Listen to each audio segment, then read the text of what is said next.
We have a jam-packed day for all of you out there, bringing some of the most successful entrepreneurs and executives from the world of business right to your screens.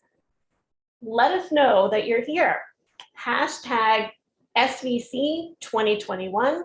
Feel free to add comments and questions in the chat, and we will respond as soon as we can. Before we start, we want to give a really big thank you to our sponsor, Exosphere Management Consulting.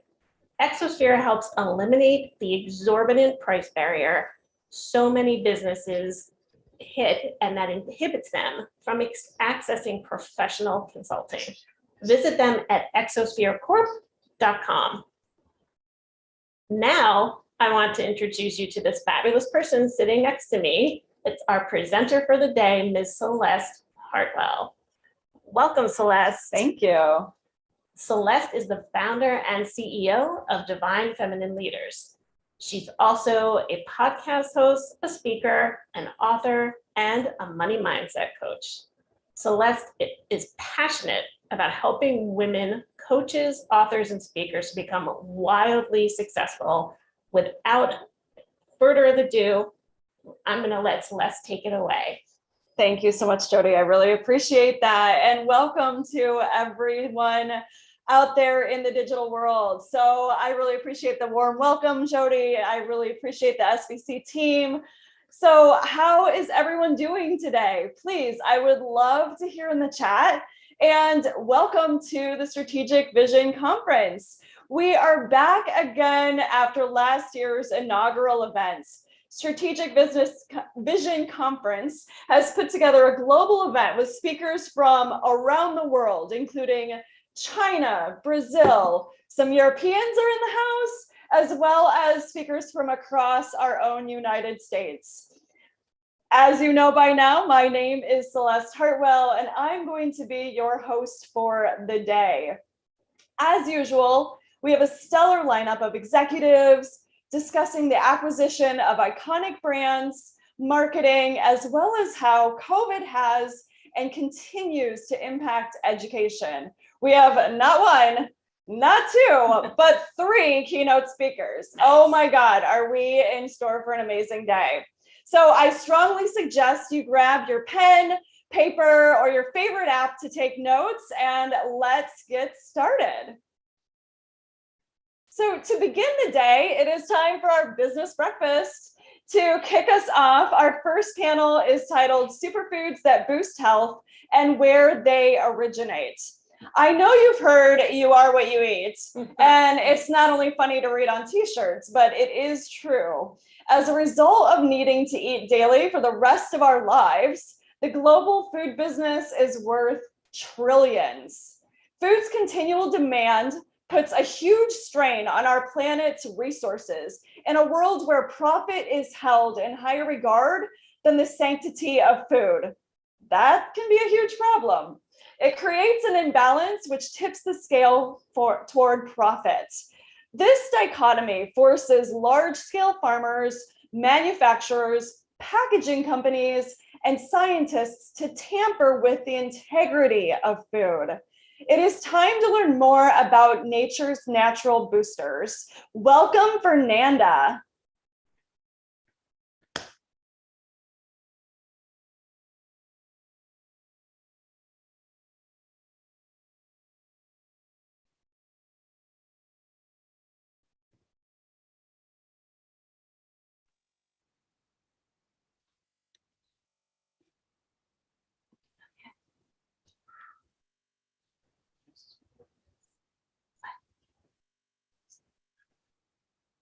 Hello, hello. Can you listen to me?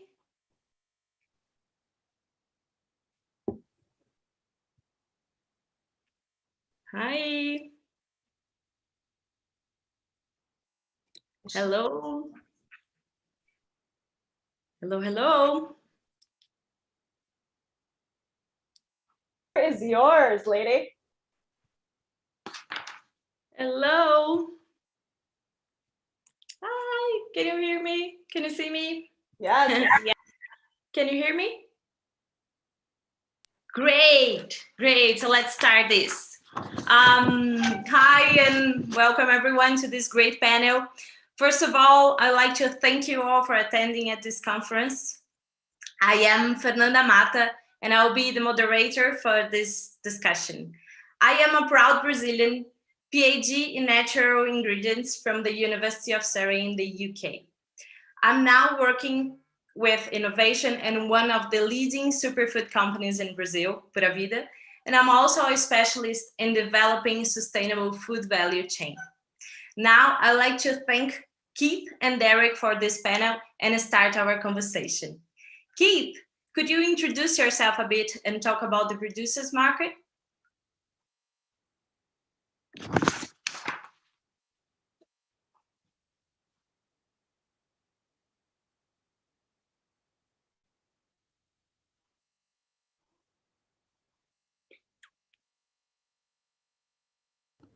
Bom dia. Bom dia, hello. Você consegue colocar aquele background, Fernanda? Não estava funcionando, eles pediram para eu tirar. Ah, tá bom, ok, tranquilo. I think we are live. Are we? Yeah, so Derek, let's start with you. Could you introduce yourself a bit and talk about Are We Superfood? Great, thanks, Fernanda. Good morning, everybody. Well, so I am originally from New York, but I've been living in Brazil for over 15 years. And I started out my career in actually investment banking and then ended up working in impact investing. And I got involved with social and environmental projects since my days in college. And then it became clear to me that I was ready to move on to do something different, more related to my purpose. So actually in 2002, I ended up leaving my JP Morgan job in New York City and working with an SME fund related to renewable energy and rural infrastructure with financing SMEs. We had support from the United Nations Foundation, and also we also had USAID involved. So I ended up basically moving to Brazil and looking for these different small enterprises that were doing all this amazing work. In fact, actually, I found my present co-founder, Roberto. He was actually working in bringing solar-powered water pumping systems to indigenous villages in the Xingu area of the Amazon. So I got to have these experiences with all these incredible technologies and entrepreneurs, et cetera. So anyway, that was a bit of my background. And then I ended up working back in finance for years after working in impact investing. Kind of had a sort of double life with being involved on the side with different social enterprises, environmental technologies, et cetera. Until at some point I realized that I was ready to be full-time dedicated to social and environmental projects. So that was actually when I ended up founding We Superfoods. And we actually has missions that were related to basically we look at actually four interconnected issues. And in our view, the food system is really what moves the planet. People are eating every day. So it's really the most critical aspect of sustainability for people and the planet. And that's a lot inspired by Eat Forum, the research of Eat Lancet, Eat Forum. So essentially, the four issues that we specifically are looking at in We Superfoods, we call ourselves a food for good tech, which is essentially a food tech, and at the same time also social enterprise. So we're basically looking at the Amazon rainforest, the deforestation issues with that, and so the solutions there are related to basically creating a new bioeconomy. So there's all these fruits and palms, et cetera, that we're working to basically create new supply chains for all these different fruits and palms, working with cooperatives. That involves training programs for the different cooperatives. And then also we have a factory as well that we're working on renovating. So that will actually buy those products and then develop them. And we have a brand as well of superfoods. So, and that actually goes to the next, kind of jumps to the next issue of the superfoods. So essentially, we have a brand of sorbets, and they mix various superfoods. So the concept there is there's the whole second issue of all the diet related food crisis that we're living with diabetes in the US, for example, reaching close to 10%. Brazil, for example, is following suit. Also, obesity and overweight. These are some of the biggest problems, health problems in the world. So by creating really healthy foods, then we're looking to work on solutions to address that. And then the third one is essentially it's basically the environmental footprint of the food system. Obviously, all the carbon and the transportation, the fertilizers, the pesticides, the packaging, the effluents, all these different aspects. So what we're looking is to actually incorporate these green technologies into our supply chain. In particular, energy efficiency is a big one. We're in the cold chain, so we're working with different technologies that can help reduce the consumption of energy. And the idea is to bring that also to our partners in the supply chain. And lastly, we have the social issues. So it's all about generating income for the local farmers through the cooperatives, bringing training programs to them, et cetera. So that's kind of the nutshell for what we're envisioning doing for the food system and in the Amazon. That's great. Very, very inspiring. Keith, let's go back to you. So could you introduce yourself a bit and talk about Producers Market?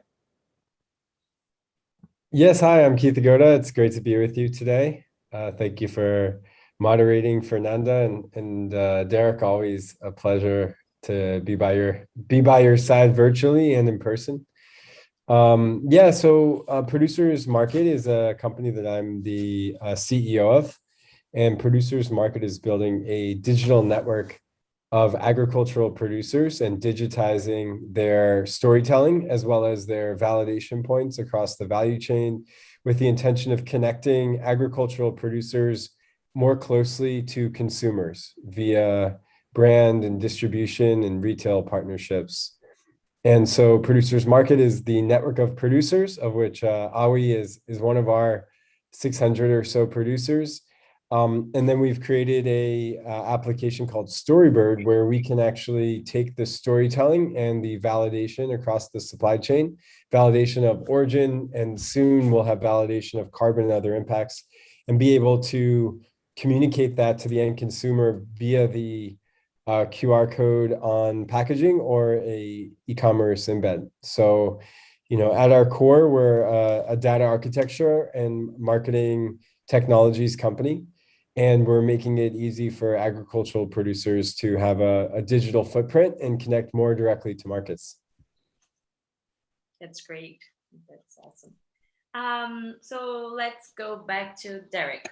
Derek, what are superfoods and biomes? Could you give us some examples of products that, for example, can create new cells or keep your immune system strong?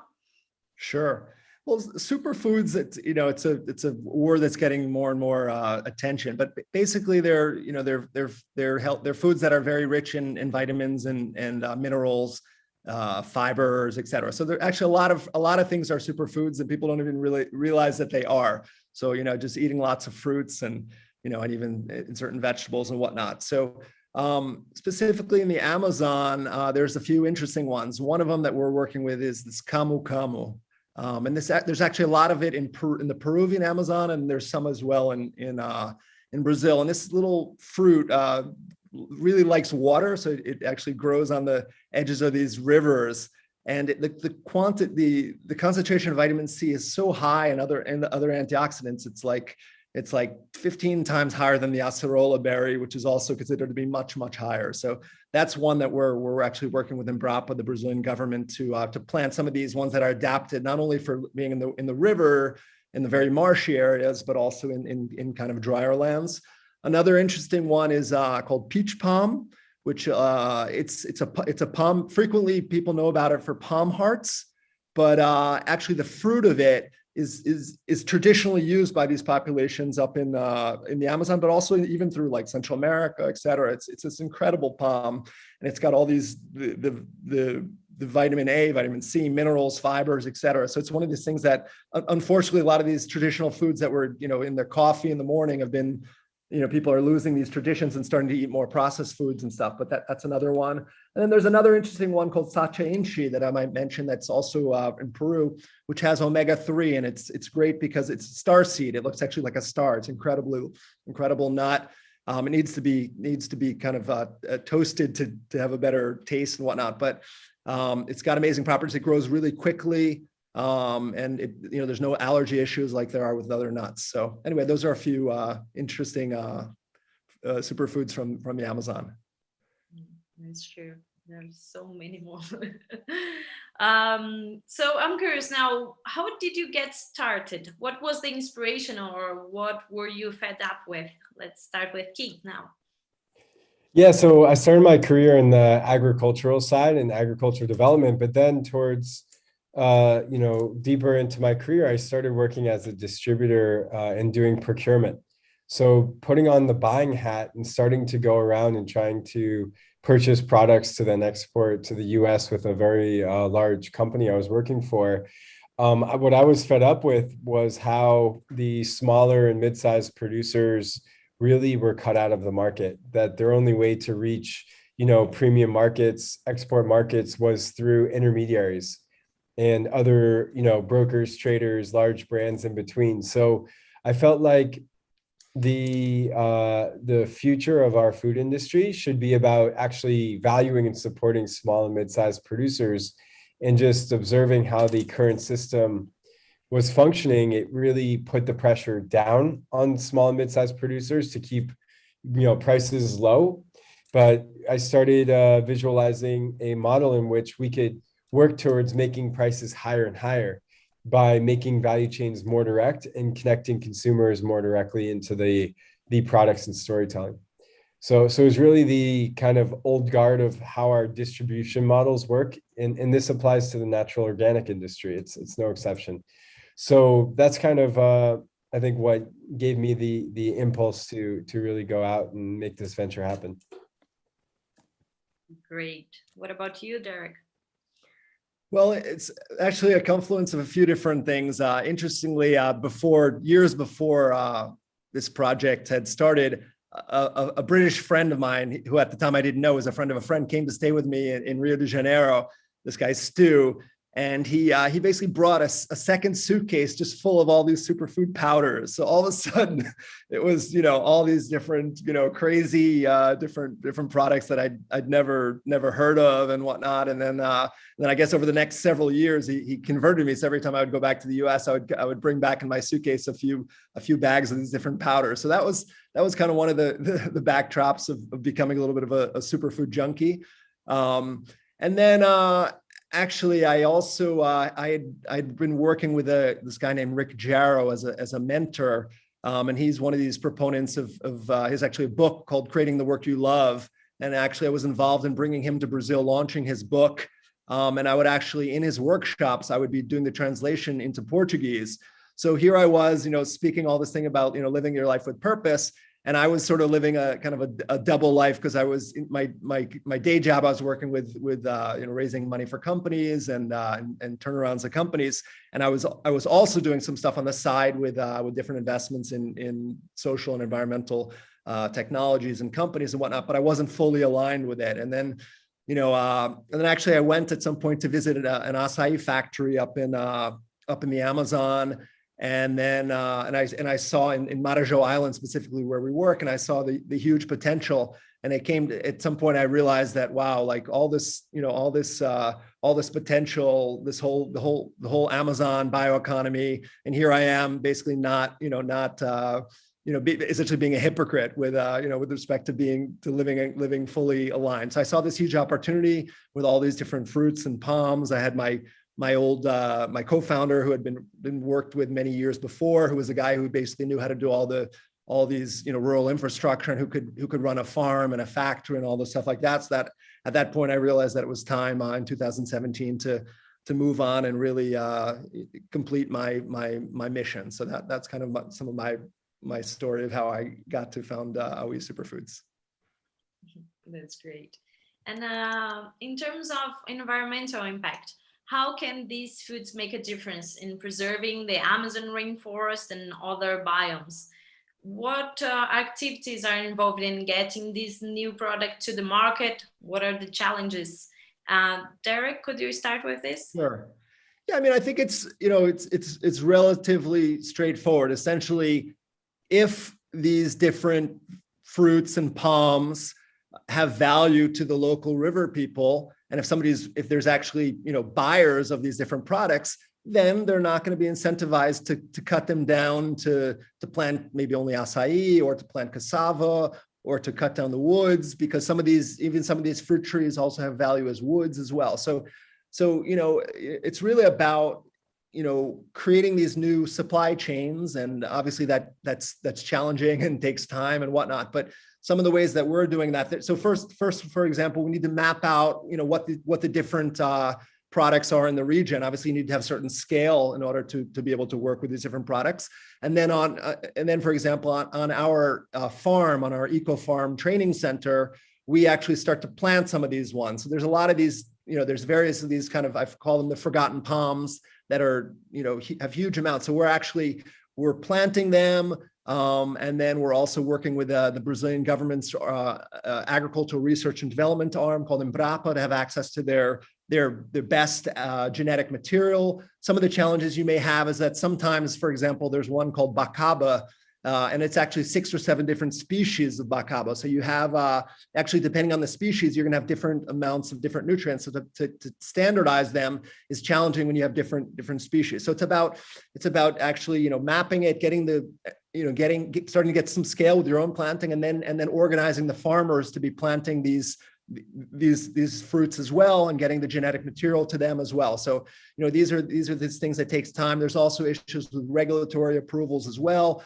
So specifically, sometimes you may only be able to sell it in one state in Brazil, but not necessarily in Brazil entirely. Or if you want to start thinking about, let's say, exporting it, then you need like EPA or other regulatory approvals from other entities. So those are some of the issues involved. Great. Keith, do you want to comment on this one? Yeah, well, I think, Derek and what they're doing at Awi represents a great example where they're doing the actual work to support the source and to bring to market products that will support communities, prevent deforestation, add value to local producers and farmers, create jobs in areas where there might not be opportunity.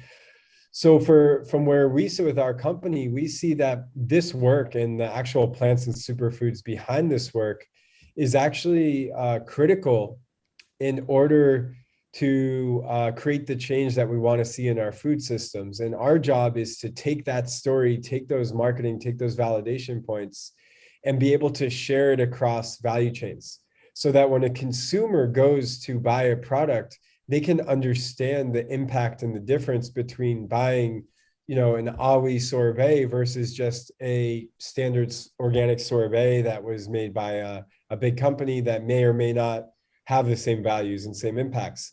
And so what we really want to achieve is to actually take the work that's already being done, take the impacts that are already happening, and start to measure, validate, and share those data outputs to consumers, and to also support the brands, distributors, retailers, domestically, internationally, downstream, to actually share and capture that value to be able to, add brand value to their operations. And so, in short, we see superfoods as being an amazing opportunity for sustainability because of a lot of them coming from at-risk areas that can really help populations. So as Derek knows, all superfoods are not created equally. And so when there is a superfood that is super, not just in terms of health and nutritious, but super in terms of impact, that needs to be differentiated on the market, and that needs to be understood, and consumers need to know the difference. And so that's kind of where we are working with our platform, is to put on a pedestal and also to build in these validation points and storytelling points to allow brands like Awi to thrive in a global and also in a local environment. That is so true. Thanks for what you're doing. And how important do you see traceability becoming in the next 10 years? Will buyers drive this, the legislation, or both? Are there motivation factors beyond food safety? And how important is blockchain in this movement? Keith? Yeah. So Look, I'll start with the area that I believe is most important. That's the consumer. The reason why organic bio has become such a huge movement globally is it has nothing to do with retailers or brands. It's because consumers are demanding it. And if consumers start to vote with their dollars and start buying from retailers or buying from restaurants or buying online direct from producers that have organic, then it will change the industry. And that's why organic has become a massive movement globally and continues to grow. I see traceability as very similar to organic, where consumers, the more that they learn about the impacts of their consumption, how they can actually do something great and actually celebrate what they're doing by just buying the right products, that, you know, traceability will become very mainstream. And it'll be a question of, you know, if you're buying a premium product, you know, consumers will say, well, this one has traceability. This one shows me that it's actually from this origin. So it actually is organic, or it's actually from this part of Brazil where they grow the acai. And then there's also the validation. So if consumers care about what is the carbon impact, the social impact, economic impact, that, well, maybe one has traceability to validate those items, I believe that it will become a mainstream kind of bar to come over, just like organic is for groups that don't use chemicals that fit the organic framework. They get an organic certification. I think the same thing will happen with traceability, that the groups that have something wonderful to show will have traceability to show it. And that will put a spotlight on the groups that aren't showing it, because then the consumers will start to wonder, well, if Aoi is showing where all their ingredients come from and what their impacts are, why doesn't this other brand do that? And I think that's really going to be the greatest driver of traceability, is the consumers. Where I see legislation coming in is in places like Europe, impact on small farmers and making sure there's no child labor or slave labor in cacao plantations, for example, or if it's oil palm, that they aren't cutting down, you know, rainforests where orangutans live. This is driving it from an actual legislative, but I believe carbon is going to be the big driver, that there's going to be demands to brands and retailers and companies to actually validate what their carbon impacts are beyond a theoretical number, but into practical data. And the way to get practical data on carbon impacts is to actually trace and track those value chains.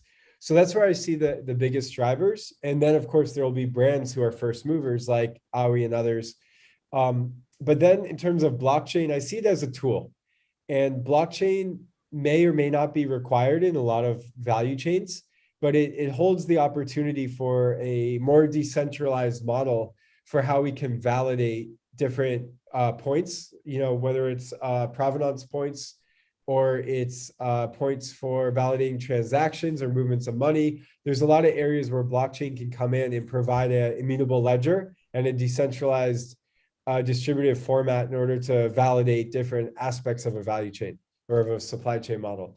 So I think blockchain will be very important. I don't think it's going to be the driver. I think it's a tool that will be used and will spread across a lot of supply chains globally.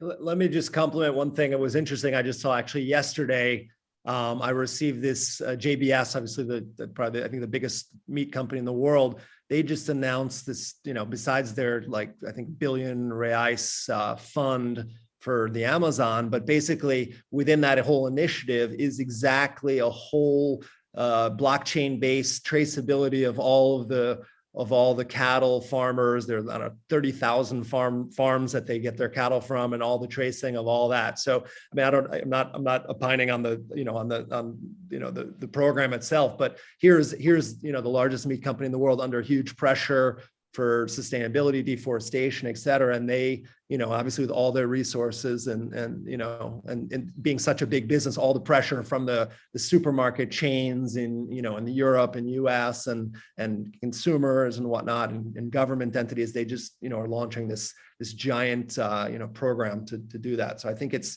you know, it's, as you were saying, Keith, there's, you know, companies that are using it, you know, proactively for their, you know, differentiating how good they are and what positive impact they have. Regenerative. Then there's others that are doing it as they need to, because they, you know, they need to mitigate the, you know, the potential environmental impact, degenerative impact of their supply chain. So. Great. I totally agree with you. I think traceability will be a huge thing in the next few years. And then we only just need to think about how to make these affordable for small producers as well. And what about these social aspects? Is this basically about paying a fair price to the farmers, Derek? Well, I think the olds. I don't want to be critical of fair trade. I think obviously fair trade is incredible work they've done, but it's at least from what I've studied, we don't have a fair trade seal, but from the studies I do, fair trade looks mainly at are you paying at least like a 5 to 10% premium above the standard market price, and I think that obviously that's great start. But maybe the analogy is, that's fair trade is kind of sustainability. And then, we're looking sort of to the evolution of sustainability, which is, is more kind of regenerative, trying to generate positive impact. So in our mind, beyond price, it's about figuring out ways to train the farmers. So, to make sure that they're getting the right technical assistance. A lot of these, in Brazil, for example, there are government programs or whatnot, but sometimes it doesn't reach the guys. Maybe they don't have the right. Maybe we can partner up with the government training guys and help get the kind of the more cutting edge regenerative agroforestry systems to them. We can get them the right let's say seedlings and seeds of the better genetic material. That's there's other inputs that they need. This also can be done through we can use grants as well. We call that blended finance, where we actually will go out and look for financing to help basically pay for the training of these different farmers and helping them. So to us it's about basically helping them generate more income, helping them be able to guarantee the off-taking of their products, helping them be able to sell other products besides the most common ones. In our case, we're talking about, let's say, acai and maybe some Brazil nuts, but there's all these other ones as well. So we see, this kind of more holistic model, how we can bring other solutions to them. Maybe we can help them with, access to some technologies that will help them, let's say from like solar lanterns, simple stuff. Can we work on getting them, electric motors for their different boats and stuff? So, for us, it's a more holistic vision beyond just paying a fair or a better than fair price to the farmers. Keith, do you want to add on this? Yeah, I mean, for us as a company, the social impact is central because ultimately it's people who are managing the land and water and our food. And if we want to make the impacts we need to do with carbon and water and ecosystems, then we have to impact people. So I believe that, central to the mission of creating change in supply chains is to focus on the people who are going to be beneficiaries of this supply chain, and ultimately trying to create a model where the small farmers, farm workers, added value processors, that they can make good wages for their work. And so it doesn't have to be the case where there could be, again, superfoods or highly nutritious products that don't, or even ecological products that don't impact people in the right way. So I think it's really important that, the carbon discussion, which is of course really big right now with COP coming up in Glasgow, and then with the overall ecological deforestation, topics that are coming to the surface, that we don't forget people and the social impact components of it, because without that, it's going to be one-sided, and we need to have this be a holistic solution if we want it to scale, and if we want to promote more people to get into this industry of doing ecological regenerative agriculture or wild harvesting and these types of activities. Yeah, and complementing what Keith said, so absolutely. So and we have to understand that these people at the end of the day are they need to be they are already, or they need to be the guardians of these lands. They've been living there. They are the ones that know the the local ecosystem. They're the ones that, coexist with the flora and the fauna and stuff like that. So, we need to, sometimes we can be critical of the, of these people, but, and where we're maybe in our urban lives, consuming different things, generating, and these people are, in a lot of these cases are in, in somewhat survival mode. So maybe they're hunting the different, animals that are there because they need the food, and they, or they're cutting down the trees because they need to make an income and stuff. So, I think we need to really, help them be comfortable, obviously, with the kind of maybe the hierarchy of needs model that, if these people are not comfortable in survival and with all their basic needs met, they're not going to be, overly concerned with, cutting down one of these trees if that's what they need to put food on their table. So, I think those are the social issues are completely connected, and we need to find ways, maybe innovative ways of how can we, maybe beyond, there's new models we've been thinking about, some about, like, maybe the farmers own, they own maybe a piece of our company, or they own a piece of the factory. And then how do you get them involved, where joint ventures with them, where they're not only the suppliers as well, but they're also actually, more aligned and with the companies as well. So I think these are these future models that are going to be developed as well. Great. And what is regenerative to you? Do you think it's actually possible to have net positive impact? Or how do you escape the carbon from transport and plastics? Are companies just using this for marketing, Derek? Well, there's somebody who I suggest that people do a little bit of research on. This guy. His name is Daniel Wall. I think it's Wahl. And he uses this 3 horizons approach, which he didn't create, but he uses as one of his models. And it's very interesting because you look at these kind of 3 curves. You have this kind of business as usual curve where basically the innovation protects the kind of the business as usual.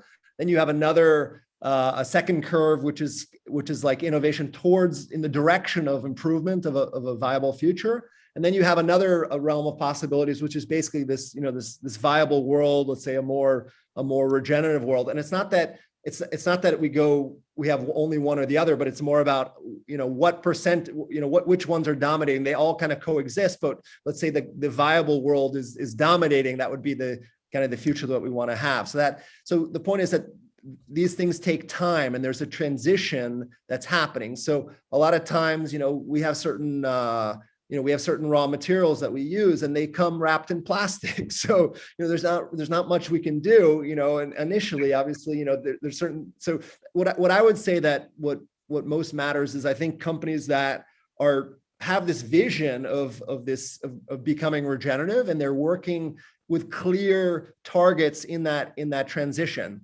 So, it's kind of that other expression, perfect is the enemy of good, right? So we don't have all the solutions today.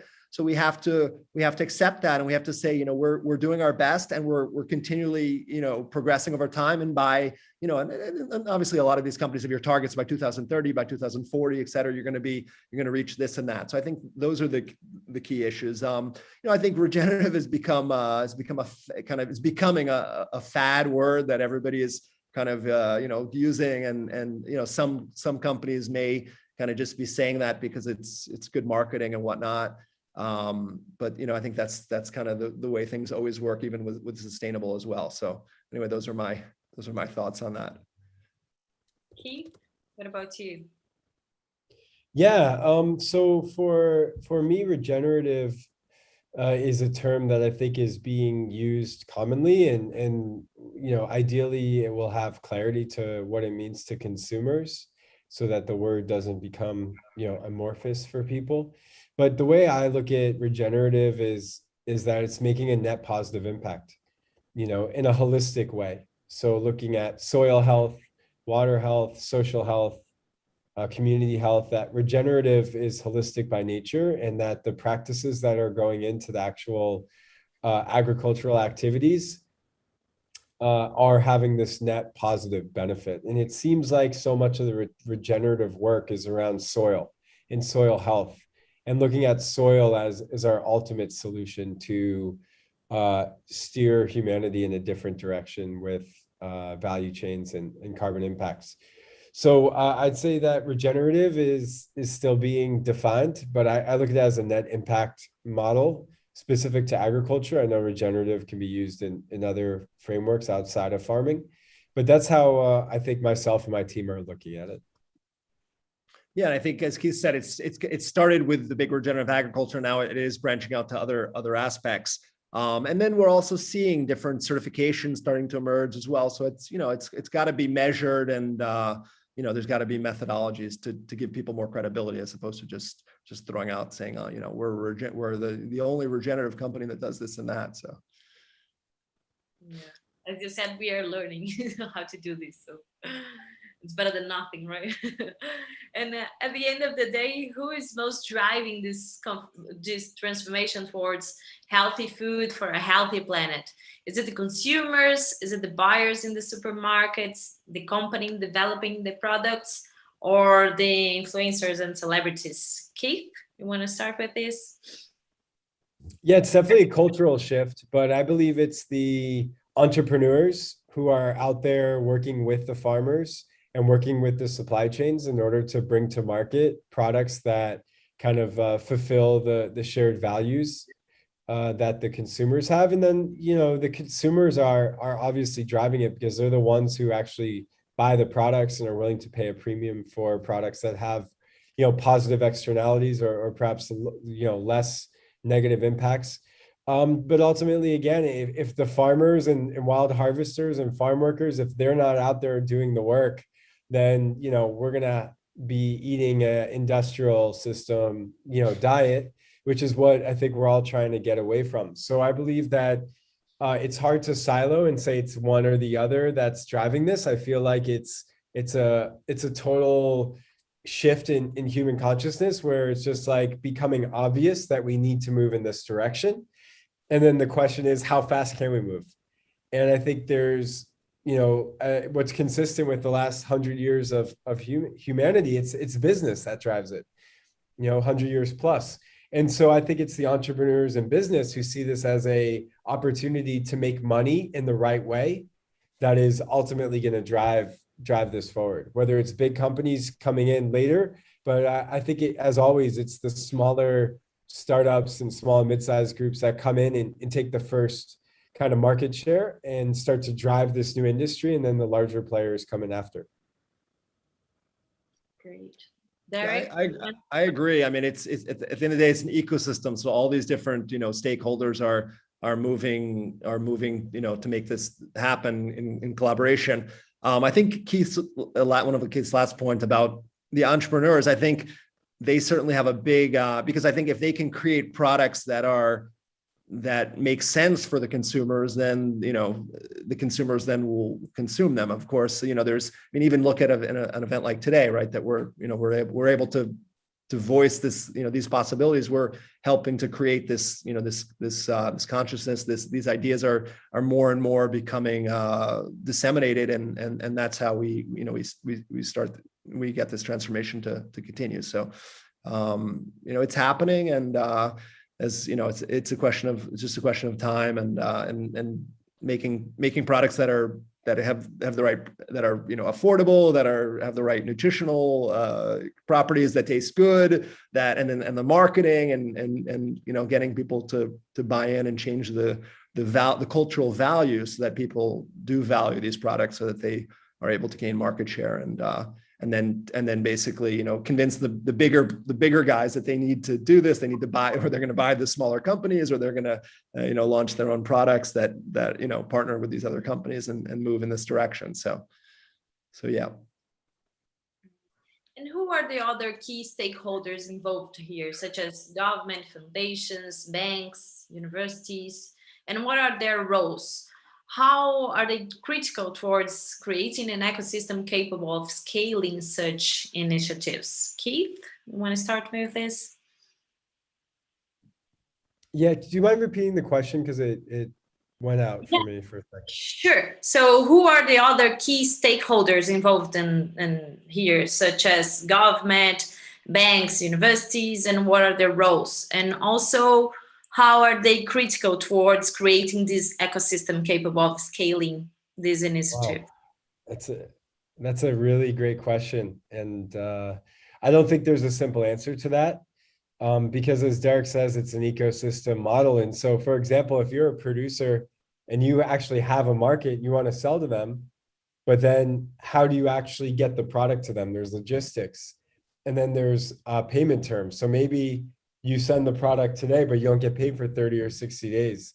And so trade finance and financial issues, logistics issues, insurance, there needs to be entire shifts of industry in order to start supporting these new models of production and added value processing, and to support the brands, like Aoi, who are going out there, getting on the ground in creating these new models of supply chain, that it needs to be more than just, let's just say, the core stakeholders of who's adding physical value, whether it's like growers, processors, shippers, retailer, getting all the way to the consumer. But then there's all these added value services that need to shift as well to adapt themselves and evolve into these models that are going to make financing more available, that are going to add premiums or some types of economic credits or benefits in order to shift practices that are good for humanity.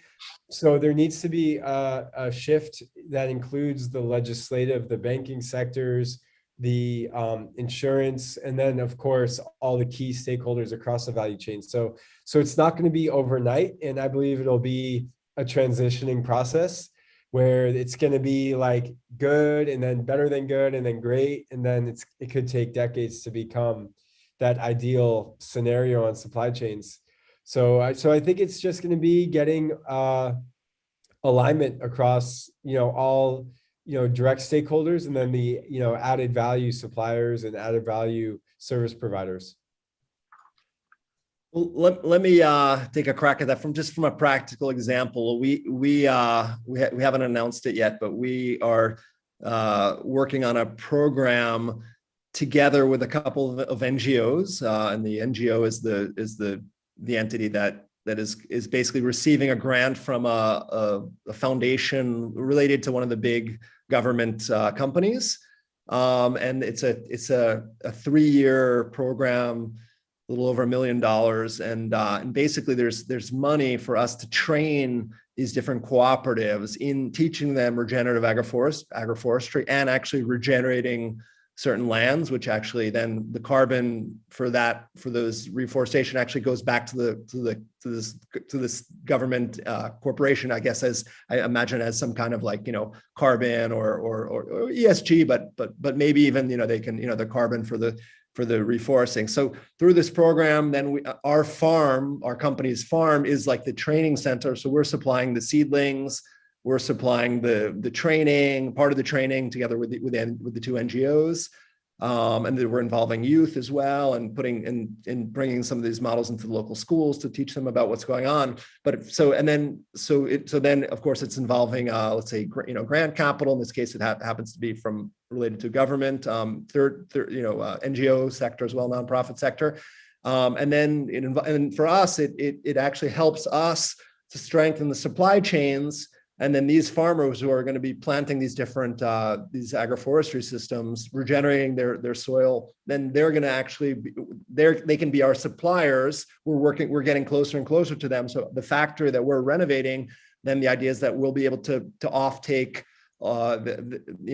their production as well. So these are, I think, a good example of the different components coming together. Not exactly related to this project, but we're also, as I mentioned earlier, we're working with Embrapa, the Brazilian government R&D agency, to basically test these agroforestry systems using some of these fruits, superfoods. For example, I mentioned the camu camu and the peach palm as well, and the bacaba as well. So we're going to be testing those using their genetic bank. So as we start to develop these agroforestry systems, then we can then take those to those same farmers and then start to scale them up as well.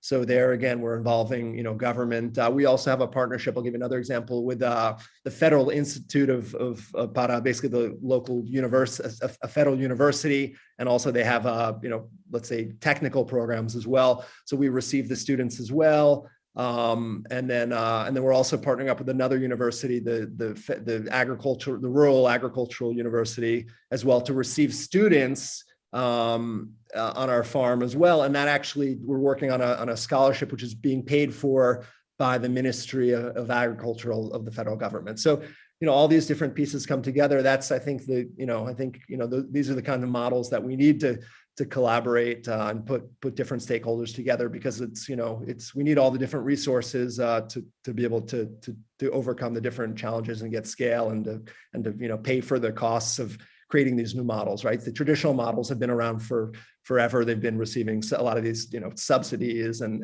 they have the infrastructure in place. So now we need these different support, and there is a lot of there are lots of resources available. I think everybody, you know, who knows that, you know, it's, if you have good projects and you have you know, good management and whatnot, there are lots of resources available, you know, out for these projects that have very positive social and environmental impact. That's great. I think we are running out of time here, so I'll open to you if you have any final thoughts about this beautiful conversation that we had. Derek? Well, I think maybe just strategic vision. So I think maybe I'll take advantage of the title of the conference, right? So I think it all starts with vision, right? I mean, that's, you know, we have these visions, and then you know, the challenge is having to sustain them, having to put the roots you know, beneath them so that they can materialize. And you know, and sometimes if the visions are, you know, when you're a little bit too far forward, then, you know, sometimes you have challenges because the world doesn't always, you know, it's not always ready for what you want to do, and the challenges of communicating and you know, getting I think the marketing is really important for people to really understand, and those are the challenges that, you know, a lot of these companies face. So maybe that's what I'd share with everybody. So I appreciate the opportunity.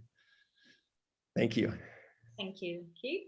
Yeah, I think just piggybacking on Derek's thoughts, you know, the idea of a vision is it should be inspiring, and it should be beyond what we currently know and understand today and what we realize in our day-to-day. And I believe that creating forums like this to be able to share visions, whether it's Derek and I or the other, you know, esteemed panelists and sessions, to get that word out there and to connect it with as many people as possible so that we can together, you know, scale up this new form of economy and new form of ecological and social welfare that will be based around, you know, these values and practices of regeneration and regenerative business. And so it's great to be here and really inspired, as always, listening to Derek, and I look forward to learning more about the other participants. Thank you so much, and again, thank you all for attending here to this panel, and I hope you all have a great conference. Thank you. Thank you, Fernanda. Thank you.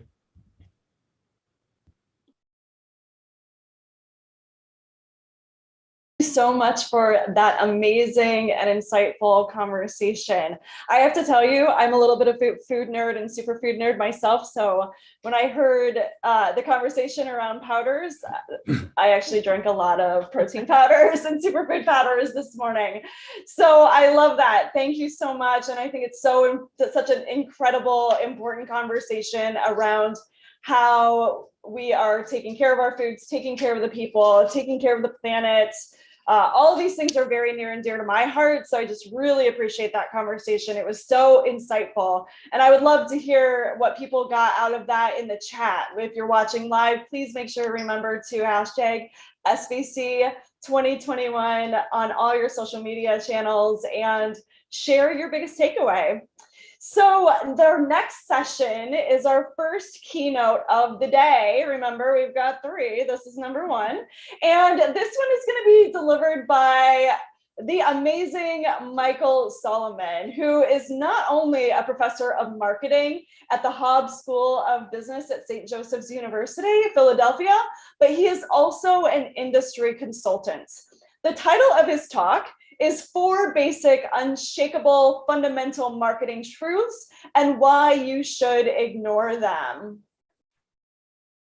And sorry, here we go. And so the floor is yours, Michael. Thank you so much for being with us. Oh, thank you. Thank you. I appreciate it. Quite a leap from regenerative agriculture. I love that term. That was great. Thank you for that really interesting talk. And I'm going to make a transition to consumer behavior from there. I hope that will make sense for everyone. And so here I go. Yeah. So I want to talk today about some basic assumptions that we make about our customers. And of course, this conference is about strategic vision. And really, when it comes to marketing, and especially to understanding our customers, one of the basic strategic issues that we grapple with is figuring out who are our customers and how do we reach them? How do we talk to them?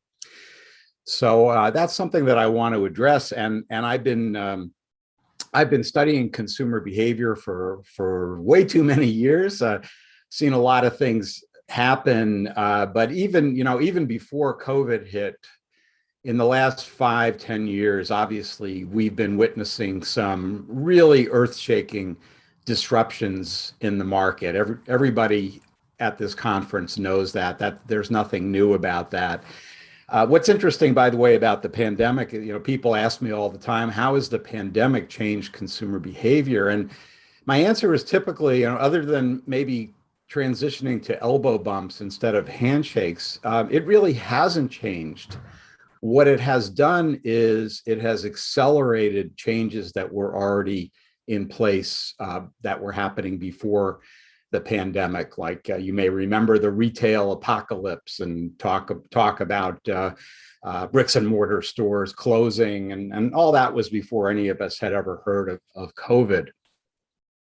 One of the biggest issues that we grapple with today in marketing is very simply getting our customers' attention. And a huge problem that we all have is sensory overload. We're all maybe on the verge of burning out, chasing our tails up all day long and being exposed to literally thousands of marketing messages every single day. By some estimates, about 4,000 to 5,000 marketing messages the average person is exposed to. By no means do we pay attention to all of those. Obviously, our poor little brains couldn't handle that. But there's definitely way too much stimulation out there. And that's a problem that's growing steadily as the information that we can access is virtually unlimited today. Of course, it's another conversation whether that information is accurate or valid. But whatever it is we think we're learning, there's a lot more of it that's trying to get into our poor little heads. And so that really creates a huge strategic challenge for marketers, because today, of course, in addition to the big companies that traditionally controlled the microphone, if you will, obviously everyday people, anybody who has an axe to grind is able to get out there. And sometimes, of course, it's very hard to distinguish who are the sources that we want to hear from and who are the sources we wish would go hide under a rock somewhere. But because of that, or at least that's one driver, what we see is that we are all struggling with how to engage our customers. And this, when I talk to companies and when I give keynotes at conferences, this is always really at the top of the list. I've got consumers who are bored, or I've got consumers who really believe in brand parity. In other words, they think, well, all the brands are pretty much the same. They all do pretty much the same thing, which is the last thing that a brand marketer wants to hear. So that becomes an issue that we have to talk about, I think. How do we boost that kind of engagement? Well, obviously, the easy answer is we make the message relevant to the receiver. we try to show the receiver how the value proposition that we have is something that's going to directly or perhaps indirectly help them in some way achieve a goal, move them forward on some project in terms of how they define themselves and all of that stuff. And as we think about this process of engagement that's so crucial today, I think it's helpful to go and actually revisit a couple of models or perspectives on this process that help to just anchor us and remind us that this is a process. You don't get your customers' loyalty overnight. It's very much a process. Many of you are probably familiar with the AIDA model, which has been around for many years, and it's not rocket science.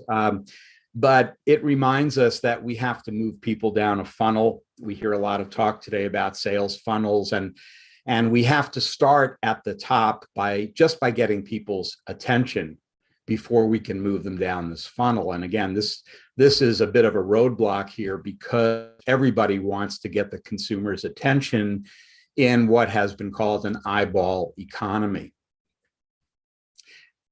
I've done a lot of thinking and work on involvement over the years. How do we get consumers to believe that a product or service or store perhaps is really something that's worth their attention? Again, prioritizing in a time when there are many, many things out there that are clamoring for our attention. And so this is what I like to call the magic pyramid of involvement, which reminds us that when you have a strategic vision, when you want to you move your customers from a very basic state of just figuring out who you are, all the way to really, really craving your product, you have to move through a series of steps. And I think it's worth reminding ourselves about this. So we start at a very basic level at the bottom of the pyramid. And by the way, the reason this is a pyramid, and we love pyramids in marketing, we have a bunch of them. And one reason is that, of course, as we get to the apex at the top, the amount of people that we're talking about that we still have in terms of our desire to engage them is going to shrink because we're going to lose people along the way. But that's okay, because the people that we wind up with at the end, hopefully, if we're doing our jobs, are going to be your true believers, and they're going to be punching well above their weight in terms of the value that they bring to your organization. So we might start when we want at that initial stage of awareness in the AIDA model. You might start with just sensations. That is, how does this product, if it's a physical product, how does it make me feel? How does it appeal to my emotions? And we're seeing a lot more attention today to what's often called sensory marketing, which reflects a recognition that our eyes are, of course, incredibly important. The visual channel is very important in terms of how we learn about brands. But we also have the other four senses out there. And to the extent that you can engage the senses, you're going to be really at an advantage. So at that very basic level, we might see a message like this, which, I love. I always love ads that have no captions or words in them, because it's such a creative challenge, and they do such a great job sometimes of engaging you and telling a story. And I'll come back to that theme of telling a story shortly. Excuse me. Once we are at that level, and we have people's awareness, then we can start to move them up and start to tell them some things about our brand. They're not going to be receptive to that until we have engaged them, at least initially. And so here's where we're going to start to see lots of informational executions when people may want to know the different facts, the pros and cons of, for example, sustainable agriculture, if you will. And then we start to move up to where we get into the interesting stuff and where most decisions are made, which is not really at the cognitive level. It's actually at the emotional level.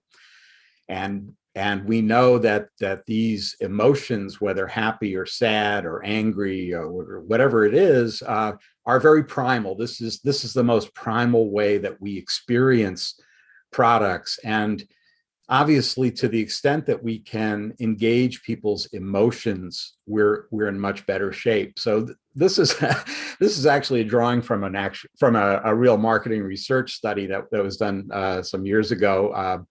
And it had to do with frozen desserts, and in this case, the Dove bar, if you're familiar with that, not working for Dove bar.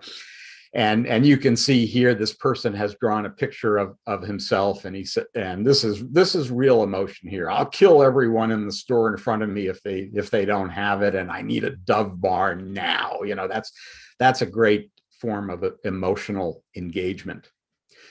But it's not the final form of engagement. The final form is what I call resonance. And if we achieve resonance, what we've done is essentially, in a psychological sense at least, to really merge the product with the person, so that as the consumer looks at that brand and says, you know, this is something that is really integral to who I am. It really helps to define myself as a person. Perhaps it helps to define how I want other people to see me. And so I think this photo says it all, you know, part man, part BMW. And, you know, we have expressions like you are what you drive, you are what you eat, you are what you wear. And there's actually a lot of truth to that, because we find in research that consumers are profoundly affected by the brands that they choose to consume. And these play a huge role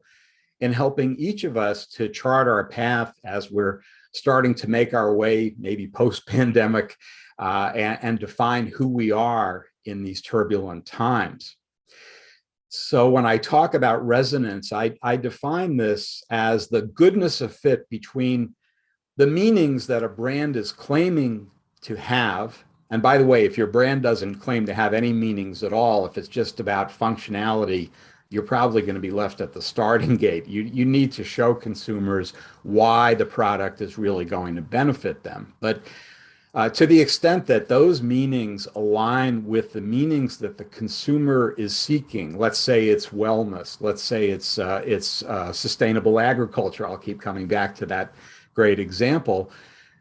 As you can imagine, the brands that promise that and of course follow through on that promise are going to resonate with consumers and be incredibly difficult to dislodge from them. In other words, once you've embraced a brand like this, it's actually sometimes called a fortress brand, because if it's successful at getting itself kind of involved in some way in the consumer's daily life in an important way, it's very difficult for a challenger brand then to come in and replace it. And we all have brands like that.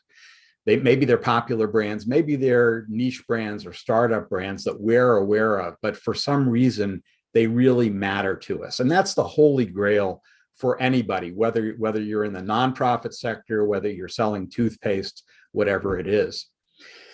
As we've looked at the meanings of brands over the years, we're seeing both in academic research and to some extent in the practitioner world, although not as much as I'd like to see yet, we're seeing some important evolutions in branding research, some differences in how we understand what a brand is and the important roles that it plays, and of course, how do we build a brand so that it's able to do that. So we see an evolution from the traditional focus, which is that the brand is something the firm controls. It's an asset that is totally under the control of the firm. Definitely not the case today. Today, brands are co-created entities. In other words, your customers actually play a very important role in sometimes in creating and certainly in defining the brand and advocating for the brand. So there's a tendency among some companies to try to push customers away, to not launch a product till it's absolutely perfect, but nobody gets to see it. Apple, I'm looking at you. But to some extent, that maybe that will work for Apple, but for most brands, it won't work that well because your customers are going to want to be involved in that process. And I'll talk more about that. So we used to think that brands existed in the minds of consumers, and that's still true to some extent, but we need to recognize that in many cases, brands live in cultures. In other words, a brand, especially if it succeeds in becoming a resonant brand, becomes a part of that culture. And that means that many, many people who are tuned into the messages that culture is sending are going to be evaluating that brand in terms of how it helps us to commemorate various cultural happenings or occasions. So what's an example? Well, we have Halloween coming up next week. The practice of trick-or-treating was largely invented by a candy company, believe it or not, back about 100 years ago, or more than 100 years ago. And this candy company figured out that, it might be a good idea to get people to go door to door, and guess what they're collecting in their little bags, of course, is candy. So Halloween has become a major cultural phenomenon. Its meanings change over time, but obviously there's a huge role for marketers to play in that. And that's just one isolated example, of course. We used to focus on what brands mean, and we spent a lot of effort measuring this. So we might measure, on a scale from 1 to 7, to what extent is a brand sophisticated or sexy or practical or whatever that attribute is. And again, that's still important to some extent, but we have to recognize that brands are organic creatures. They are not the same from the time that they're hatched in the laboratory, if you will, to the time that people consume them, and then over the years start to modify the meanings of that brand. So we need to focus more on a longitudinal process to understand the roles that brands play in our daily lives. And again, how we as consumers over time often help to morph the meanings of those brands so that the company is not solely in control of those brand meanings. This all highlights the importance of a brand story. I believe there's even a presentation in the conference on brand stories. So important to tell a great brand story, because this is what customers are looking for today. They're not looking just for functionality. They assume that, frankly, in many cases, the product will do what it's designed to do. I don't know if they're right or not, but they assume that to be true. And so the way they're going to choose one brand over others often is in terms of the brand story that marketer is telling. And again, whether that story is going to resonate with their personal goals. That means we have to ask ourselves, how do we think about these customers? How do we think about these, depending on what you sell, it could only be a few people, or it could be millions of people. How do we think about these people? How do we try to connect with them if we're going to move them up this pyramid of involvement so that they really crave our brand? Well, unfortunately, this is how we often think of them. We often assume that all of our customers are pretty much the same. And this is an outgrowth of actually one of the most innovative and important developments in marketing practice ever, which is market segmentation, a concept really pioneered by General Motors back in the early part of last century, because Henry Ford famously said, my customers can have their car any color they want as long as it's black. And General Motors came along and said, well, you know what? Maybe not everybody wants a black car. Maybe there are differences. And so they started to look at how they could perhaps identify large homogeneous groups of people who share some characteristics like income, obviously. And so the various divisions of General Motors were born. And, if you can't afford a Cadillac, you can buy a Chevrolet. And that perspective worked very well for us for most of the last century, when we were really in a broadcasting mode. Even if you think about the way that we got our information, it was from maybe 3 or 4 broadcast television networks and large magazines Obviously, that's not the case today. And so when we fast forward to now, we see that a lot of people are pushing back on this. You know, everybody wants to be unique, at least to some extent. Everybody thinks, you know, I'm different. I'm not the same person as the person next to me. And when I say to my students, well, everybody in this class is, let's say, 20 years old, and you all share these characteristics, I guess that means you're all identical, right? You know, as you might imagine, they are not happy about that, and they let me know it, because each of them thinks of him or herself as having a unique identity. And importantly, they are proactively using products and services to define those differences, not just those similarities.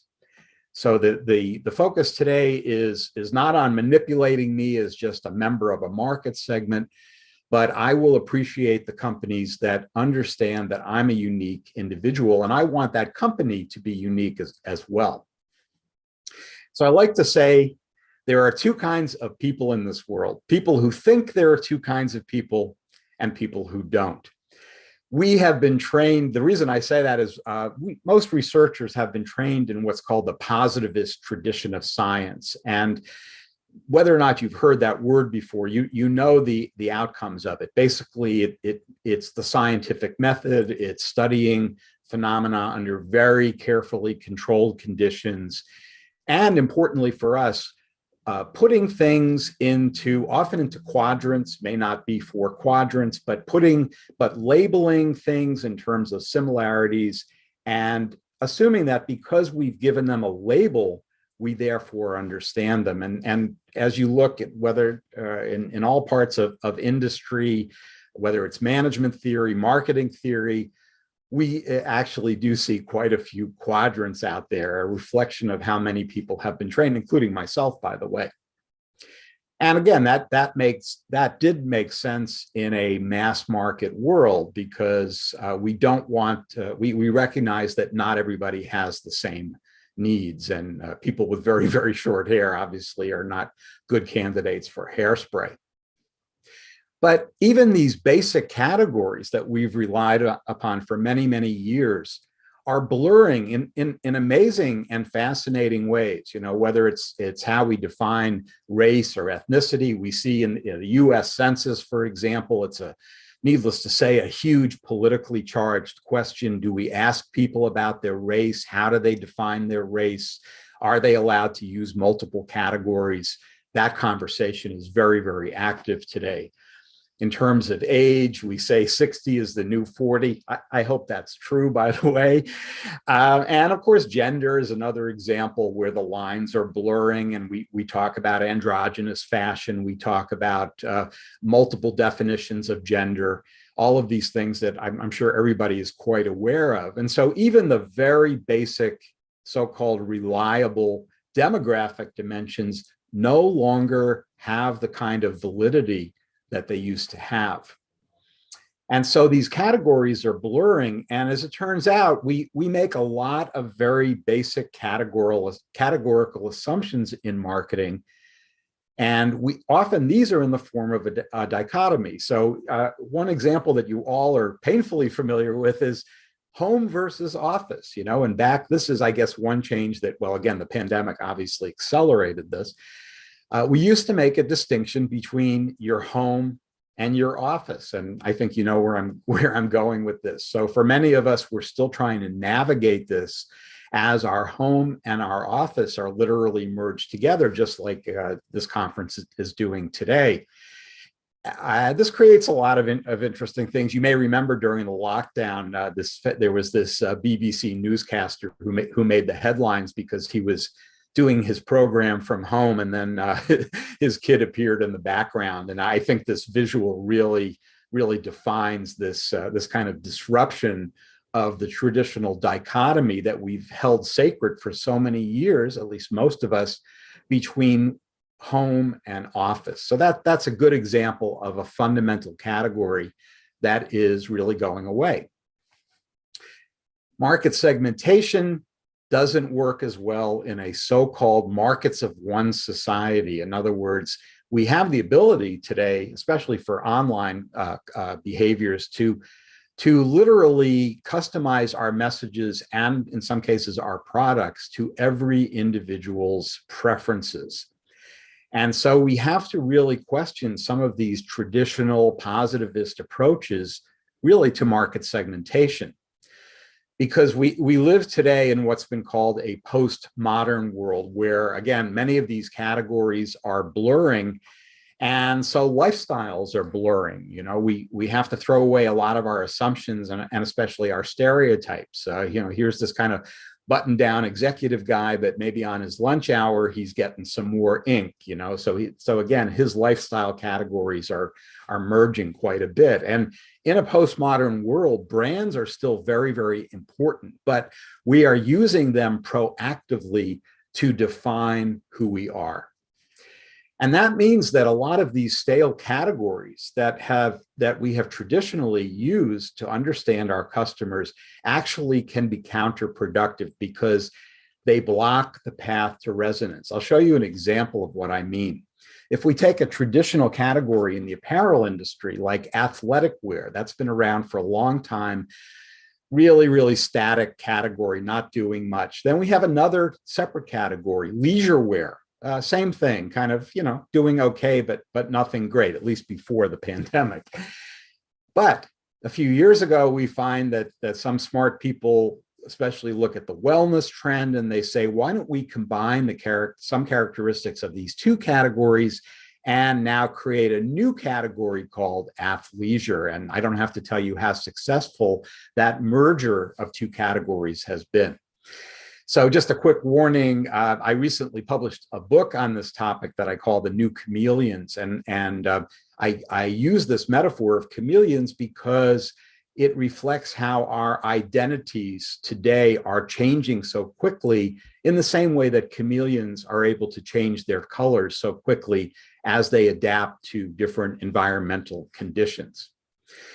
So what that means is we have to let these new chameleons out of their cages in this postmodern world. And I want to very quickly go through 4 of those cages today.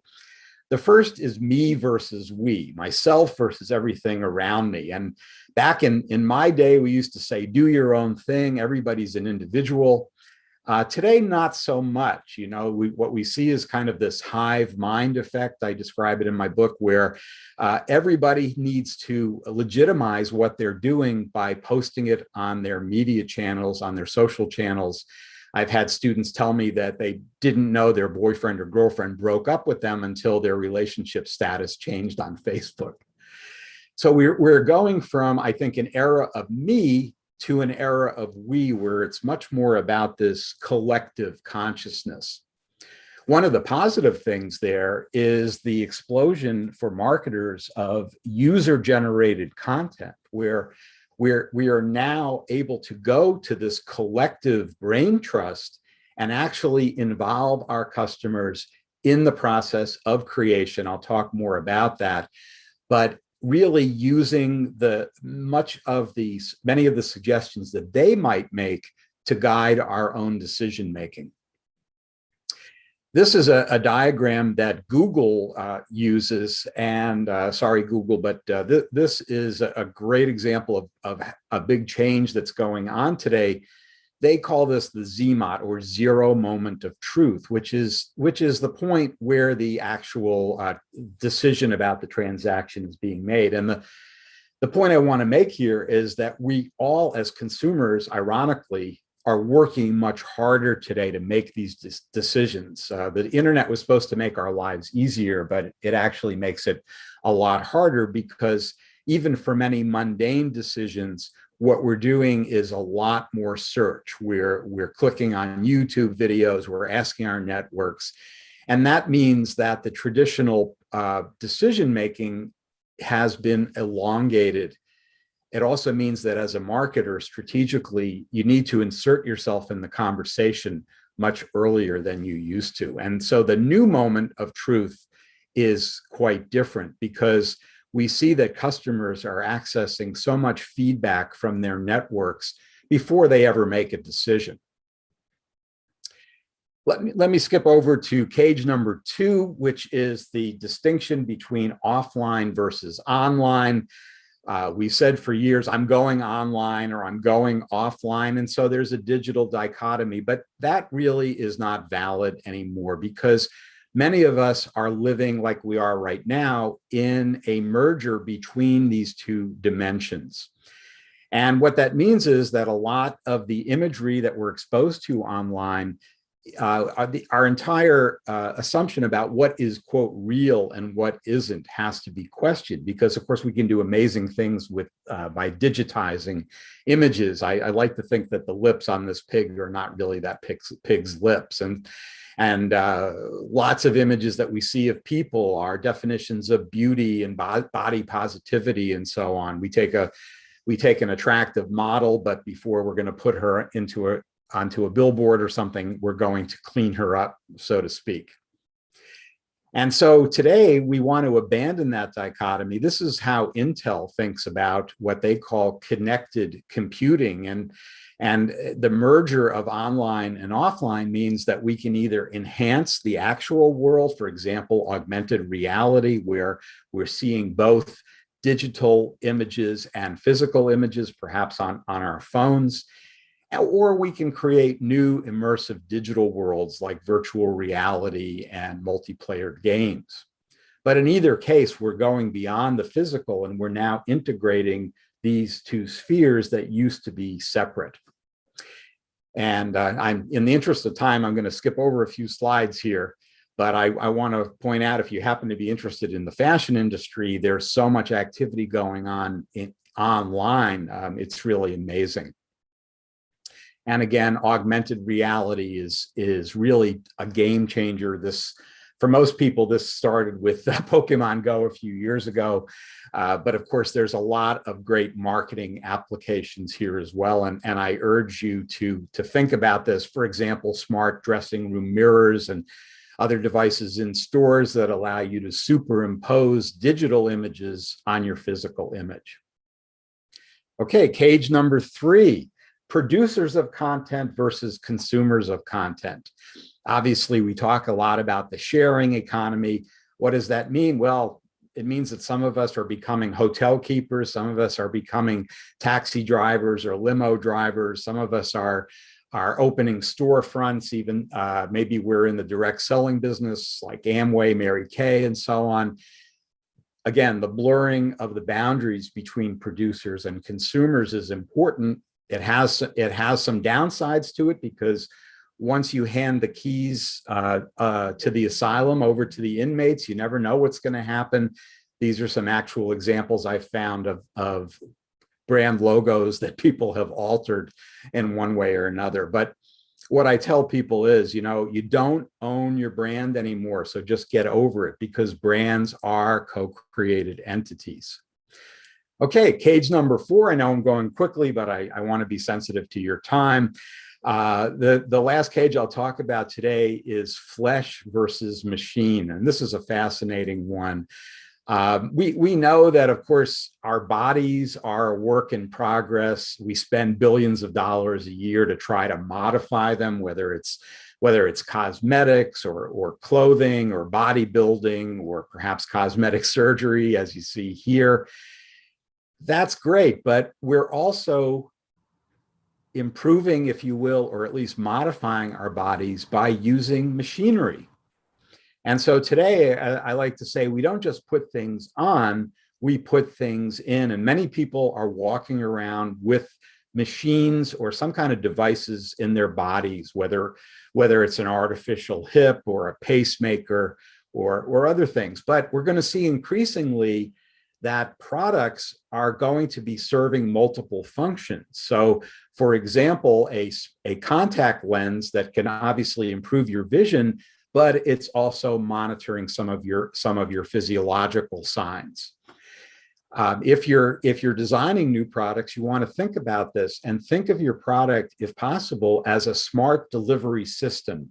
Can your product do more than one thing at a time? And if it can, that can be a huge advantage in the marketplace. Obviously, the wearables market, as people are increasingly monitoring their vital signs, and we expect to see over the years probably some of these wearables being implanted into our bodies. And in fact, that's happening already. There's I hope a small group of people that are practicing what's called do-it-yourself biology, or so-called biohackers, who are literally implanting devices into their own bodies to monitor their vital signs. Do not try this at home, please. A related strategy or tactic is identity marketing, where companies can use their customers, in a sense, as walking billboards. And there are a lot of creative ways to do this. Temporary tattoos, in some cases permanent ones I've seen that of corporate logos. This is something that they're doing in Japan right now. So armpit advertising. Your advertising is the pits, I guess. And increasingly, the realism of these devices is really going to change the way we think about it. This is also an example of this merger that I mentioned earlier between offline and online. So these are not people that you're looking at here. These are avatars as they would appear if you were wearing an Oculus virtual reality headset. And you can see that we are moving to the point where it's going to be very difficult to distinguish the real from the fake. And you're probably familiar with deep fake videos that are doing exactly that. So again, a merger of boundaries that makes it really problematic to decide what is real and what isn't. And so these cages are opening. I talked very quickly about 4 of them today: me versus we, offline versus online, producer versus consumer, flesh versus machine. In my book, I talk about a lot of others. These are a few examples of those, but I think 4 is probably enough for one day, and I'm about out of time. If anyone's interested, I'm developing a course right now, an online course on how to engage your customers. Just drop me an email. I'd be happy to tell you about that. And of course, if anyone's interested in my book, I was able to get you a special conference discount for today. So if you want to go to this URL at checkout, just enter this discount code and get a discount. So that's all I've got. I think we probably have time for a few questions if there are any. And thanks for your attention. And go out there and open some cages. Hi, Michael. It's Jody over Hi. at SVC. We have some questions for you, and I would certainly encourage anybody who is in the chat to put a couple of questions in there as well.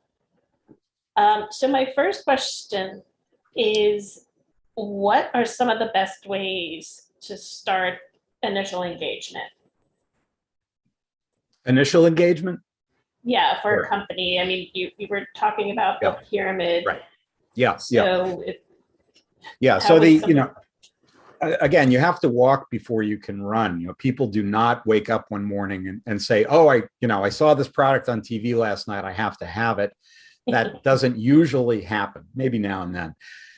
So what that means is that you want to start it at that lower level of that pyramid that I put up. In other words, perhaps focusing on sensory inputs, where you want to create that initial awareness by engaging people's senses. And when you do that, so perhaps you might use arresting visuals, obviously, and there are tricks. I'm not by any means someone who can create ad executions. I admire those people quite a bit, but there are some very simple things, just contrast, for example, being different than everything around you. I don't mean that in a more abstract sense. I mean that in a literal physical sense. Just the color of your packaging, for example. It's not enough to have colorful packaging for, if everybody around you has really vivid, colorful packaging, you can use black and white perhaps. But the point is that on some dimension, your brain is going to be much more likely to focus in on things that catch its attention. And one thing that's going to catch its attention is engaging the sensory systems and certainly being different from what's around you. Great, thank you for that. I have one more question. We have time for one more. How does authenticity play into today's marketing? Oh, it's huge. And if I had had time, I would have talked about it. I'm glad you raised that question. Authenticity is the number one today. Especially among younger people, and again, even pre-pandemic, when you ask people, you're looking at a bunch of brands, what's the first thing you look for? The answer is often authenticity. Now, but what makes it more complicated is, what do we mean by authenticity? And authenticity has multiple meanings.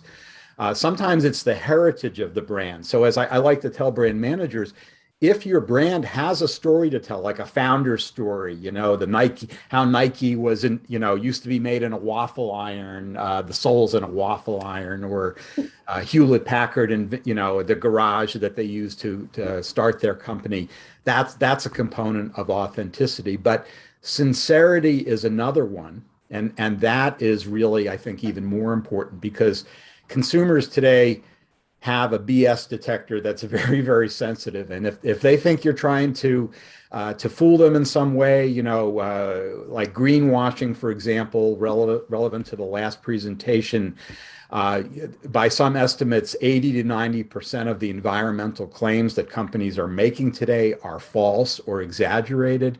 That is the enemy of authenticity. So yes, everybody should be authentic, but think carefully what you mean by that. Yeah, I couldn't agree more. Actually, I think we have time for one more. How does a company achieve resonance? Well, there are many different paths to resonance. Some of them have to do with individual factors, to the extent to which the brand says something about me. Some have to do with cultural factors, the extent to which the brand allows me to identify with a broad cultural movement. So in that case, let's say, I'm not working on commission here, but I'll give a plug to Lululemon. One reason they're so successful is that their brand resonates with people who are working on this kind of project of becoming more, whatever you might call it, whatever that downward dog does for them, wellness or spirituality or something like that. I actually, on my website, I have an audit that people can download for free at michaelsolomon.com, which actually summarizes a number of different, I think 11 or 12 different ways to achieve resonance and examples of each, if anybody wants to download that. But I guess the moral of the story is there are multiple paths to resonance, but for God's sake, pick at least one, because we buy things not because of what they do, we buy them because of what they mean. And if your brand doesn't have a deeper meaning, especially if you're a B2C brand, you might as well not bother. I agree. Being the mother of a big Lululemon fan, I get it. Okay, well, thank you so much, Michael. That was great information. And you have great free information that you're offering. So everybody out there, grab it. It's good stuff. Right. I am going to pass our presentation back over to our host, Celeste. Thank you so much, Jody. What an amazing talk. Michael is so full of incredible information.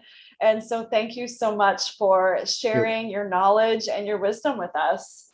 So make sure to share your biggest takeaway in the chat. I've been looking at the chat and I want to communicate with you guys. I want to see what's going on with you and what you're really gaining from the insights. So I'd love to shout out some people, and I didn't see a lot. So I saw some people getting on live in the morning, which is amazing. So thank you. Please keep the conversation going. So for our next presentation, just a little over 20 years ago, when we started buying domains and building websites, that era marked the beginning of having a global presence. Of course, now things are much easier, but what does it really mean to do business internationally? What does it mean to be a global executive? To answer those tough questions, Next, we're going to hear from Jacob Cook, the CEO of WIPC, a Canadian executive running a successful company and business in Asia. Due to scheduling and time zone differences, this fireside chat you are about to watch is pre-recorded. Thank you so much and enjoy.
Group of us, but we built what was an original Airbnb for the 2008 Olympics.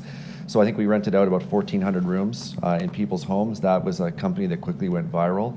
Exited out of that in 2009 and really went full-time at that point into WPIC. Okay, fantastic. So can you tell us a bit more about WPIC in its current form? What are the services and solutions that you're providing to clients?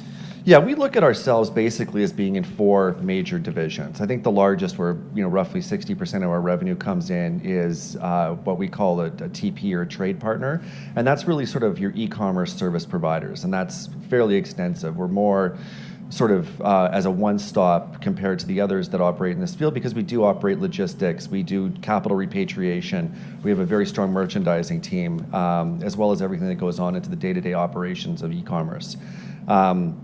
the other three divisions that constitute the other 40% of our revenue, two of them are software. One of them sort of being our competitive advantage is Descripto. Descripto is our distributed script engine. It's really our big data platform that is capable of gathering incredibly large amounts of information about your particular product category. The software itself is 5,500 different servers that work in tandem to gather everything from social media, comments, sales revenue from your competitors, purchasing profiles, really you name it. It's used by a lot of the Fortune 100, including Nike, AstraZeneca, Lululemon, to sort of make business decisions on the information that's available in market. Chinalytics is another software division. That one is basically, it focuses on e-commerce attribution. So one of the things is how much, is your social media efforts contributing? How much is your content, your PR? And how does that all mix in contributing to your overall revenue? So it's really good at analyzing your own data for attribution. One of the big problems in China is being able to do that effectively because so much of it is controlled by the platform. So very specifically, I've got a 33% contribution from my WeChat or Weibo campaigns, for example. And then CDL is just a custom tech solution division. We build a lot of custom software for companies, including likes of IKEA and building out their mobile experience in China. So that's basically how we look at the group as a whole. And all four of those, there's a lot of synergies between them in terms of being able to optimize and giving real advantage to our clients. Fantastic. Before we dive into a little more detail about each of these services, I want to take a step back and ask you to maybe explain to the audience some of the unique features of China's digital landscape. I think a lot of Westerners are maybe not familiar with the apps that people use, what the digital landscape looks like. If you could just elaborate on that. Yeah, well, most of, if not up to 90% of the actual purchases happen on third-party apps like Tmall, like Jingdong, like Pinduoduo, and the Chinese version of TikTok, which is very different. I mean, if you look at, Apple or these other companies like that, everything happens on apple.com. They very rarely venture into platforms. In fact, they're, for a long time, the only platform that they operated outside of their own .com was Tmall. And it took them many years to make that decision. And it's like that with a lot of other brands too as well, is that you're not able to be very successful here with your .coms or your siloed websites unless you have a massive brand pull, and only a handful of companies can actually pull that off. So you are into the third-party apps. So that there's different social medias here, there's different e-commerce apps, and they're ginormous with huge user bases. So what a lot of brands are doing is setting up these flagship stores on Tmall and Jingdong, the main e-commerce platforms. Yeah, that's correct. And that's, like I said, that's probably 60% of our business. What we try to also do is to make that as easy as possible, whereby we connect as many of the back end through technology, so we can have single source inventory, single source customer service, video content can be shared across multiple different platforms to really sort of minimize the workload that goes into having multiple different platforms, and the more exposure that you have, of course, it's going to affect your top line revenue. Brilliant. And can you maybe talk a little bit about kind of how Chinese consumer trends? How do Chinese people shop? Where do they go to shop? Maybe what are some of their preferences compared to other markets? Because I believe one of WPIC's value propositions is helping Western brands really understand and sell to the Chinese consumer. Yeah, I think we certainly do have a big value proposition there because we're able to connect the culture. It is quite different. You're right. I mean, you don't have as much control being on a third-party app of that overall experience as you do with your own sort of .com website and shop experience. So for us, it's about localizing the product offering, understand how it's going to resonate with consumers here. Everything from understanding different sizes and body types for apparel, different color patterns and things like that are just different preferences, to how are home appliances used. For example, cooking very different types of food. There's differences in the kitchen. And all these sort of things that go along with that. So the consumer, I mean, the growth rate over the last 20 years has been incredible. That's really the story of China. You're now, still absolutely booming. I know there's a lot of news out there potentially about China slowing down, but you're really talking about slowing down from an 8% GDP to, 5.6. I mean, I think people can imagine what 4% growth looks like, who in the last 20 years we've maybe experienced that once or twice. which is just absolutely insane. Now, when you take, it's not a small starting point in this economy either, but yeah, when you're still 20 years now of plus 5-digit growth, I mean, it's just, you know, it's hard to even, you know, describe that of how massive that is and how big the opportunities here are inside the consumer space. Fascinating. And can you talk about the recent growth of e-commerce specifically? Because one of WPIC's main thing is helping people sell on e-commerce platforms. Yeah, so, you know, e-commerce has been big for a long time, of course, but, you know, we were looking at sort of very consistent growth. You know, if you're looking at overall revenue, like 30% growth year over year. But, you know, since the pandemic, it really ended up being more like 100% growth. You know, it really put more of a huge dent inside retail outlets that were already headed down. But, you know, it expanded the base. Older people started buying online. They started buying more things online. So home appliances started to boom. Stuff that was really having a hard time making the jump from retail into home. Your food, your groceries. Now, the adoption rates of all of these different types of e-commerce is almost to the point of saturation, which is great. And now we're really riding off of higher salaries, higher disposable income, higher net worth inside the families. So all of that's been fantastic. Very interesting, very interesting. Why don't we move to sort of WPIC's own growth story? So maybe you can kind of chart for us how the company has expanded over the last maybe 10 years. Yeah, I think 10 years is a pretty good time frame. It's, you know, you could probably divide it up into 2 5-year periods. We really sort of were in before the e-commerce boom in China. So how we originally started was just a small digital marketing agency that focused maybe more on the B2B side of things than the B2C, which was where a lot of the early giants that sort of came into the market were the Danahers, the Honeywells, et cetera, and supporting these and their lead generation efforts was a primary part of the business. I would say sort of 2013, 2014, the business changed at that point, whereby we started to really ride the e-commerce curtails. 2014 is when we launched our 2 software projects, both with Chinalytics and Descripto. And from that point on, e-commerce really boomed for us, like from 2015, 2016, 2017. But again, with the pandemic, for us, we've kind of been riding the last 2 years triple-digit growth. That brings its own, you know, unique challenges. Just even adding the personnel to grow, you know, we added 100 people in the last 12 months. That's an incredible lot of resumes, you know, that's probably over 1,000 interviews that we've been conducting in that time to be able to make sure that we get the top level talent that you know is required for operation. We've opened up new branches. We've actually expanded every single office in the last 12 months globally. So Osaka now has a new penthouse top floor. You know, we've expanded Beijing quite a bit.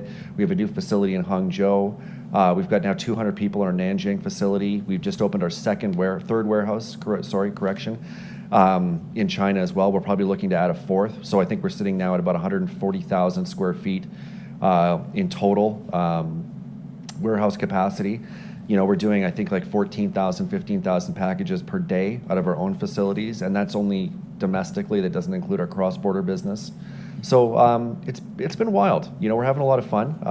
It's you know, you always like it when in those big growth areas, but we're probably expecting that, you know, to continue into next year, and then maybe sort of get back to something normal, you know, 2023. Wow. And so what's the head count looking like now across all these offices? Approaching 400 now. So it's been, a lot of that's been added in the last couple of years. You know, we still have our first employee though. We have a very excellent retention rate. And these are some of the things I think that have really helped us to be able to grow, keep those customer relationships, you know, and I think people stick around. They like working here, and that's been important to us, you know. We take our HR departments and our finance departments very seriously. It's one of the most important areas, I think, of the company. You know, we recruited out of the Ritz-Carlton hotel chain specifically to provide the Ritz-Carlton experience, was the exact mandate I gave them to our employees and our staff inside China that Ritz-Carlton was providing to their guests. So we've put a lot of emphasis on that. And I think, you know, when certainly compared to other companies, our retention rate's incredible. We lose very, very few people. And you know, especially at Chinese New Year, you know, that's a big time where people get their bonuses and then hand in their papers. I think it's been 3 years in a row where our turnover at Chinese New Year has been 0. And I also don't think we've lost anybody except one person in the last 6 months who moved to another country to be with their wife. And that was it. Wow. So, And one thing that's been in the news a lot recently is the work culture at Chinese tech companies. Yeah. So you've elaborated on this already, but what are some of the differences with how you run WPIC in China compared to these other yeah, well, to tech be companies? frank about this, what happens is a lot of CEOs just steal from their employees. And we hear a lot about 996 culture, right? Where it's actually not compensated overtime. That's just theft. That's just CEOs being lazy, not hiring the right people, not investing in HR, not being able to sell their products for the proper amount of money, and effectively just stealing that money from their employees. I mean, 996 is theft. It is straight up theft from employees. It's now illegal, thankfully, but we have completely avoided that. If you cannot do your job in a 9 to 5 or 9 to 6 manner, there's probably a problem with the position or the job requirements or what we've done in order to do that. I mean, our people are great. We do deal with a lot of different time zones, so we do have that constraint, but we do not do 996. Family is always going to be the most important priority in everybody's life, and we fully understand that. Just for the audience, 996 refers to the work culture of working from 9 a.m. to 9 p.m. 6 days a week, which has been a common feature at Chinese technology companies over the last couple of years. That's fantastic. Okay, so you talked about WPIC's story up until today. What about the next 5 years? What are some of the new maybe growth opportunities for WPIC? Well, we still see growth across the APAC region now, with really sort of China leading the way in terms of how e-commerce technology is going to be rolled out inside other markets. So it's great that we now have the skill sets of that. You know, we are training now and rolling out live streaming in Japan. We're going to be one of the first companies inside the Japanese market to do it. And of course, we're bringing the expertise of all the training that we've done here. So our Japanese CEO is actually in market with us, going through all this stuff, getting ready to set this up. So the day that it opens up, I mean, we're going to have a full suite inside Japan, really leading the way there as well. We're now operating in Southeast Asia. You know, we're a little bit late getting our Singapore office open due to the pandemic, but we're going to be opening up down there and expanding our offering even further. So the back-end logistics, a lot of the groundwork has already been completed for that. So we can still do single source inventory through various bonded and non-bonded warehouses so that, you know, we can open up not just maybe 5 platforms in China, but start to add Korea, start to add Japan, start to add Shopee, Lazada, all these other ones that are, you know, also in triple-digit growth in a lot of cases in some of these markets. But again, not expanding the workload that we're putting on the client in terms of, you know, back-end infrastructure. So as we're shooting video content, as we're doing commercials, we're going to be doing it going forward as it not just being for, you know, Northeast Asia, but for all of Asia. And I think that, you know, it's going to be a very unique offering for WPIC that we're going to be able to support in so many different markets. Fantastic. I'd like to ask you quickly about live streaming. I think it's a phenomenon that has not caught on in the West. Can you maybe explain what live streaming is, why it's so popular in China, and how it's part of the e-commerce shopping experience? Well, I mean, this is the thing. I mean, I compare it, quite frankly, a lot to like QVC and online shopping. I mean, or television shopping, right? So it's not so much that it, you know, not caught on, but certainly that influence is really coming from there. You know. And it almost seems like it was coming full circle. It's maybe just the medium that has changed. So what it is basically is online television shows in more of a shorter video where people are talking about the product and they're interacting. So we have message boards and people can send messages to the host and ask questions in real time, and they can explain that feature, they can talk about that feature and really interact with the audience. So, you know, it's really booming, you know. And so you've got a couple of different ways. You've got huge influencers and KOLs that will take your products for a fee and put them on their channels. We use a lot of those. And then we have, I think 13 or 14 studios now at our various offices. We're also streaming, you know, 15, 16 hours a day in a lot of cases for our own products and our own internal use to our own audiences. So it works quite well. I think video format really allows us to communicate. It's really sort of a two-way medium between the consumers and yourself as a brand. Very interesting, very interesting. I wanted to ask you, because a lot of the businesses focus on China, and WPIC is a Canadian company, have the tensions between the West and China in the last few years, and especially with the US and China, since a lot of clients are American brands, has that impacted the business? And if not, how have you navigated that? I think a lot of it is overblown. I mean, certainly the tariffs have gone up, but those probably sound a lot worse because what people probably don't understand is that it's a high tax environment. So there's a lot of VAT tax, there's import taxes already. So putting a 25% tariff, maybe would only affect the retail price by like 6 to 8%. In a lot of cases, the American products didn't have price advantage anyway, so it wasn't fatal. In fact, if you look at overall trade between the countries, it never went down. And if I were to strip the dates out of the graph in terms of bilateral trade, you could not tell me from the graph of when those tariffs went in or not. So it's not having a huge effect, and it's both ways. It's also trade that's going from China to the United States. More exemptions are being granted as well. So very few products are entirely 100% made in the United States. So even the products that are made there will contain Chinese components. In those cases, we're able to get exemptions from the tariffs. We've got a very good team that deals with this. I think I heard a statistic, something like 30% of the exemptions that have been granted through us in terms of products coming in from the US. So that's what one customs department had told us. So we know what we're doing, and I think it's just a matter of being able to make those cases properly and finding out, understanding the components, and then if you can find a way to get an exemption, get the exemption. Very interesting. Can you maybe walk through, for a client working with us to set up their e-commerce store in China, what does that process look like? How are we sort of shepherding that client and that brand into the market? How are their products eventually getting in the hands of a Chinese consumer? I think in terms of our e-commerce business, it falls into two categories, right? You've got brands that are here already, maybe they've misstepped, and they need a partner with the expertise and the capabilities that we have. That's a little bit different. That's a pretty much cut and go, because they've got the inventory in market, they've generally done the paperwork, they just need operational effectiveness. For somebody that's looking to enter the market, I mean, there's a process that we go through. We're going to want to run Descripto. We're going to want to go through and look at the market. Maybe there's a $2 billion market for what you're doing, but maybe your price points are not competitive. Maybe there's actually not going to be a fit. So we want to make sure that before we go down any of those paths that we really looked at the market and we've got a very good play. And for a lot of companies, they have a very broad SKU set. We usually will break that down saying, okay, you have the best opportunity with these 40, 50, 60, maybe 200 SKUs.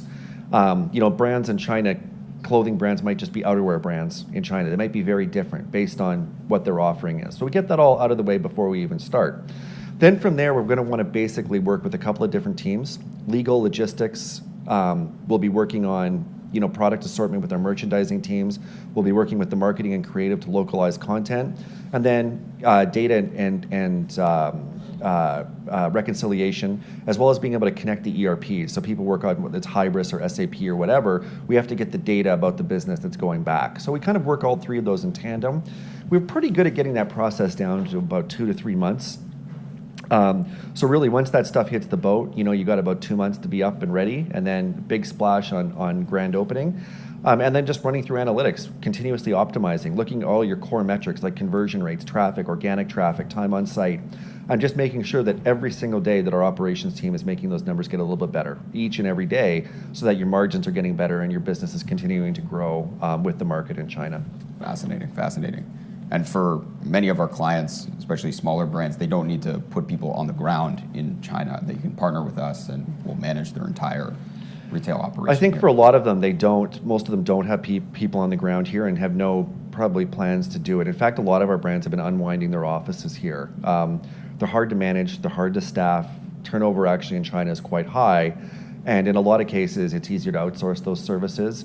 When you having a small team of 5 or 6 people, they can get dated in their skill set. This market changes so often that it's better to be partnered up with an agency like ours that is continuously rolling through skill sets, adding, when Douyin and TikTok come onto the scene, that we're going to have a department with expertise there. That's much harder to do when you're running a small remote office that you're expecting them to continuously build up their skills. So we're unwinding a lot of those offices. They're not needed anymore. But there's also larger companies like Nike, for example, where we can come in and fill in intelligence and help to build up skill sets and analytics for them that really sort of fill in the blanks that they're missing. I mean, they've got thousands of people in China. Fascinating. Now, I want to pivot a little bit. Can you talk about your own experience as an entrepreneur in China? What were some of the challenges you faced? Maybe what what makes being an entrepreneur in China unique from being an entrepreneur in the West? Well, I've always been an entrepreneur in Asia. I started my career essentially here, other than getting here sort of in my mid-20s, going to school here and going through that whole path. It's a lot different. It really is. I mean, I remember, I remember my first office that I rented. Just to give you an idea. Trying to make that relationship, renovated it, did everything, and I called the landlord and I said, "Hey, come see what I did with the place." Well, boy, was she impressed. So impressed, she kicked me out the next day and doubled the rent to somebody else. So I had to learn, you're not in Kansas anymore, and building relationships is key, and understanding who you're doing business with. And I also think there's two parts. I think that not only in the business do we want to offer a great product, but I want to be a good customer with all the vendors that we have too as well. In fact, I want to be your best customer. It's been a policy of mine. Pay early, pay on time, and just make sure that both sides of every transaction you're operating as effectively, as ethically as possible. And I think that goes a long way. Reputation is everything. You only got that one reputation. And I think we've done a reasonably good job of that. But at the same time, there's a lot of CYA as well. You need to do your homework, understand how things work here. It can, in some cases, be the Wild West, but the environment's also changed a lot. We have a lot of law firms. We probably, for a company our size, overspend on Big Four accounting, on we have the same lawyers as Apple does, for example. I think a lot of that is very important. Compliance is extremely important, much more so, I think, so than Western countries. I think we've been way ahead of that. So, a lot of times they'll announce new laws, wait a couple of years before they start enforcing it. We know when those laws are getting dealt, and we're compliant right away. Much better than I think our competitors. So we don't give anybody any reason or anything like that. I think just going through those things are probably what make it a lot different. But in general, I really like the people I work with. I think we have a lot of fun. We work hard. We're smart, and coming to work, with that type of a talent pool beside you on a daily basis makes things very enjoyable. And you just touched on this, but how has the business environment in China changed since you started WPIC? Well, I think that intellectual property protections, trademark protections, all of that has really strengthened a lot. It's really kind of allowed us to make more investments in those areas, certain on taking on rights and protecting rights. And brands also feel now more comfortable coming into market that they're better protected too as well. So, all of those things together really sort of make people feel comfortable in increasing their investments. I want to ask you maybe some more fun questions. So you're constantly traveling around China between the Beijing office, the Hangzhou office, the Nanjing office, and warehouse space. What do you kind of like to do for fun and unwind after your busy day of work and travel? Well, I like to play sports and I like to exercise a lot. I think that's important in sort of keeping your mind and body healthy. I've got 2 kids that keep me busy as well. Having young children is obviously a lot, and they've got a lot of stuff going on. But try to unwind on the weekend, spending as much time with family as possible, because, as you mentioned, I am on the road quite a bit during the week. I play hockey, which is, China, and especially Beijing, where I live, has an excellent adults ice hockey league, one of the best I've actually seen anywhere in the world. So that's a lot of fun. I look forward to that every week as well. Fantastic. What's maybe your favorite thing about living in China? You've stayed here for a good chunk of your adult life. So what? Yeah, I think keeps you going. I think the food is incredible. I mean, that's a great part. I mean, having all these excellent restaurants everywhere too is just fantastic. I think also the infrastructure. In terms of being able to travel between these different cities, it's far better than what I experienced traveling around the U.S. It's huge airplanes, big, comfortable. The high-speed rail network is amazing. The highways are awesome. This stuff is all brand new. There's A380s that fly domestically inside China, to give you an idea of just the level of difference in infrastructure. If you go into the States, it's going to be tiny single-aisle aircraft where you're jammed in for 2 to 3 hour flights. And, quite frankly, even economy in China is better than business in the U.S., I find. So that makes everything a lot easier and efficient. Flights to most of these cities every 15 minutes. So it does make it, being able to operate in multiple cities. And for us, that's important because we need multiple talent pools. So it's not like we can just have one major office in Beijing. We wouldn't be able to hire fast enough there. So operating in the 3 cities like we do allows us to, have really good access to a talent pool. I think about 50 million people when you look at the populations from those three cities. So that really helps, to achieve our growth targets. And what's maybe your favorite place to travel in China for fun? Oh man, I think they're all kind of interesting. I think I like Shanghai quite a bit, though. I think it's just a very sophisticated city, very international. It's we don't have an office there, but I think it's probably one of the cities that I enjoy the most inside China. But I think they've all got their very uniqueness or different aspects of the things that you like to do there. And you run WPIC alongside your brother, who is sort of a partner. Can you talk about your relationship, how you divide the workload? And yeah, so I mean, we basically, if you look at it, would be revenue and profit, right? So I run the operations. My brother deals a lot with new business, new clients, expanding the business. Our financial headquarters is in Vancouver, where he operates. Most of our business development is done out of North America. We spend about 2 hours on the phone every day, usually one in the morning and one at night, where we're handing over the issues and work from each individual office into the next one. So we kind of have a 24-hour operation going. I think that's been pretty helpful, and I think it's great. I mean, anytime you can work with family members and you've got a great relationship like that. We also have very different skill sets. So my brother's much more on the business side of things. I'm much more on the technology and engineering side of things. So it's very complementary set as well. Fantastic. And can you talk a little bit about language learning since you've been here? Learning Chinese, learning Japanese. What's that process been like? How has that been helpful in your career? Yeah, I think it helps for sure. I mean, understanding a lot of the culture comes through language too as well. It's never been something I've been very good at. I think I was always, straight A student in math and desperately trying to pass my French classes in Canada, but I really like it too, despite not being very good at it. I spent a lot of time, did go to university in Chinese, so I think I have a much stronger language set in Chinese than I do Japanese, for example. But it's a lot of repetition, a lot of memorizing, getting great teachers. But in general, it's not as hard as I think a lot of people think it's going to be. Our working language is English at this company, but we do speak a lot of Chinese, of course. And in order to get by and survive, you're going to need strong language skills as possible. Yeah. All right. Well, I think that's all the questions we have. Thank you, Jacob, for your time, and hope everyone enjoyed the discussion today. Yeah, thank you very much. That was very interesting. Thanks. Wow, that was really fascinating. Hold on one second. Awesome. So wow, that was really fascinating, learning how to run a successful business in China. I know that the biggest takeaway that I took from that conversation was being the best customer to whoever your vendor is. I think that that's such an important point when we're running our businesses, like really making the point to build those relationships with the people that we're doing business with. And then clearly he has cultivated an incredible working environment for his employees because his retention rate is so high. So I loved hearing the cultural differences as well as what he's learned along the way. And I think that was such a great conversation. I hope you got a lot out of it.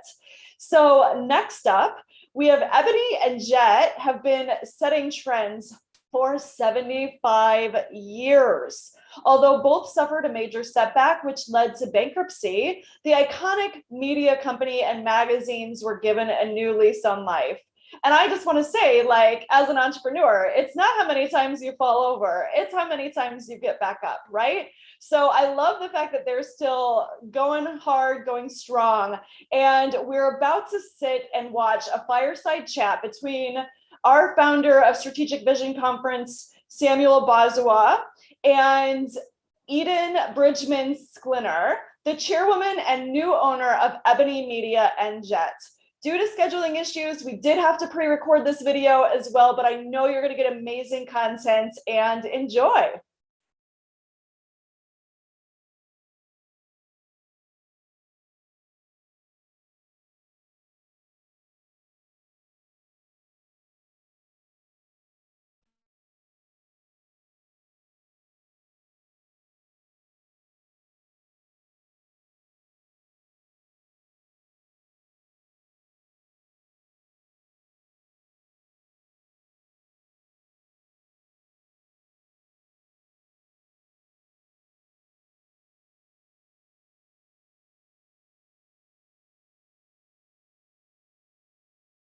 and a pleasure to connect in the same year, which marks the 75th year anniversary. 75 years of history and going strong, that's a rare occurrence in this day and age with corporate businesses. If you could introduce yourself and tell us more about Ebony, Jet, and Manna, that would be helpful for our viewers. Sure, absolutely. I'm Eden Bridgman-Sklenar. I'm the chairwoman of Ebony and Jet, and I am CMO of Manna Incorporated, which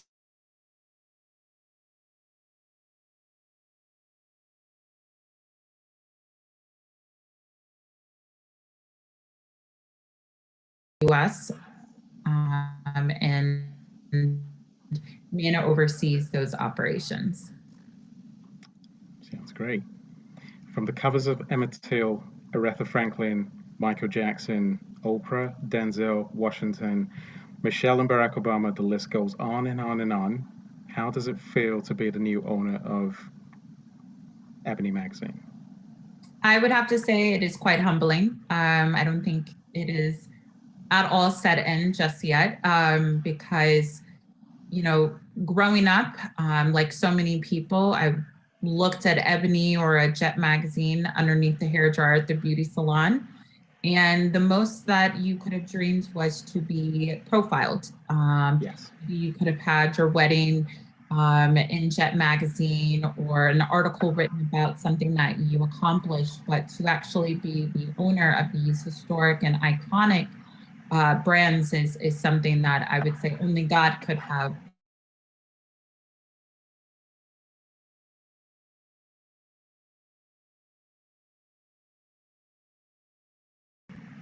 Thank you. Since 1145, Holdings was the only company with a serious bid for both assets. How easy was the due diligence, and how long did the transfer of ownership take? I think, you know, I would say in the beginning, we thought that this was going to be a quick process as far as being able to purchase Ebony and Jet out of bankruptcy, which is still a very sad aspect to think about, that that's the state of our history was in at that present moment. But we became serious about acquiring these assets July of last year, kind of in the middle of COVID and everything like that. It's like, sure, why don't we go out and try to purchase two, media assets, and especially for those that know, our family's portfolio businesses were not in media to start with. So very much kind of taking the pause that we all went through during COVID to reevaluate a lot of things. And from July until January was how long the process took us to acquire the assets and go through the bankruptcy proceedings.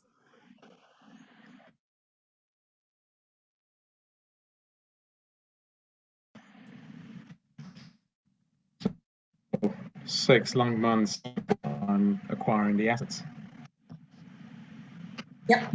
It was 6 long months. Okay. That's good.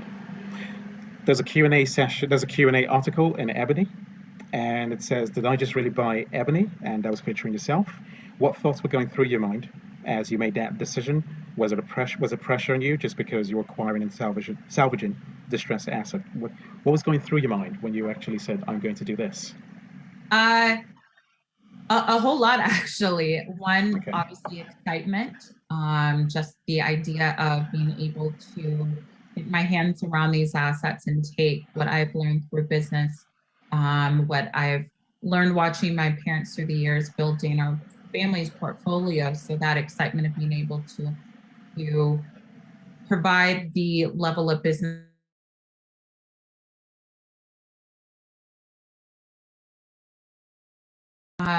in the sense of, is anyone really paying attention? There's so many things out there distracting the world that was anybody going to pay attention that we were buying these assets? And if I would have actually known the level of outpouring and excitement and joy, I mean, every kind of word that you can, or adjective you can really think about, people expressed to us upon them learning that we had taken over. So for me, it really was time to just get busy on putting together a strategic plan, getting the necessary A team in place to begin to formulate where we were going to take these assets now as owners. What is the strategic vision and direction for Ebony as well as Jet? So I'll speak on Ebony first. Okay. Ebony's strategic goal is actually, you know what, I can really talk about them both equally at the same time. Okay. What most people thought that we were doing was purchasing, assets to go to print and to print a magazine and things like that. What they didn't really understand was we understood that Ebony and Jet are so iconic that you can literally place them in industries and in situations that either A, are a natural fit due to being in media, but also they're strong enough to be recognizable as a home for individuals like myself who look like me, to be able to create businesses and resources based upon where Ebony took them. So the idea is we've been strategizing on where does Ebony and where does Jet need to be for people of color in the modern world. Not okay. I'm sorry, what did you say? Nothing, please continue. Not just as providing media, but the idea that people want to experience Ebony and Jet in different ways. And so for us, we've been strategizing on what does that look like from digital to experiential and everything in between. Sounds good. There is a global audience out there. Are we going to see Ebony get into movies and media? Absolutely. Get into filmmaking, short filmmaking, and filmmaking in general for... Absolutely, because again, the brand Ebony and Jet are strong enough. They have as you mentioned, 75 years thus far of rich history. They covered so much that absolutely it would be crazy for us not to tap into our archives. But there's stories now that need to be told that maybe weren't printed in the magazines of the past, but are relevant to us right now. That if Ebony's name is behind it, people not only in the US, but around the world will want to pay attention to, will tune in, will go out to the movie theaters, whatever the means of consuming that content, Ebony and Jet are going to be there to provide it. And I'm sure we can't wait to consume the content you will be providing us as well. Around 10 years ago, big and small media companies went through a rough transition, which led to consolidation and a lot of paywall with Wall Street Journal and some other big media companies out there. Apart from advertising, what is the revenue stream for both companies? So, not to give too much away to our competitors, but we don't want to do that. No, that's the beauty, that so many people want Ebony and Jet to succeed, that we have a unique opportunity to provide revenue streams that expand past just advertising, from commerce to content. You mentioned film and things like that, to where the world is right now, and Ebony being able to have the brand recognition in order to live in spaces that individuals would never have imagined Ebony or Jet to move into them. So for us, it's really not a matter of trying to figure out what, it's just how are we going to do it. And so when you look at whether it's cryptocurrency and can Ebony or Jet live in that space, and what is our voice, and where do we need to show up, absolutely we're going to explore things like that, because the brands are strong enough and recognizable enough for us to be able to play in spaces that traditionally you would not have seen Ebony or Jet to move in that direction. I look forward to the day you'll be playing in cryptocurrency world. And shifting gears, there must have been a plethora of candidates vying for the CEO role at Ebony and Jet. And what was Michelle Guy's standout quality, which was appropriate for a sensitive moment, as well as the transitionary period? Well, that's actually one of my favorite things to talk about, because it really shows the the journey and we say the divine order of things. So Yeah. for us, when our family decided to purchase Ebony and Jet, Yes. we knew we needed someone who was a visionary, who understood the media landscape, had the expertise we needed for what this business was going to require. So through my Black Girl Magic network, I kind of sent out a couple text messages to some girlfriends of mine, just first asking, hey, did they know anyone that could potentially be either a candidate or provide me with names that should potentially be on our list. So we didn't go out, we didn't make it public or know that this is what we were trying to do. We really tried to use our network in finding. So Michelle was one of the first names that was given for itself. It definitely does. On one text between a friend of mine and her, and I messaged her saying, hey, it's lovely to meet you. I'll message you separately. We started talking and we haven't stopped talking ever since. That it was just that easy. And what people also don't realize is we're talking the middle of the pandemic. So traditionally we would have flown her in. There would have been a lot of interviews in person and things like that. We did all of this over Zoom, text, emails, and phone calls that we hired her and set her into position that way. So we've only actually been in the room together 6 times through over a year, which is pretty unique of a situation. It is indeed, yeah. The pictures online speak for themselves. We can see you guys have a great connection together. In conjunction with the grand vision and with your grand vision and Michelle's leadership, I guess it's safe to say 100 years of Ebony is guaranteed. Absolutely.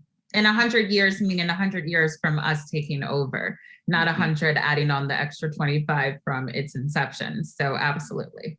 Thank you very much for clarifying that. I'm actually enamored with companies that go over 100 years, hence the question. As of July 2021, Michelle, the CEO of Ebony and Jet, talked about the overwhelming C-suite leaders coming to her, such as Mark Pritchard from P&G and Coca-Cola. These guys are committing, or this companies are committing, exceptional amount of dollars. I'm not going to go into how big it is or how big the amount is. So, how does it feel? How does it feel to receive that much success in a very short space of time after reviving this asset? It hasn't been that long, but you have big companies supporting Ebony. So please tell us about that. You know, it's really the sign of the times that we're in. You know, being Black, having Black companies, and kind of coming off of 2020 and all that was. It's obviously the recognizing that investing in Black is smart, investing in Black is needed. And so these giants within their industries understood that, and they were some of the first to let us know that they were going to make significant investments in what we were trying to do, knowing that the vision would take time to obviously bring Ebony and Jet into the leading voice again that it was, in understanding that this is a long-term play. So many times companies want the immediate ROI, but what they miss is the long-term partnership. As we grow, they grow. And it's really that type of partnership that we've been very fortunate enough to solidify with some key players right off the bat. But we knew that people were going to invest in what we were trying to do. It's just wonderful that it happened so quickly. And honestly, we've had to kind of turn down things just based upon wanting to make sure we had the bandwidth to execute. And that is a really amazing thing to have, not even a full year in. We say we really didn't start until March of this year. So March until now, you know, middle of October, to be sitting in this position that we're in is quite extraordinary. When you say turn down things, are you talking about turning down advertising dollars?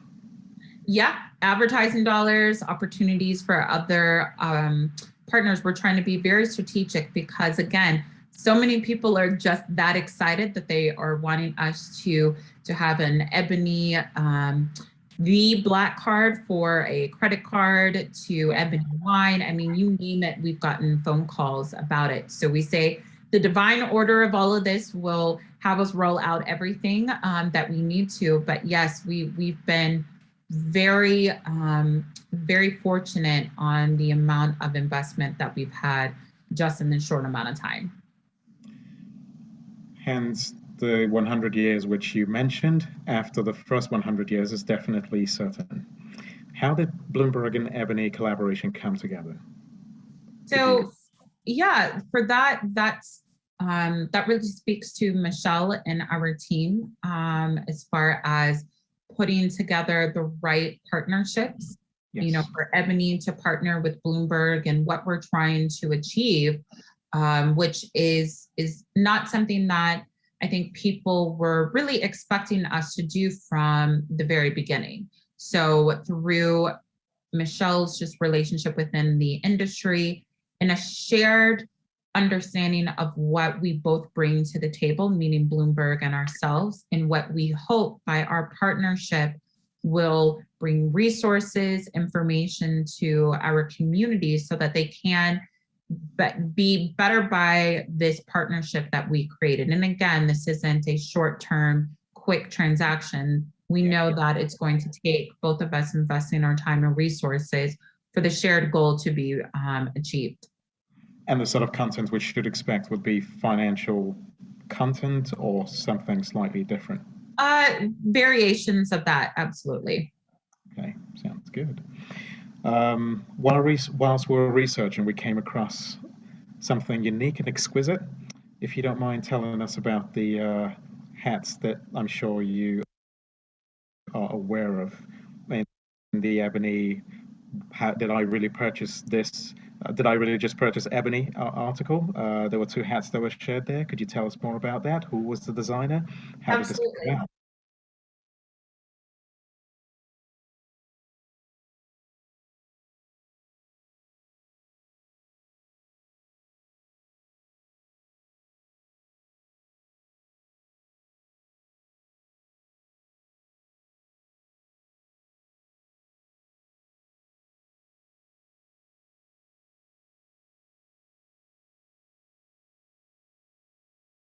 Yes, so I wasn't born in Louisville, Kentucky, but that is where I grew up.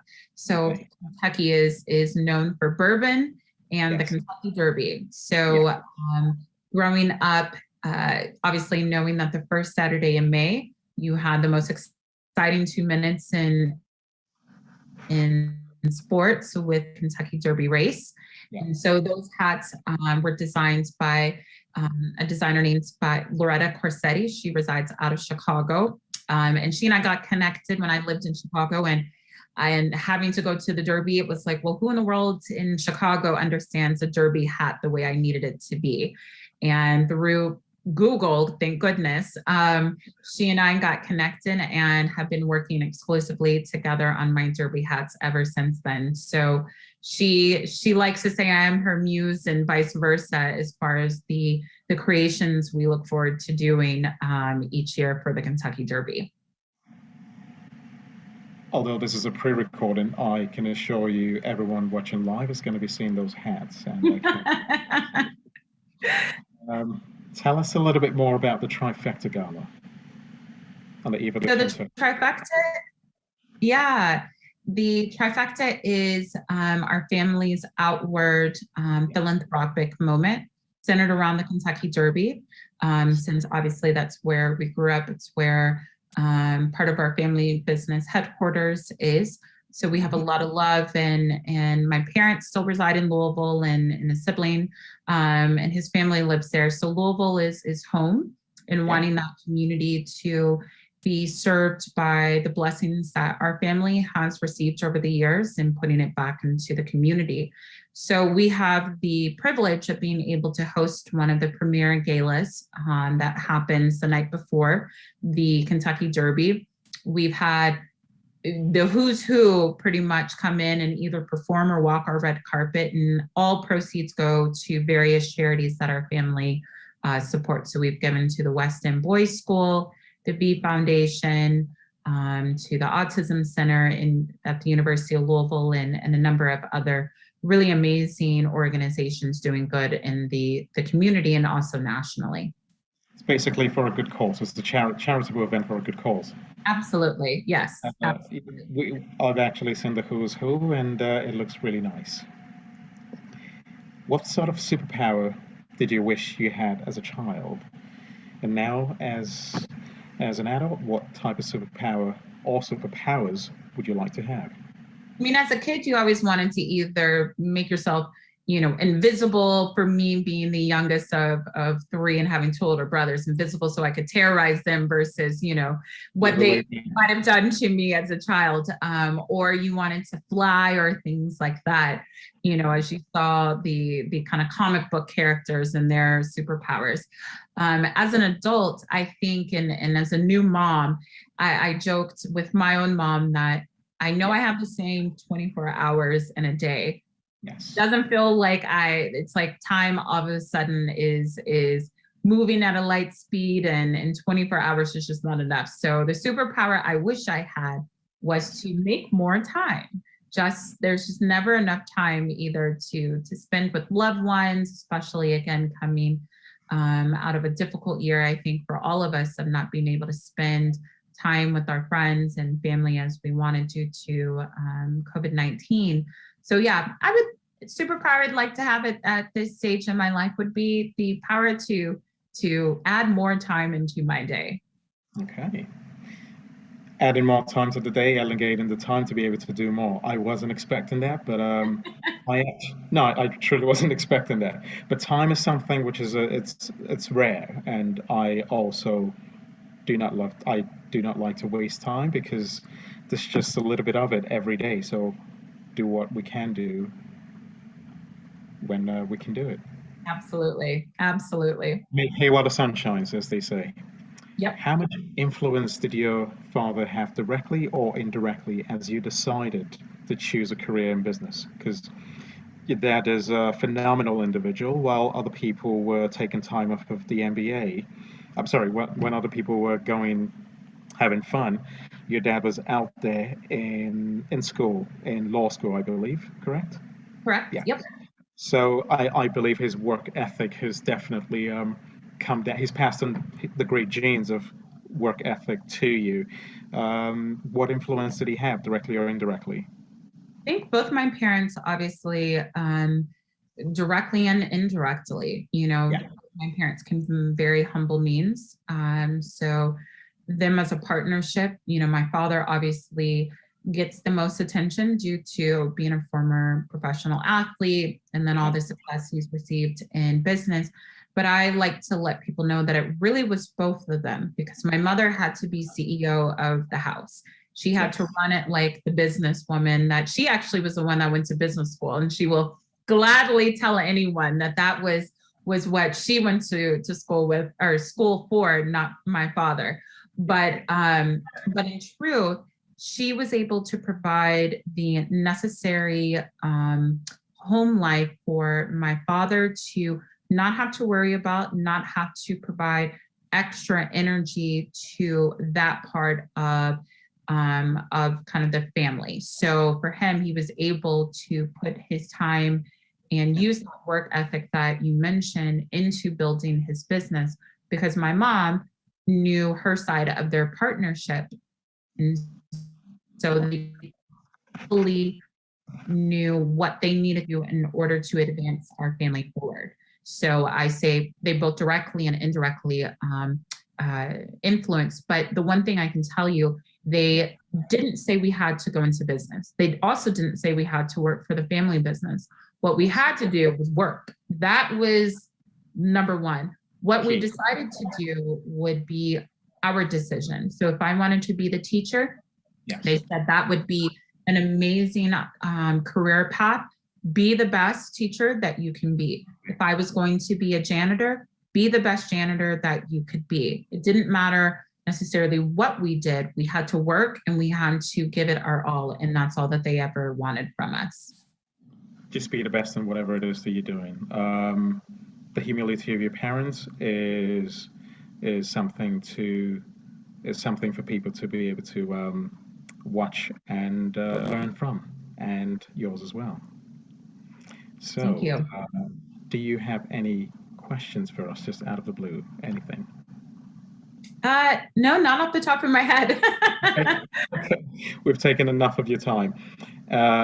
As reported by the Wall Street Journal, 1145 Holdings was the only serious bid for Ebony and Jet. Without your bid, I doubt today's discussion would have happened. Hence, it's an honor, a privilege to have this conversation with you. Perhaps we'll do it again live in New York City, or perhaps we'll do it live in Trifecta Gala. I love the sound of that. Thank you. This was truly an honor of mine. Eden Bridgman, it's a wonderful pleasure to have you on. Thank you very much for joining us in SBC 2021. Thank you. There you have it, ladies and gentlemen. Eden Bridgman Sklina. Did I pronounce that properly? Close enough. Okay, I'm sorry about that. Thank you very much for your time. Thank you. Have a great day. Likewise. Bye. Wow, great. That was really an amazing interview. And I saw Angela comment on like, wow, 75 years. I know it's such an incredible institution. And it sounds like there are amazing, plans and things that they're doing in the future to really move Ebony and Jet forward, which is so very important for everyone on the planet. So I'm very, very excited to see what comes from that. And I did see Kevin's comment about what was up with the socks from the last interview. And I don't know, but I did see it. So thank you so much for sharing your input. And so right now we're going to take a brief break just to the top of the hour. So wherever you are, it's going to be about 13 minutes and we will come back and start again. So get some snacks, get some food, take care of your body, maybe walk around the block really quickly, and we will see you then. Thank you.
Hello?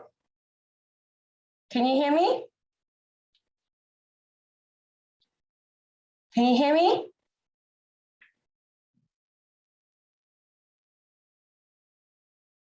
Can you hear me?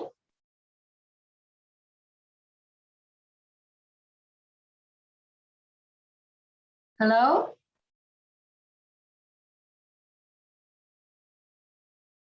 Hello? Hello?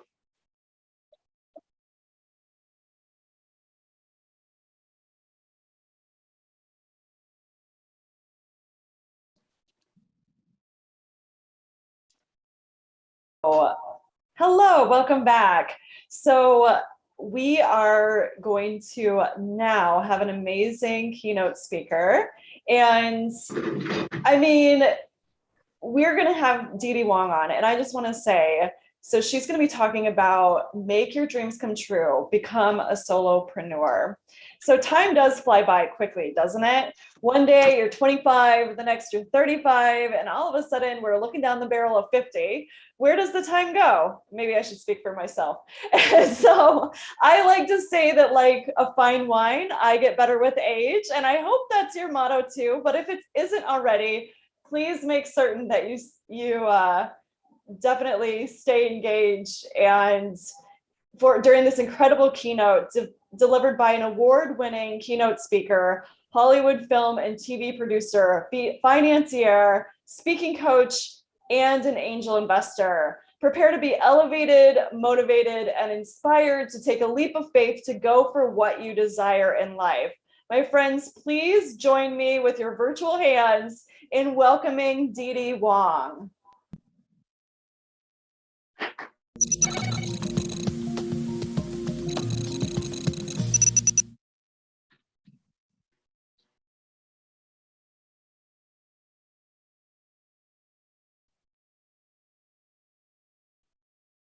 Hello, hello, hello. Can you hear me? Yes, Hello, we can hello, hear you. hello. Go on, lady. There you are. Hello, nice to see you, girls, and thank you so much for inviting me to speak here at this Strategic Vision Conference.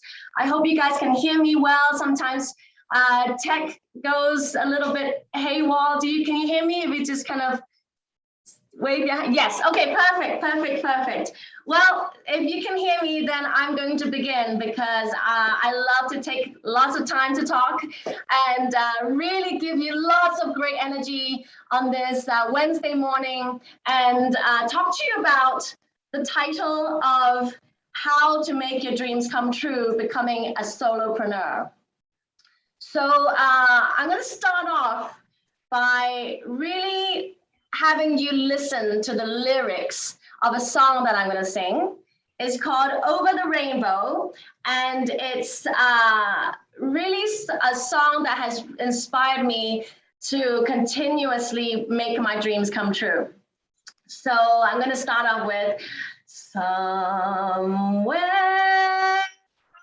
over the rainbow, way up high, there's a land that I heard of once in a lullaby. Somewhere over the rainbow, skies are blue,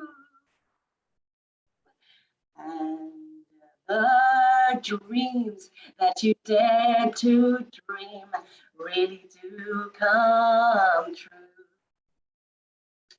Someday I wish upon a star and wake up where the clouds are far behind me,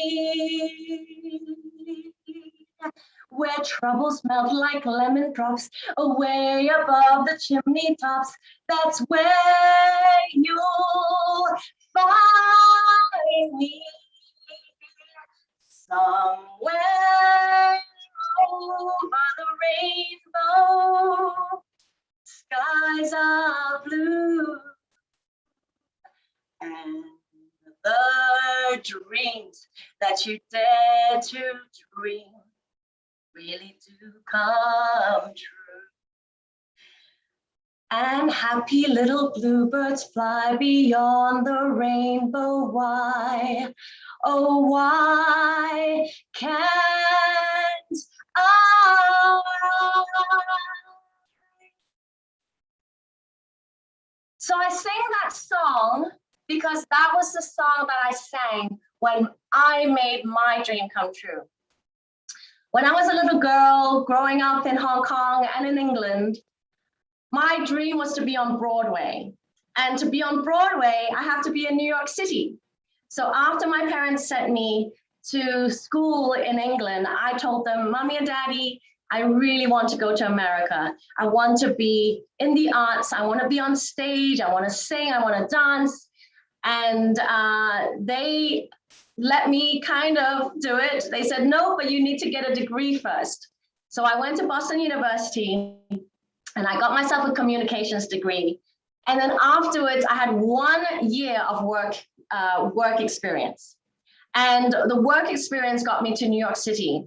And I was working for Vera Wang. I did my PR for her because I got a communications degree majoring in PR. So I worked for Vera Wang and I worked for New York City Ballet. I worked for a ton of celebrities. I worked for Madonna and Jennifer Lopez. And at a young age, I was at 24. I was director of a photo studio where I got to really meet all these celebrities. But one day when I was in a cab going to get a tofu sandwich for Joaquin Phoenix, because I was the head of public relations and catering, an aha moment came to me in the cab, in the yellow cab. And I said, what am I doing? Why am I running from the west side to the east side of New York City in a cab in a matter of only 22 minutes to get someone a tofu sandwich? Is that really living my purpose? Is that really what I want to do in my life? Even though to the outside world, it sounded really glamorous. It sounded like, my God, you get to rub elbows with Jennifer Lopez, or you get to rub elbows with Mariah Carey. It was amazing in the way that it taught me to lead, but it wasn't anything that I had come to America for. So my speech today is about making your dreams come true, right? And why am I telling you this story? Because I was making great money at the age of 24. I was hanging out with all these amazing celebrities and well-known people.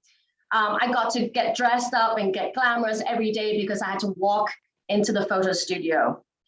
But something inside me was not being fulfilled. Something inside me was not living my purpose. I came to America to be on Broadway. So I gave up and on top of that, this company actually sponsored me to be in America. So I got my visa through this company. With all of those high stakes things that I just listed out to you, why would I give up a perfectly amazing job? Because I was not living my dream.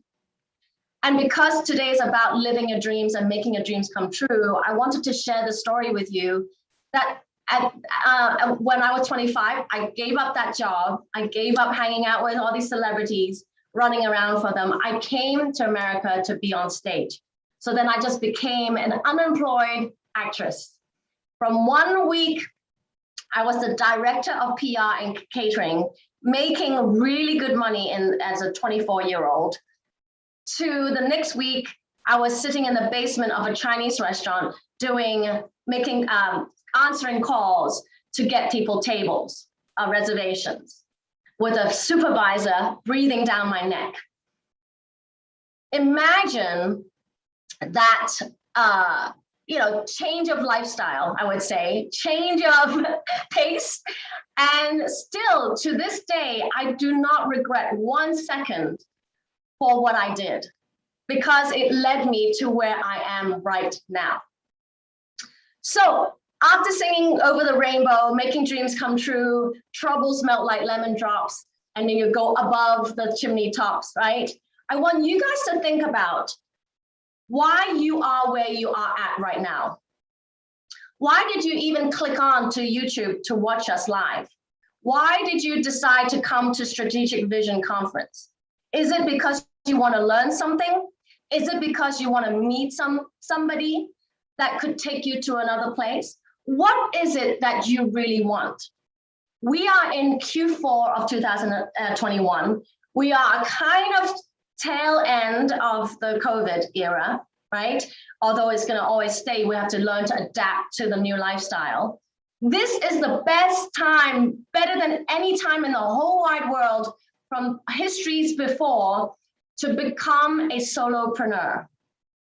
Making your dreams come true is not going to happen if you stick to a paycheck to paycheck job.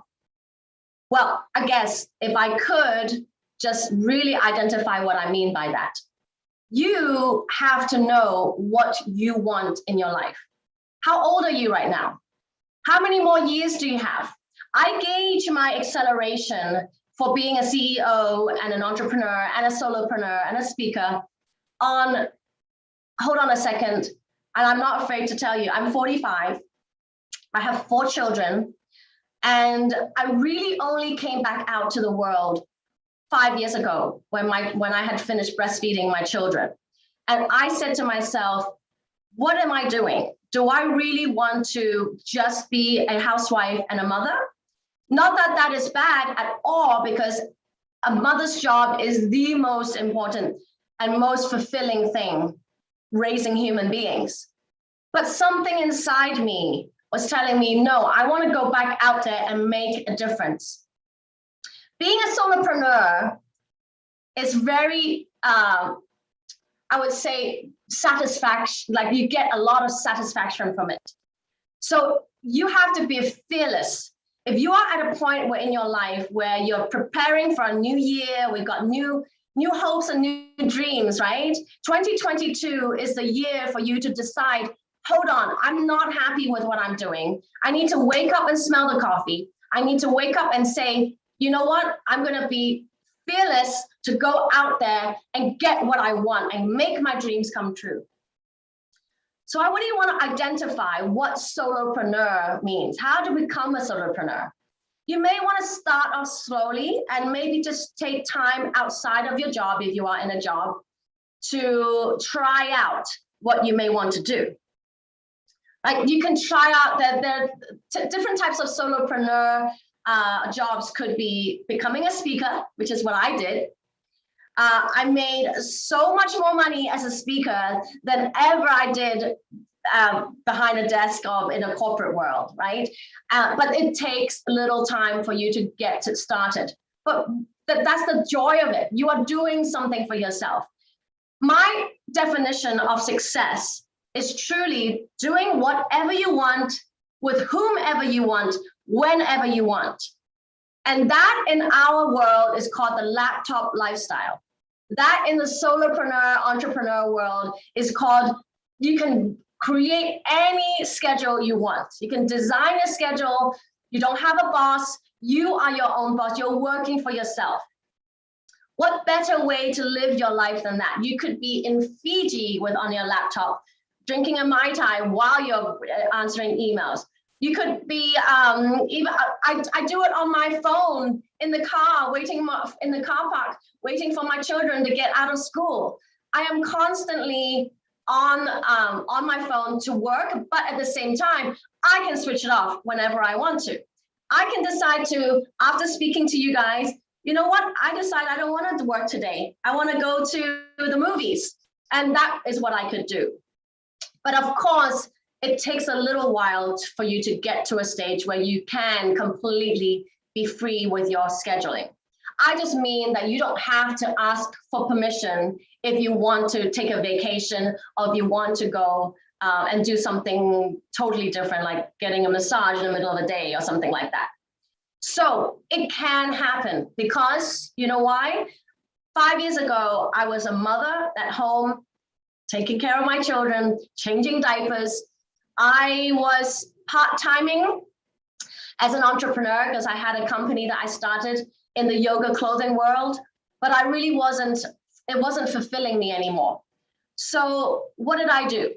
I started going into conferences like you guys are watching right now. I went to a lot of conferences, personal development conferences, business conferences, real estate conferences. I just went out there to mingle and feel the energy of everything that was presented to us.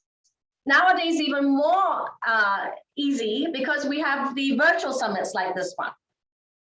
You can click on and learn. You can click on and get inspired. You can click on and get motivated. And I want this presentation to motivate you because I am called Speedy Dee, and I am the accelerator, and I want you to know that you can do it. You spent time today to watch me, so get to do something about it. Don't hear it from one ear and out the other. Get into action.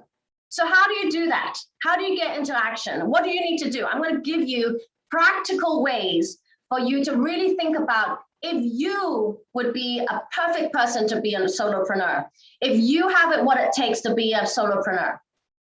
A solopreneur is someone who works for themselves. An entrepreneur, just want to give you a kind of like a difference so you can understand. An entrepreneur, a solopreneur is an entrepreneur, but an entrepreneur is not a solopreneur. So an entrepreneur is someone who still works for themselves, right? But they probably have a team here and there, and they go out to find investors. They're thinking about strategizing and exiting. They're probably VCs, like angel investors, like I am. I am an entrepreneur. But my other side of me that I am as a solopreneur, where I run the Yes Academy. So to give you an example of titles that you can have as solopreneurs, you can be a speaker, you can be a coach. So whenever you have information that you can teach, that is being a solopreneur. You can be an author. You can make money as an author. You can be an influencer on social media. Take advantage of social media right now to be a solopreneur. You can be a freelancer, a website designer, a graphic designer. You can be an assistant, a VA. You can be in the email marketing space, help people with their email marketing. You could also do blogging. Blogging is a really good way to go out there and be a solopreneur. You can exercise your writing skills. And the most common nowadays is to become a podcaster. Lots of people are really interested in what you have to say. You have to build your confidence to go out there and really be able to give information out to the public and be sure of it, right? That is becoming an expert in your own field. I believe that every single one of you is an expert at something. For me, before I became an entrepreneur or became, a speaker, I was a mom.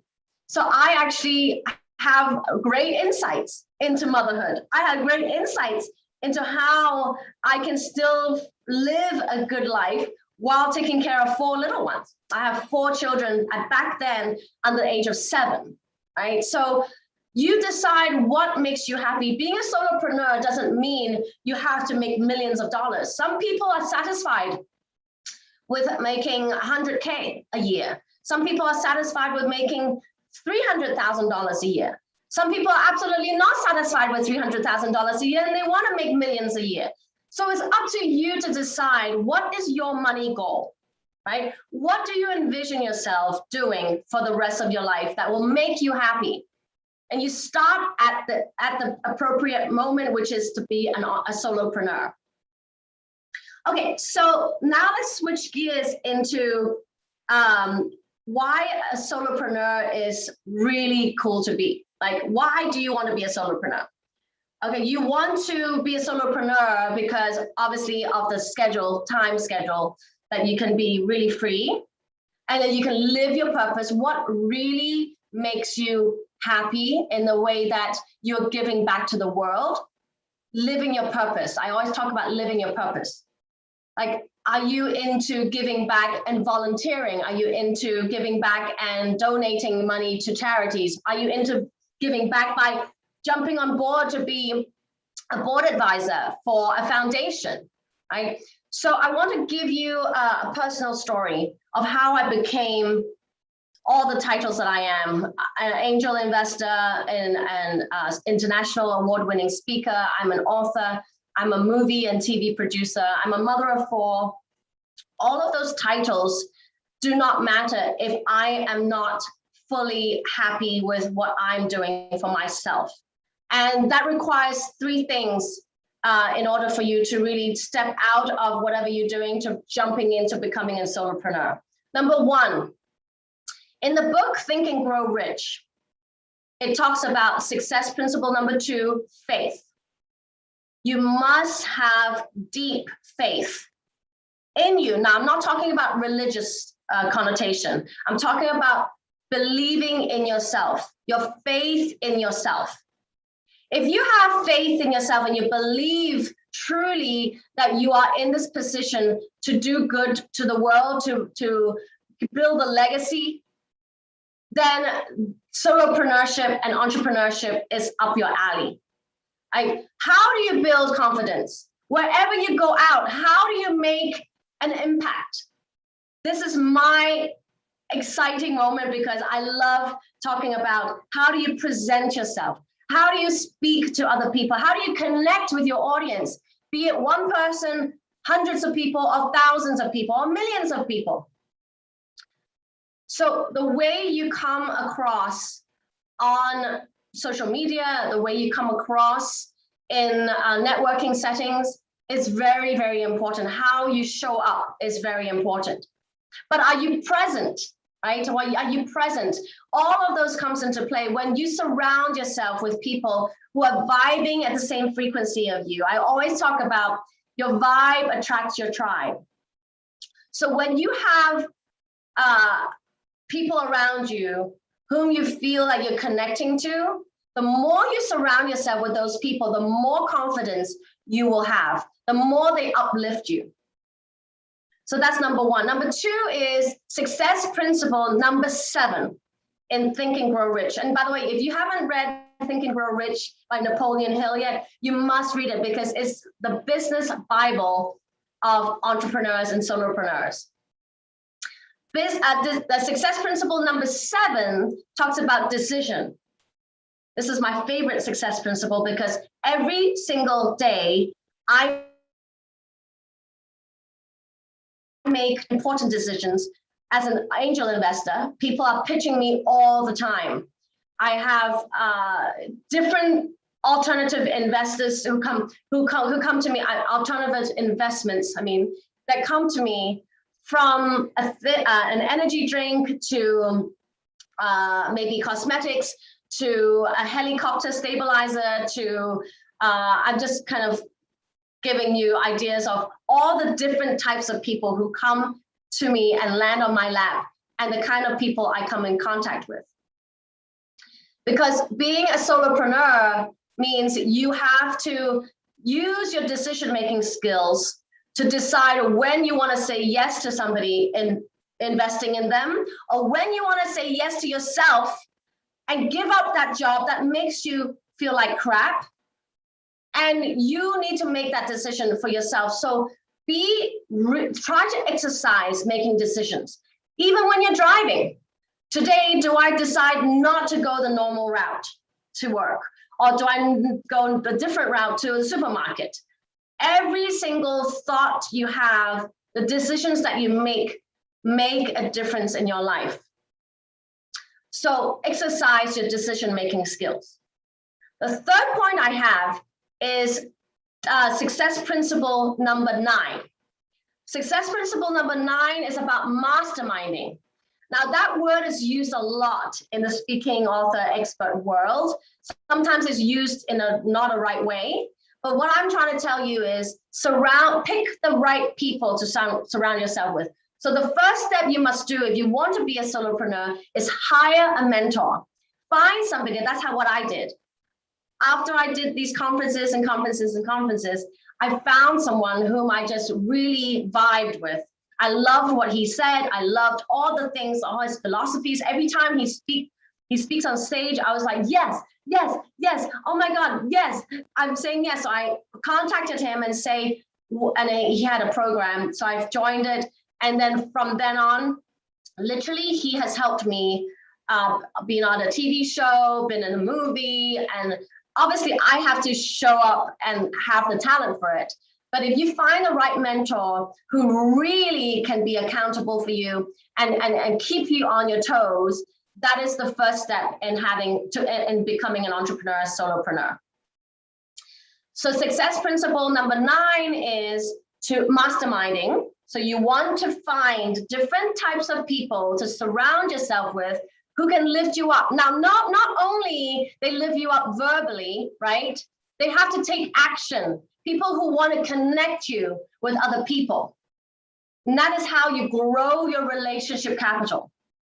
In business, in solopreneurship and entrepreneurship, it is extremely, and I mean extremely, please take this to note, it's extremely important for you to build your relationship capital.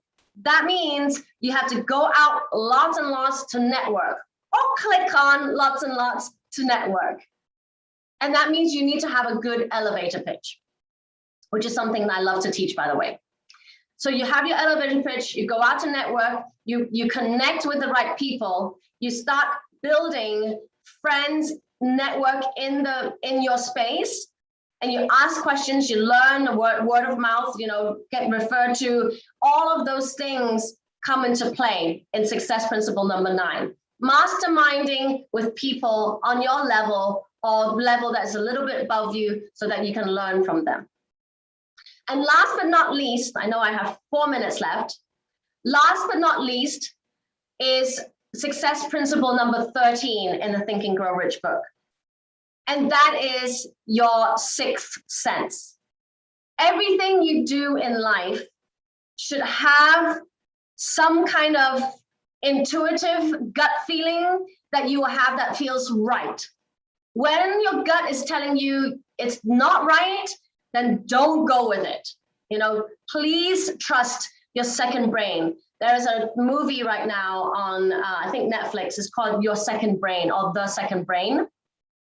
It's all about your gut and your intuition. And how do you feel about what you're doing, the person you're talking to, the things that you're doing? If you have to make that decision, let your gut guide you. And so in order for you to be a successful solopreneur and make your dreams come true, you have to be fearless. You have to have that yes mindset, right? You have to say enough yeses and don't worry about the mistakes. I've had many mistakes in my life. Say enough yeses for you to get to a point where you know when to say no. And the thing is, I said so many yeses that I decided, you know what? That really has led me to become the successful entrepreneur that I am today. And so I started the Yes Academy. And we teach a lot of business owners, entrepreneurs, solopreneurs. How do you get to the place where you're making 6 figures and 7 figures, right? How do you actually leave that paycheck to paycheck job and not be afraid? And I help you build confidence. I network with my group, and then I actually connect you with the right people to get you to the next step. So how do you make your dreams come true? Practical ways. Number 1 is ask yourself, are you happy? Ask yourself, are there things out there that you really want to achieve, that you still want to make possible, whatever age you are at? Number 2 is, who would you contact to make that happen? What mentor do you want to follow who is walking the walk and talking the talk and showing you their path? If you can find that mentor to guide you, that would be a great number 2 step. Number 3 step, how much money do you want to make? Write that number down. How much money you want to make in a year or in a month or in a week? Then you have to do time management. It's very important to have time management skills and organization skills and networking skills when you are a solopreneur. So you may just, you know how happy you are. You've maybe looked for a mentor. You've written down your goals from how much you want to make. Then you have to take action. And I would say you accelerate in taking that action. Don't dilly-dally. Oh, I'll get that. I'll get to that next week. I'll get to that next month. And then a whole year goes by, you still didn't do it, right? I am the get stuff done person. I'm the get stuff done mentor. You guys, if you are excited about what I'm telling you and you want to make your dreams come true, just really follow those practical ways in making those decisions. Surround yourself with the right people, and then say, you know what, I'm going to do this. I'm going to make 2022 the best year yet. Everyone had to reset for COVID. So why don't you reset?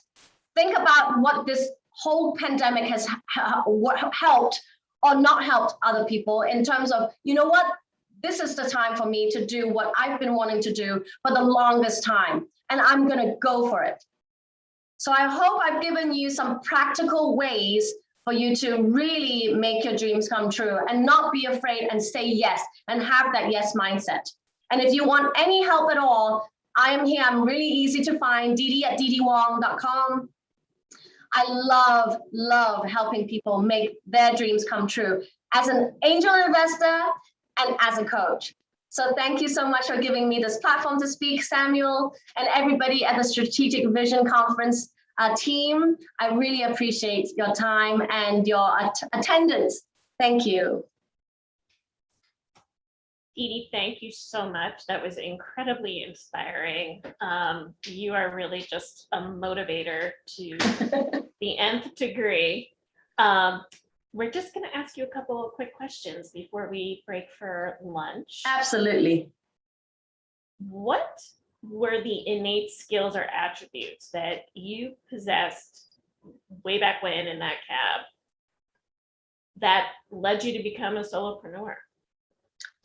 Great question. The love of people, the love of learning, the love of knowing that whomever I speak to, I can learn something from, and never have the entitled attitude.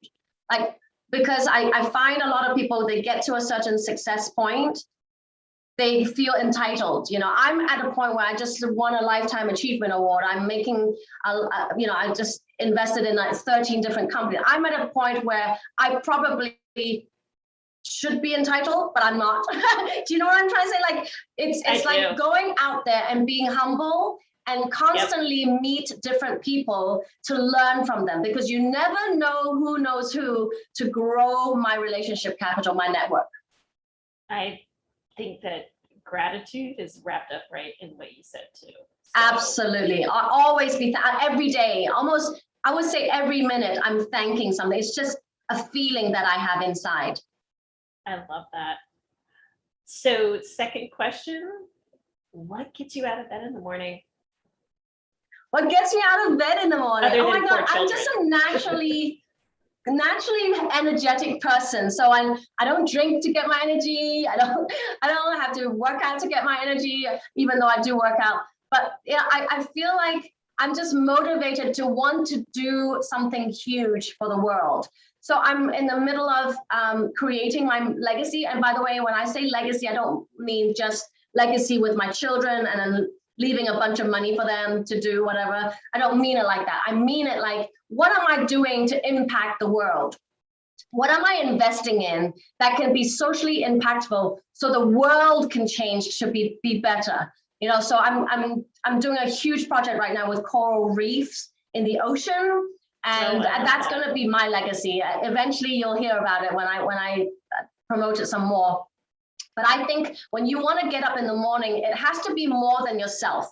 It has to be, why are you getting up? What are you doing? Who are you impacting when you're talking on Zoom or in a conference or even in a supermarket when you meet somebody new? Like, who are you impacting? Every day you have the choice to do that. And that probably is what makes me get out of my bed. I love that. I know you just told the audience your email. Do you want to give your website and yes, absolutely. So everyone who is listening and who will rewatch this, I love meeting people. So please, if you feel like you connected with me, you connected with my vibe, you're vibing the same frequency, or you're ready to really be fearless and get rid of that job and go into solopreneurship, you know, I'm really easy to find, ddwong.com, DIDIWONG.com. And of course, please follow me on social media. Instagram is just ddwong official. You'll find me in my pink dress. And Actually, I've changed the photo recently. I think I'm in my white shirt now. But I just put Google Didi Wong and you'll find me. And you can always email me, didi@didywong.com. Great. Well, Thank you. Thank you so much. Oh, you know what? all I'm of so that. sorry. I have one thing I want to give to your audience. Sure. So I wrote a book recently as a digital book on how to perfect your elevator pitch. Because I talked about elevator pitch, knowing how to pitch yourself or knowing how to speak to somebody new, how to answer that question. How do you do? What do you do? Sorry. So for anybody who's listening, you can go to didywongfreebook.com and just enter your email, and right away you'll get the free digital book to help you with your elevator pitch. Fantastic. I look forward to downloading that. Thank you. All right. Thanks so much, Didi. Thank you. Have a great day, everyone. You too. All right, everybody. We are going to take a short lunch break. So get up, stretch, have a sandwich, and we will see you again at the top of the hour.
All right, come on back. So welcome back from lunch. I hope you had an amazing break.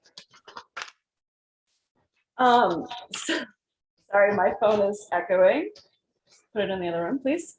So thank you so much for coming back. We're ready to start the next rest of the day. So please share in the chat. I know that this morning was packed full of information. We'd love to hear what your takeaways were so far. And I'm so excited to jumpstart back into this afternoon. As a coach, I help people develop a solid mindset for success. So when I saw Rod Cleef on the list of speakers, I was really excited. I know you think you're here for real estate, but you're really here to understand how to be successful in life. My friend, I give you Rod, a passionate real estate investor who personally owned and managed over 2,000 properties. He's built over 23 businesses in his 40-year career. This fireside chat is going to be moderated by our very own Samuel Bazua, the founder and CEO of Strategic Vision Conference. Take it away, Samuel and Rod. Thank you, Celeste. Chris Lopez from Bigger Pockets podcast called him Mentor of Mentors for the multifamily space. And Terrence Doyle, also from Bigger Pockets, referred to him as the man, the myth, and the legend. It's an honor and a pleasure to introduce the irrepressible Rod Cleef, the president and founder of Lifetime Cash Flow. The president and founder of Lifetime Cash Flow Academy. If you're watching, get ready to receive germs of greatness. So to begin, please introduce yourself and tell us a little bit more about your business, Rod. Sure.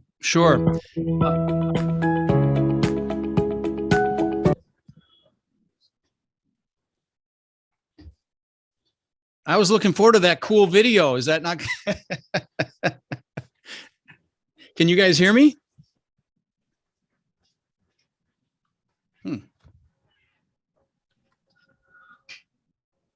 Guys?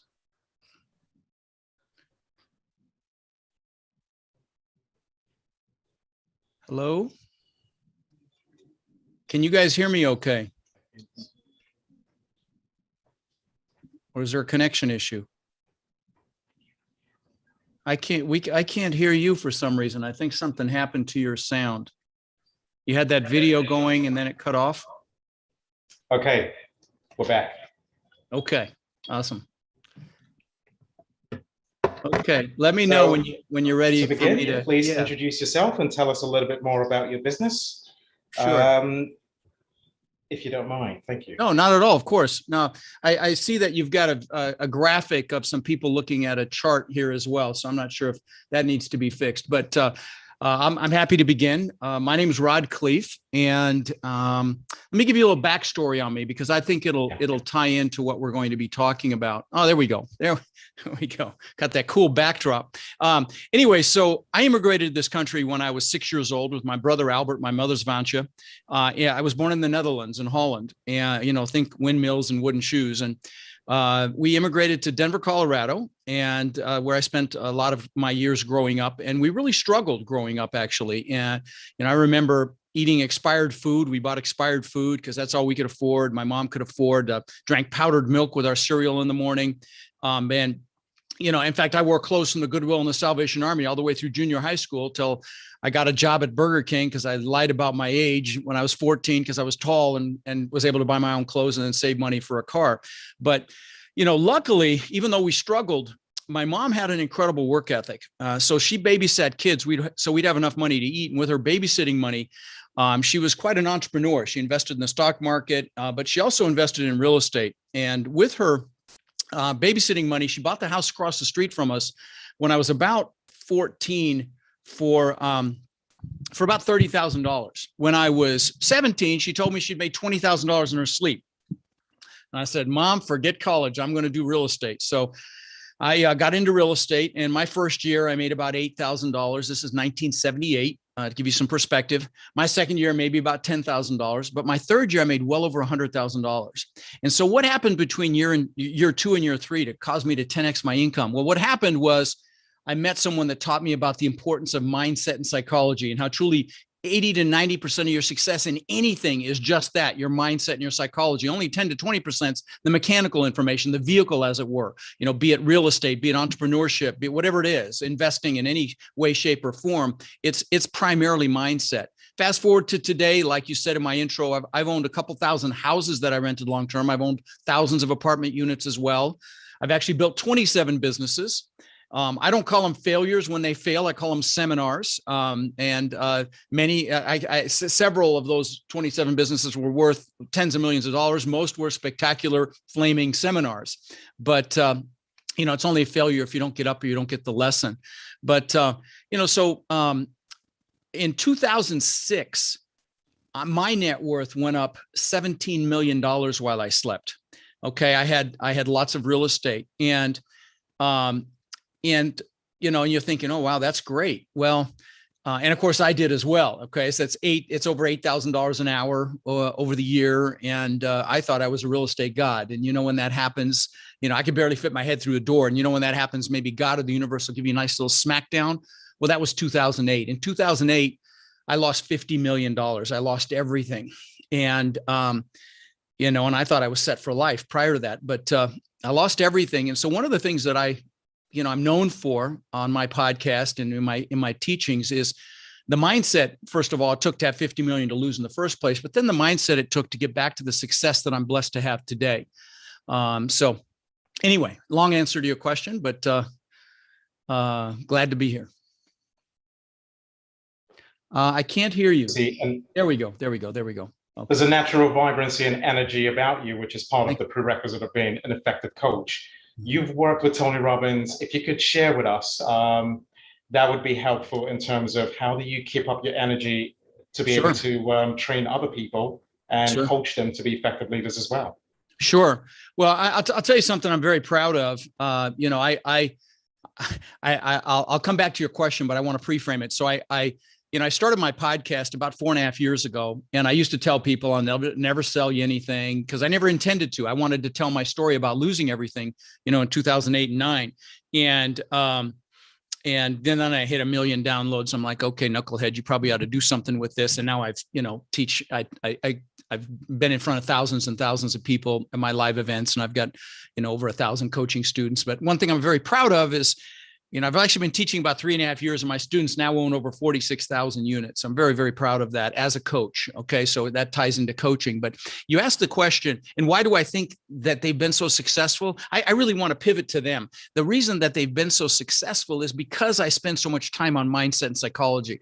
My live events, I've got a boot camp coming up in Orlando, December 3rd, 4th, and 5th. And, the first thing we'll do is a goal setting workshop. I call it goal setting on steroids, because how the heck do you get anything if you don't know what it is? You've got to have what Napoleon Hill calls a burning desire. And so, that's the first thing we do, is get very, very clear on what someone wants and why they want it. And then we do a lot of other things at my events as well. Like, we do an identity statement, because there's no greater force in the human psychology than the need to be consistent with how we identify ourselves. We do lots of things. People laugh, they cry. So that's why. So you're asking about how I keep my passion and my energy up. It's because, first of all, I love what I do. Okay. And so if you're listening and, you're thinking, you're considering a vehicle, a strategy for building that success in your life, be it, again, entrepreneurship, starting a business, investing in the stock market, investing in real estate. You've got to love it. And you can learn to love anything. You can associate pleasure with it. But I tell my students, if you don't love, buying apartment buildings yet, associate pleasure with it, equate it to hunting for buried treasure. And you can learn to love something, but if you can't learn to love it, for God's sakes, go do something else. Because you're asking me how I'm able to keep people motivated. It's because I love this. I'm passionate about it, and it comes out, in my energy and my communication. And so, that's a long answer to your question. That's fine. Thank you. You are a podcaster, a real estate businessman, a coach. How do you manage to do this all? Do you have thousands of employees on payroll, and how does that happen? Sure. So again, It's funny. I started my podcast 4.5 years ago to tell people my story. If you're going to buy real estate, for God's sakes, buy apartment buildings, don't buy houses. Don't learn from my mistakes from my seminar. And I used to tell people early on in the podcast, I'll never sell you anything, because I never intended to. I just wanted to add value. And that's a key phrase right there, adding value. And that's what I focused on, was adding value. In fact, I used to take free phone calls from my listeners. Call me, we'll talk for 30 minutes about anything you want. I'm not going to sell you anything. I just want to help. Had hundreds of those calls. And now, my podcast is the largest commercial real estate podcast in the world. I'm blessed to say, with somewhere around 11.5 million downloads, which for a specialized, podcast is pretty good. And so, I think that, I kind of fell into coaching. I never planned to. I started the podcast because I hate asking for money, and I wanted to tell my story, and I thought it'd be a great vehicle for both. And then, like I say, I hit 1 million downloads. I'm like, okay, I better do something with this. So I wrote a book and I gave away 20,000 copies for free. And then I finally did a course, and now I do live events, and I love it. I just absolutely love it. And how do I stay on top of all that? I've got a pretty small team, but we're very effective. I've got some incredible people on the marketing side. Honestly, any business, according to Peter Gruber, is nothing but innovation and marketing. Marketing is such a key piece. And then we're constantly innovating, trying to come up with new ways to add more value. Again, like I just said, the most successful people in the world are the ones that add the most value. And that's kind of one of our core, mantras at my company, is to just continually innovate and add value. And then, of course, the marketing piece. So I have a very small team, about 12 people is all. 12 people for what you are able to accomplish and do continually on a yearly basis is incredible. Yes. Thank you. I agree. You need to always add value, because value is what people love, and value is what brings people to the business. For a variety of reasons, a substantial number of individuals operate below their capacity. Could you tell us a little bit about your exercise at your boot camp? The one which talks about do what you want to be, do what you want to do, be what you want to be, and people who want to help. You have something on your website which says, be what you want to be, do what you want to do, and have all that you want to have and help people. I believe that's on one of your websites. Yeah. Okay. I don't recognize that, but I can actually speak to everything you just said for sure. And, it ties into, again, doing what you love. Because if you do what you love, work is play. You never work another day in your life. And so, and in this business, in this multifamily real estate business that I'm in, it's a team sport. And frankly, honestly, any business that if you need to raise money, you have to be able to influence people. Okay. And that starts with competence. You need to understand the subject matter. You need to learn it. If it's multifamily, for God's sakes, come see me. But if, whatever it is, learn the subject matter. But then that competence equates into confidence. Okay. And then once you have that confidence, you have the beginnings of the ability to influence people. But then you couple that with passion because you love it. You're unstoppable. People want to be around you. They want to work with you because they see that, you love what it is that you do. And that's really a key recipe for success. And I kind of got off on a tangent there, so I don't remember the core question you asked me, but I don't know if I answered it or not. Forgive me. It's okay. You definitely did answer it. In Okay. 2016, your net worth went up by 17 million, which you Yes. mentioned as you slept. And then in 2008, you lost around Everything. 50 million or so. That's to say. 17 million How and a did you lot more. bounce back? What were the steps that you Sure. took in bouncing back in order for people to be able to, if you can help explain that, that would be bet. nice, so that people watching can know how to bounce back in life from a setback. A lot of people have setbacks given COVID and what's been happening in the past 18 months. What can we learn from you in terms of Sure. getting back on our feet? Yeah, no, I will tell you, in fact, it's going to be a long answer, but let me tell you initially that it is reassociating with exactly what it is that you want and why you want it, which is why the goals are so important. Okay. And so, like I said, one of the things we do at my live events that's such an important piece is this goal setting workshop. And if you'd humor me, I'd like to take a few minutes and describe it. Now, if you'd like me to, if you're not interested in multifamily real estate, if you DM me on any social channel, and I'm even on TikTok now. They got me on TikTok. Any social channel, you DM me, and I will send you a link, because I did this on January 2nd with music and a free guide to download, and I'll guide you through this process. It's very, very powerful. But if you come to my boot camp, obviously that's the first thing to do. But I'd like to describe it, if that's okay with you. Is it okay if I drill down on it a little bit? Yeah, please do. Okay. All right. So what you want to do, and again, how do you get anything if you don't know what it is, right? You need to know what it is that you want with clarity, and this will do that. So sit down an hour, carve out an hour, hour and a half for this. Make sure you're well hydrated, drink lots of water, as I need to get one. Drink myself, make sure you're well hydrated.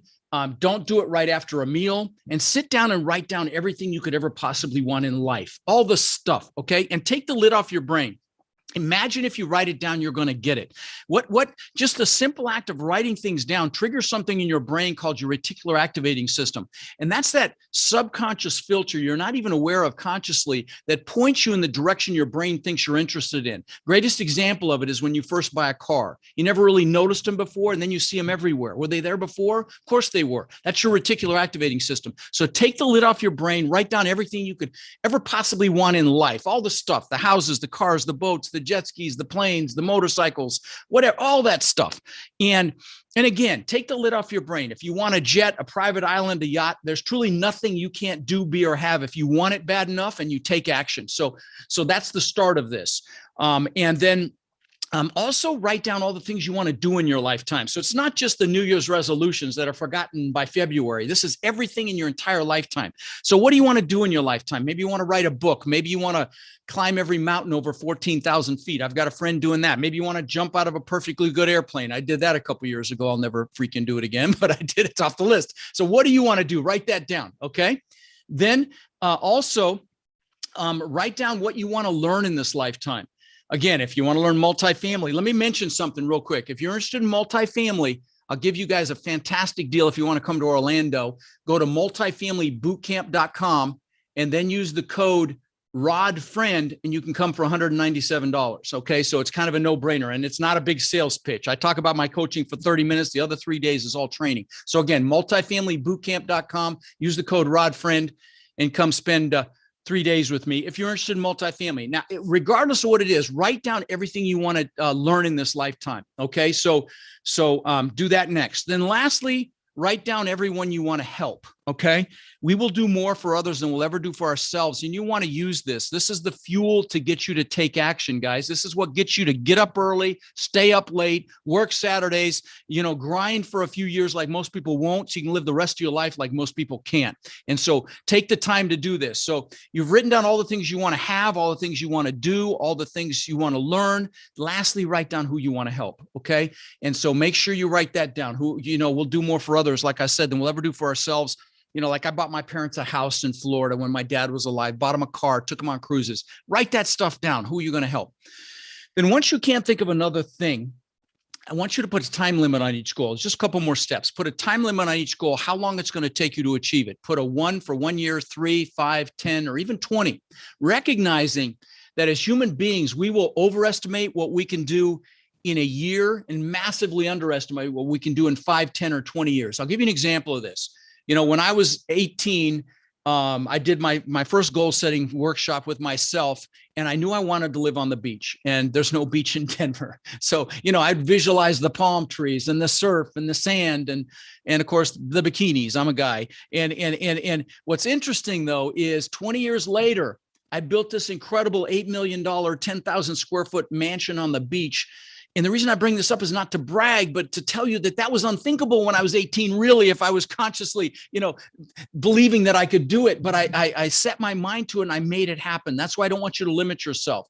Okay, so once you put a time limit on each goal, pick your number one goal. I mean, that goal, when you get it, you're like, oh my God, this is amazing, that goal. And if you've got, you've arrived when you achieve that goal. And if you've got several that are equally exciting, just pick one. It won't matter for what we're going to do next. Put it on another piece of paper. Then pick your top 3 1-year goals. Put those on another piece of paper and leave some room in between them. And here's the last piece. Now, I will tell you, at this point, you've got those 4 goals. You are ahead of 99.99% of the people on the planet that, again, do a New Year's resolution that's forgotten by February. But there's a couple more key pieces. The goals are important, but what's more important is why you must achieve them. So I want you to write a paragraph under each goal, why you have to achieve that goal. And use emotionally charged words like amazing and incredible and beautiful, because words are very, very powerful. So put a description like, and again, you may want to involve other people. We do more for others than we do for ourselves. So you might say, so I can show my kids what amazing abundance looks like. So I can show my wife what it means to live a life of freedom and success, or whatever, so we can have the freedom to do whatever we want, whenever we want, wherever we want. Whatever's going to juice you, write that down. And then once you've got a reason why underneath each goal, I want you to put a little pain in there if you don't achieve it, and make it painful if you don't achieve the goal. So I don't feel like a failure. So I don't fail my kids. So I don't fail my husband or wife, so I don't have a life of regret, live a life of regret. And I want to tell you why this is I think a big deal. There was this nurse in Australia named Bronnie Ware. She was a hospice nurse. So she took care of patients, when they were about to die. And she asked him a question. And the question was, do you have any regrets? She wrote a book about it. It's called The 5 Regrets of Dying. You know what the number 1 regret was? It was not living the life I could have lived, living someone else's life, not doing what I know I'm capable of. And I can't frankly think of anything worse than that. So anyway, you've got your positive, negative reasons why. Last thing, get pictures of your goals. Okay. Pictures are so powerful. I'll give you a couple of quick examples and then I'll land the plane on this. So let me give you some public examples of declarations and using visualization to get what you want. And again, guys, now some of you analytical ones you're probably going, okay, get on with the real estate stuff, but I'm telling you, this is more important. This is 80 to 90% of it. This is how I had 50 million to lose and how I got back to the success that I'm blessed to have today was by what I'm doing here. So you've got your positive. Let me give you some examples. A great example is Jim Carrey, the actor, the comedian. He wrote himself a check for $10 million when he was flat broke. And he used to go up by the Hollywood sign. He'd visualize cashing it. And that's how much money he made for Dumb and Dumber. I'll give you a more recent example. Demi Lovato, the singer, when she was an unknown, like 11 years ago, posted on social media, one day I'm going to sing the national anthem at the Super Bowl. She posted it. She declared it again when she was an unknown. And go watch not this last Super Bowl, the one before. See who's saying the national anthem. I'll give you some personal examples for me. Back when I was 18, I got my real estate license. I thought I was going to get rich selling other people's houses. So I got a 4-door car, a bone ugly Ford Granada, bench seat in the front, just a real piece of you know what. Well, I worked with a guy that first got me started learning about mindset and psychology. And he had a couple of Corvettes. He let me drive one. And I'm like, oh my God, this is amazing. So I got a picture out of a magazine. Again, this is 1978 before the internet. Got a picture out of a magazine. I put it on the visor of my 4-door bone ugly Granada. So every time I sat in it, there was a picture of a Corvette. Within a year or two, I had a Corvette. I'll give you a couple more examples, but I want to pre-frame this again by saying I'm not bragging. This is just to hopefully inspire you. These things don't even interest me anymore. Okay. This is back when the TV show Magnum PI was out. The actor's name was Tom Selleck. It was a detective show and he drove this Ferrari 308. It's the first time I'd seen an exotic car on the TV. And I'm like, oh my God, look at that. So I got a picture of that actual car. Put it on the visor of my Corvette. Within a year or two, I had a Maserati look just like it. Last example, and then I'll be done with this. I'm the guy that always wanted a Lamborghini. Again, I thought that was get the girls, hey, get a Lamborghini. And I had posters growing up of Lamborghinis. And what's interesting is my son actually collected models of exotic cars. He had about 40, Ferraris and Porsches. And he had a Lamborghini, exact same color and style that I ended up getting, which I wrecked. So again, do the goals, do your whys, get pictures, put them around you, put them on the wall, put them on a screensaver, do vision boards, just get them around you. And that's how you manifest this stuff, guys. Sorry, long answer, but hopefully it added value. The power of visualization is really important and it helps a lot of people to achieve. If you can conceive it, you can definitely achieve it. The secret to success in business and in life is the power to discovering your genius and living in that genius. Mm-hmm. Could you please expand a little bit more on that? Sure.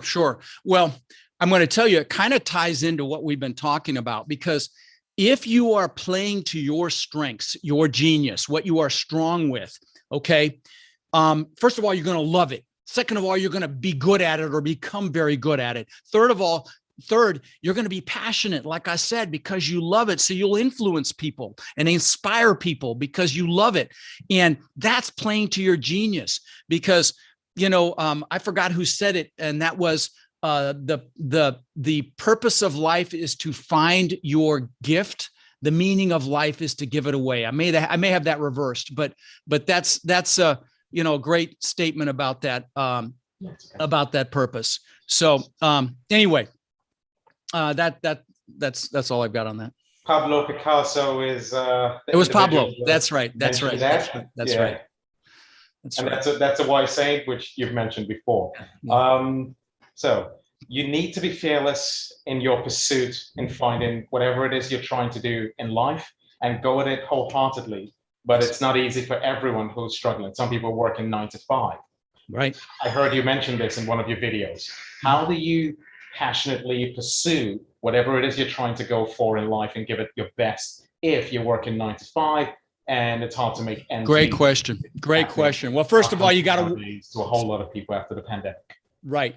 First, sorry, I cut you off for a second. Forgive me. First of all, you've got to, like I said, you've got to know what it is you want. You've got to create that burning desire because so many people have fear or they have limiting beliefs like I'm not smart enough, I'm not old enough, I'm not young enough, I'm not strong enough, I'm not analytical enough. They're stories, but they're limiting beliefs. And there's a reason that the acronym for belief systems is BS. Because 99% of them are just that BS. And so, it's important that you find that burning desire to push through that stuff, to push through the fear, or maybe even worse yet, sometimes maybe you're comfortable and, you're just coasting along. You're comfortable and the comfort zone's a warm place, but nothing freaking grows there. Right. So you got to have that burning desire. That's number one. So, I've got numerous students that have retired from, extremely well-paying W-2 jobs that did this on the side with kids, with families, with those jobs. And now they've retired because their income from multifamilies eclipsed their W-2 income. So how do they do it? They're very deliberate. I teach a planning process at my live events that helps people, be very, very clear on what they want. It incorporates the Pareto principle, the 80-20 rule, where you focus on the 20% that'll get you 80% further. It incorporates that and incorporates time blocking. And that seems to help a lot. Because I'll tell you, and the reason I studied this and learned it and implemented it is I've had a couple of very large companies at the same time. And you lose track of things and you've got to focus on what's most important. And also, I'd come home to that $8 million house on the beach and I'd play with my kids, but I wasn't there mentally. And it's my greatest regret in life to this day.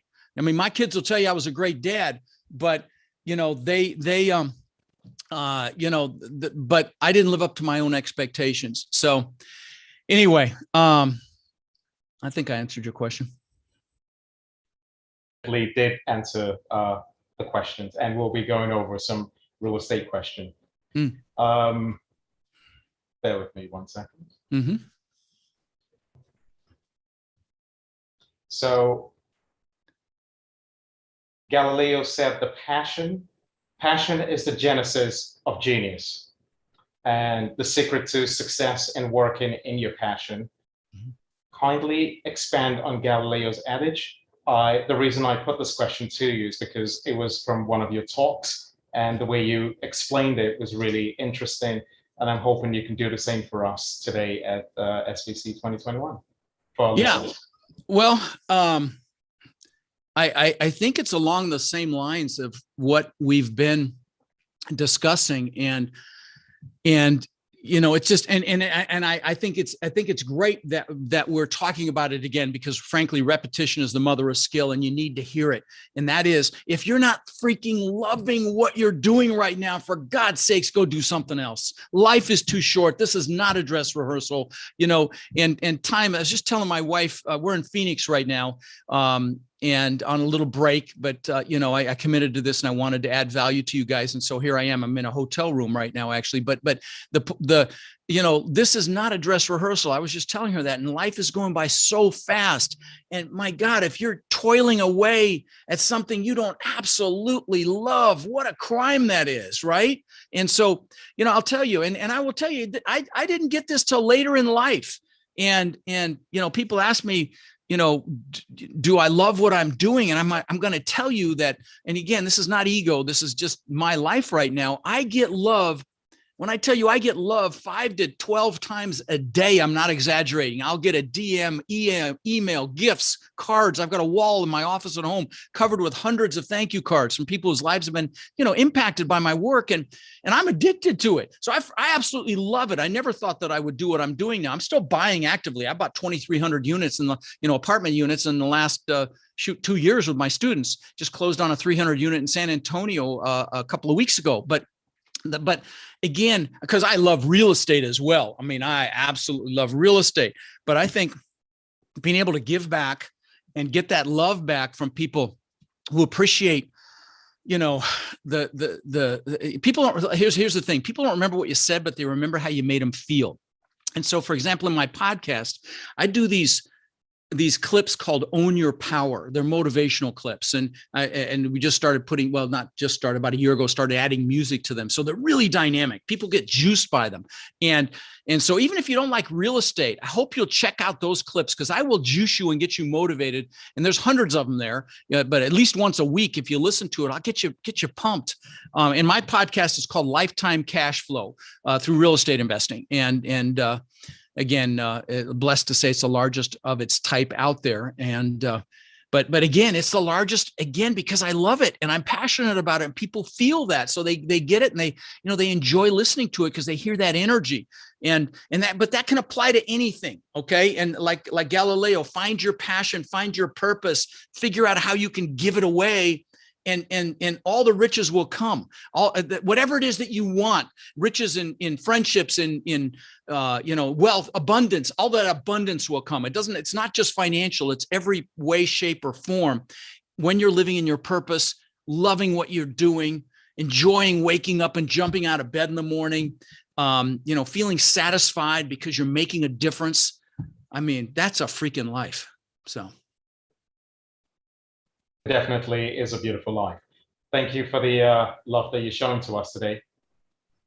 Thank you for the love that you're showing to us today and spending your time with us. Shifting gears to your day job, can you explain cash on cash return as it relates to buying investment property?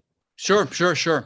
That's probably the most important metric that we use when we're buying multifamily assets. Okay. Now I buy larger properties. Okay. I mean, of course I started small. In fact, on my podcast, I interview some of the largest multifamily operators on the planet. As I've interviewed the largest on the planet, except maybe Sam Zell. I haven't gotten him, but I've just about anybody else that's huge. And I always ask them a question. If you could tell your 18-year-old self something, what might you do differently? And it's always go bigger, faster. So, that I do that for that very reason. But I started with houses. It took me 2,000 houses to get the memo that I should have gone bigger. But cash on cash return is the amount of money your money out of pocket makes each year. So for example, let's say, I'm just going to use for some easy numbers for simplicity. Okay. Let's say you buy a property for $1 million. Okay. And you get a $900,000 loan. But you're coming out, again, I'm keeping this real simple. There are other caveats like closing costs and CapEx expenditures that you want to raise up front, but I'm going to keep this real simple. So let's just say you're coming out of pocket $100,000 to buy that property. Okay. So $1 million property, $900,000 loan, $100,000 out of pocket. It's called equity. In our world, that's called equity out of pocket. Okay.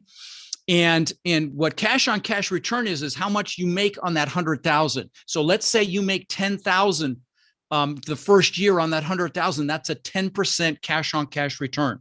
Okay. And again, that is the biggest metric we use when we're evaluating our deals. And I won't do anything less than in 10% cash on cash return annualized over 5 years. Now, the first year or two, it might be less than that because we're repositioning it, we're fixing it up, we're getting the rents up, because commercial multifamily real estate is valued based on a multiple of the net income. So anything we can do to improve that net income improves the value. So the first couple of years, we buy value add properties where we can go in, fix them up, fix up the interiors, fix up the exteriors, raise the rents, improve the net income to improve the value.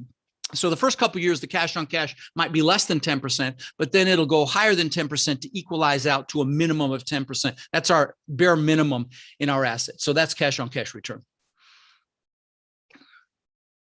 Thank you. Michael Berry, who was portrayed in the Big Shot movie, predicted the last crash accurately. So accurately. He's one of my favorites out there because his predictions always come to pass.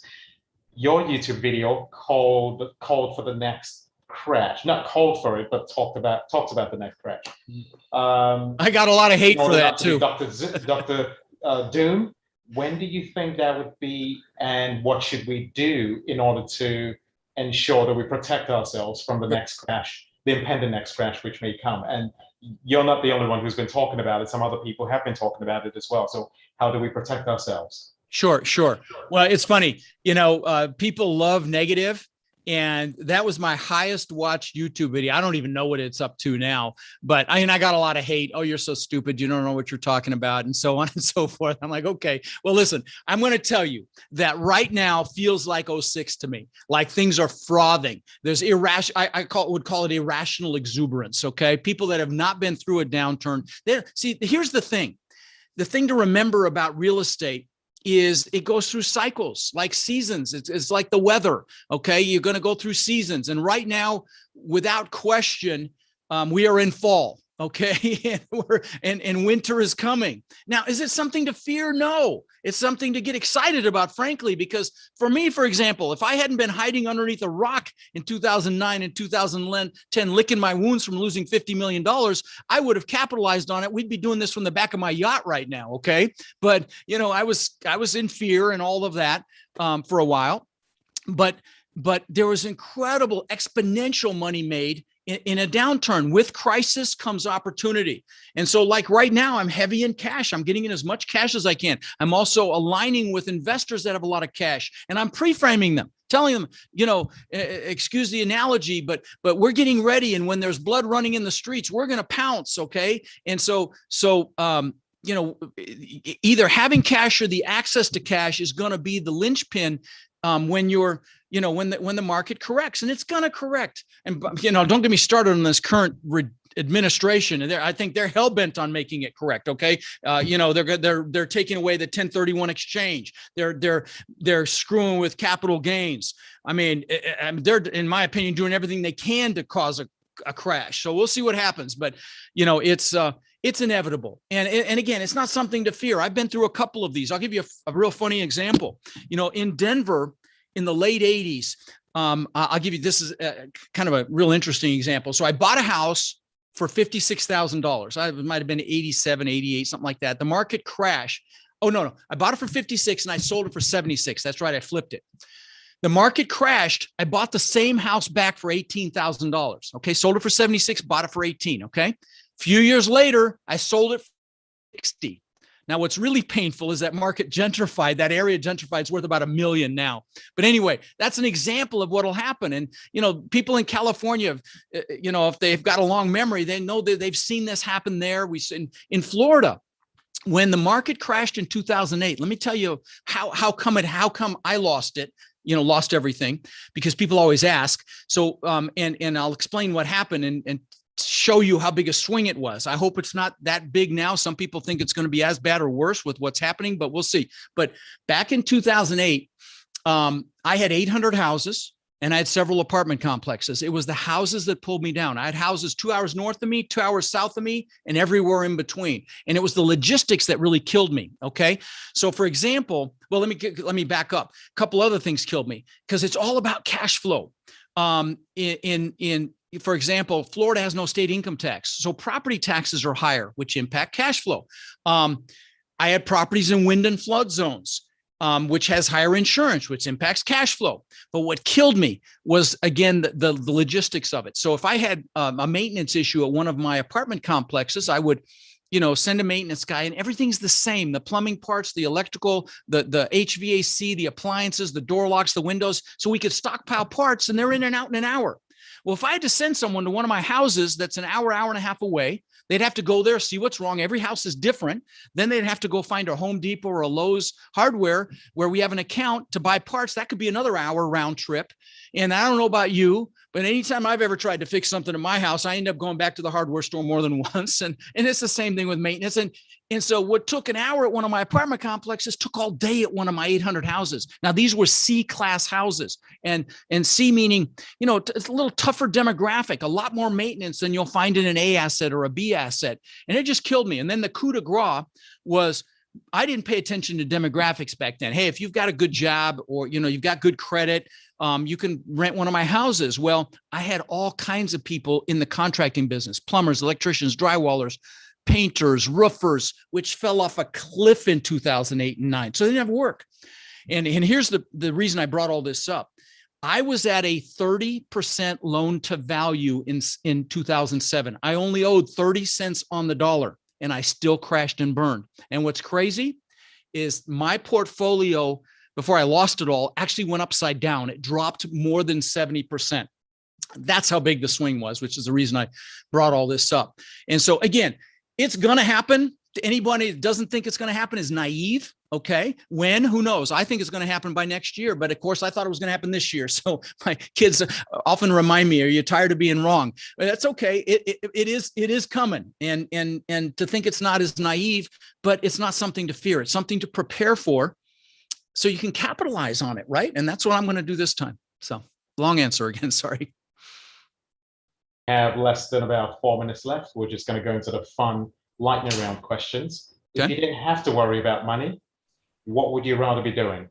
Oh, I'd be doing what I'm doing right now, buddy. I'm freaking loving what I'm doing right now. Like I said, I get love every day. I mean, I could go on my phone and read messages that I literally get sometimes a dozen a day. So I'm addicted. I mean, who wouldn't be? I mean, I'm getting all this love and affection and inspiration from people whose lives have been impacted. And again, please know that's not ego. That's just why I love what I do.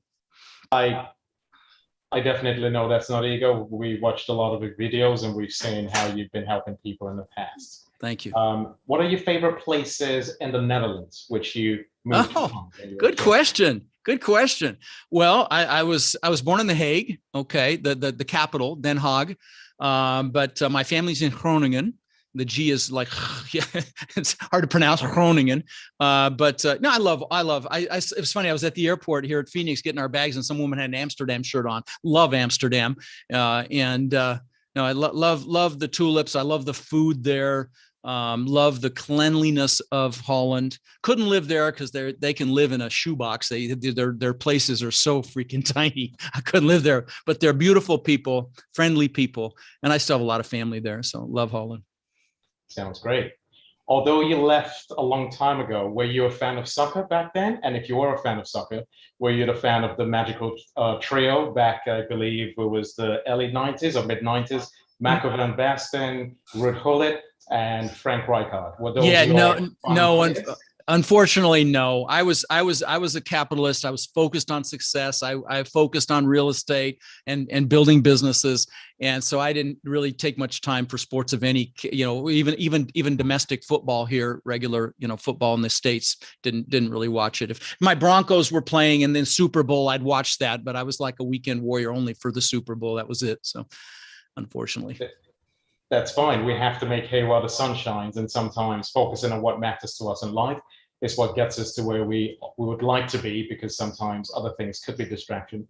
We definitely understand that. And we also appreciate the love you've shown to us today. Thank you very much for your time and coming over to share your experience and expertise with SBC 2021 and our viewers. We really appreciate your time. Where can people find you? What are your socials? We know you gave us your website earlier on. Yeah, so find you on social media. Yeah, so the easiest thing is Real Estate with Rod. That's my website. Nobody can spell my name. If you go to Real Estate with Rod, it goes to rodcleef.com. But my podcast is I think you'd really enjoy it, regardless of what your vehicle is for building wealth. I know you'll get value from my Own Your Power clips. And again, if you want to learn this business at all, I only do one live event a year now moving forward, and it's coming up December 3rd, 4th, and 5th in Orlando. If you go to multifamilybootcamp.com, go to the bottom, you'll see what hundreds of people have said about it, unsolicited. I've never had a complaint with thousands of participants other than maybe the room's too cold or the food wasn't any good or something like that. I mean, it's because again, the passion comes out. I love what I do. People come to my events, they cry, they laugh because there's a lot of inspirational content as well, but you're going to get all the mechanics of real estate. So multifamilybootcamp.com, and remember the code RODFRIEND, because you can come for half price, RODFRIEND. So it's like, I think $197, which is really kind of a no-brainer. So Real Estate with Rod, the podcast, that's enough. Lifetime cash flow. You'll be able to find me with all that. We'll definitely find it, and we'll make sure all of this goes on the website for people who want to check it out at a later stage. Well, thank you for having me. It's been a wonderful pleasure having this discussion with you. And earlier on, you said we should hydrate. I've never done this before, but I will be doing this right now live with you. I will be toasting to you a glass of water. Salute. Hydrate to myself. Salute, my friend. Thank you. The next segment. So thank you very much, Rod. It's been a pleasure. We look forward to seeing you again. Thank you. All right. So that was so inspiring. It was so incredible. I just have to give a really big shout out. I mean, I heard a lot of mindset in there. What you believe is what you get, visioning, cutting out photos and making vision boards. I don't think Rod specifically said vision boards, but really like visualizing our success is such a huge part of it. And then doing something that we love, it makes it seem like we're not working ever. We're just having fun and we're enjoying. And that to me is the beauty of this life. So thank you so much, Rod. That was so insightful and impactful and inspiring. So next up, it is such a rare occurrence to see professors at events like this. It is even more of a rarity to see a former dean. But Dr. Rogoff is not a regular professor, and he's certainly not your average dean. He was the president of the Hemophilia Association of New York for more than 20 years. He continues to serve on its board and the boards of the Hemophilia Services Consortium and Live On NY, the New York Organ Donor Network. Say that 3 times fast. As if he wasn't busy enough, he serves on the boards of the Global Center for Social Entrepreneurship and the New York Family Enterprise.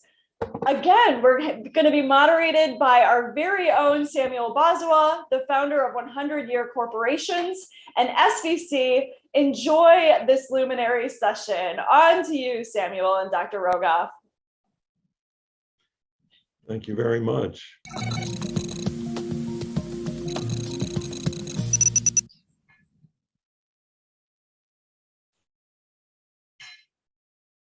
Celeste, that was impressive. Thank you. Although in academia for over 25 years, Dr. Rogoff started as an entrepreneur, one who personally raised over $100 million from angels, VCs, and friends and family, and to finance his company. Dr. Rogoff is a professor of entrepreneurship and a former dean at LIU, a business school of Brooklyn School of Business, Public Administration, and Information Sciences. He wrote his thesis under the supervision of Nobel laureate William Vickery.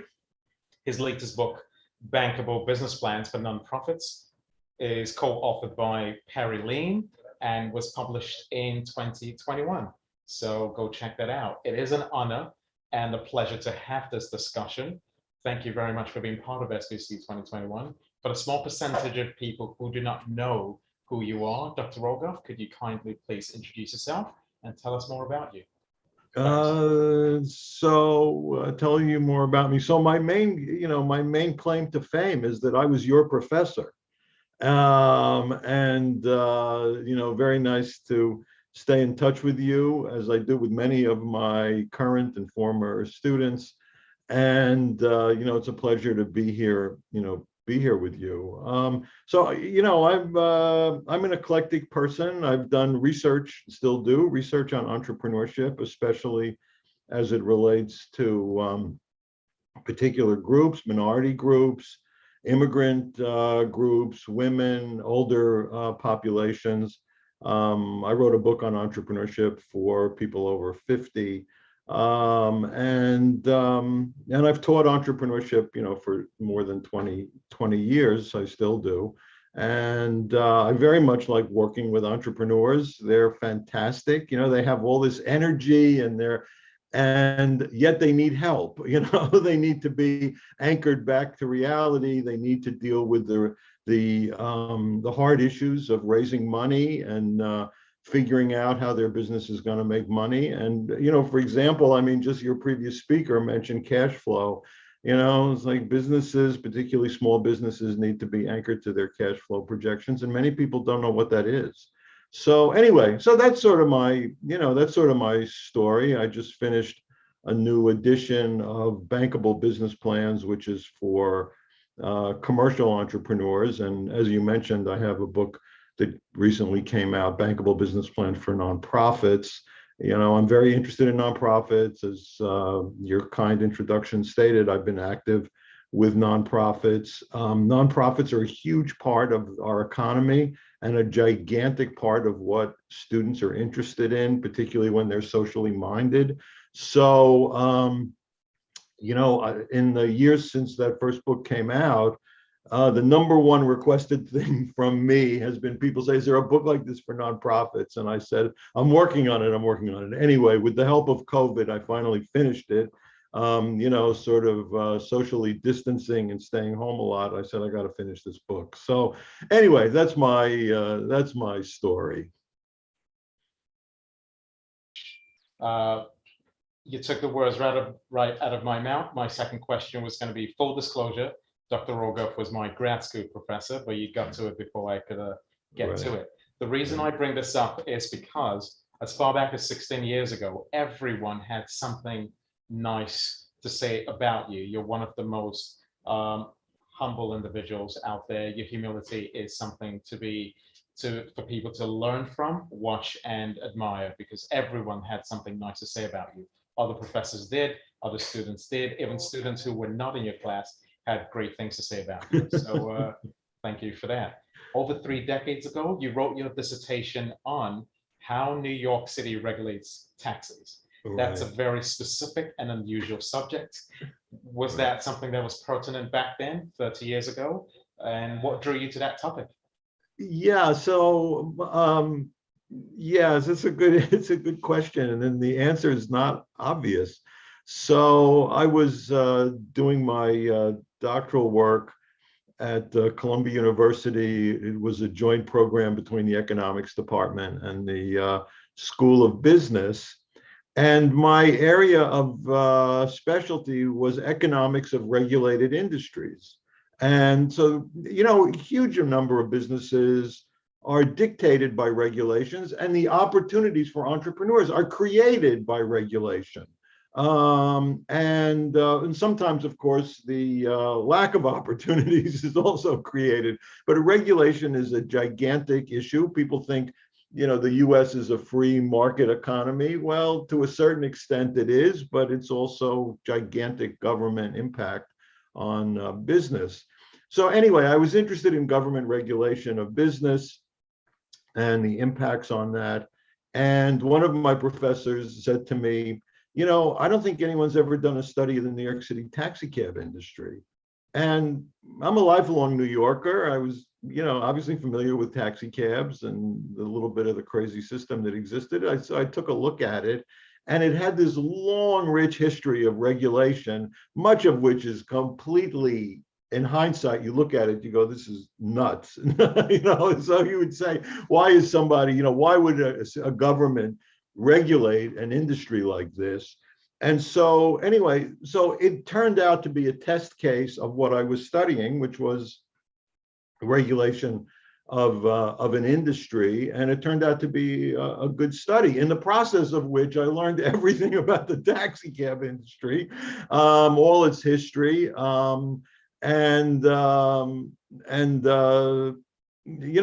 like, and even today, it's still making headlines in large part because of regulatory issues. In fact, yesterday, I'll just say this is, not a humble thing to say. I got an email from a former reporter at the New York Times who said to me, I was just looking at something that I wrote in 1998 about the taxi cab industry.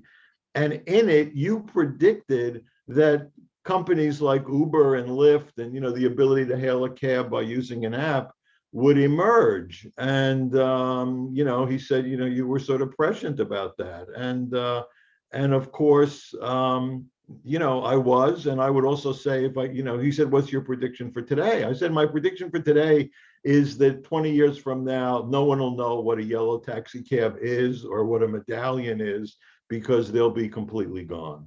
And so basically in 100 years, we've seen the birth of an industry which came about in the 1920s, and we're going to see the death of this industry today, in large part because of regulation, which governments passed thinking they could see the future, and guess what? They couldn't see the future. And the law to create medallion taxi cabs, and medallions went up to over $1 million in valuation at one point. Even today, they're still about $100,000, although I don't know why anybody would pay $10 for one, is that this was an unintended effect. Creating them was an unintended effect of a law passed in 1937. No one thought they'd ever have any value. They never thought that people would bid them up in value, that would become the largest cost of operating a cab was this license. And of course, many people got very rich off of them, and many people in the last decade or so have gotten very poor off them.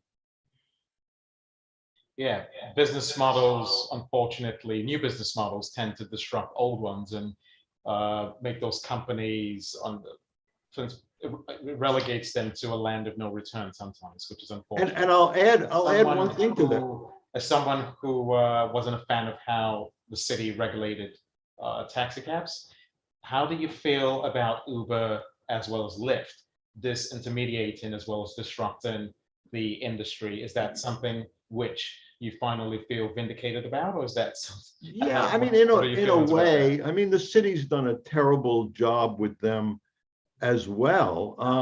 I mean, in part initially because it just ignored them.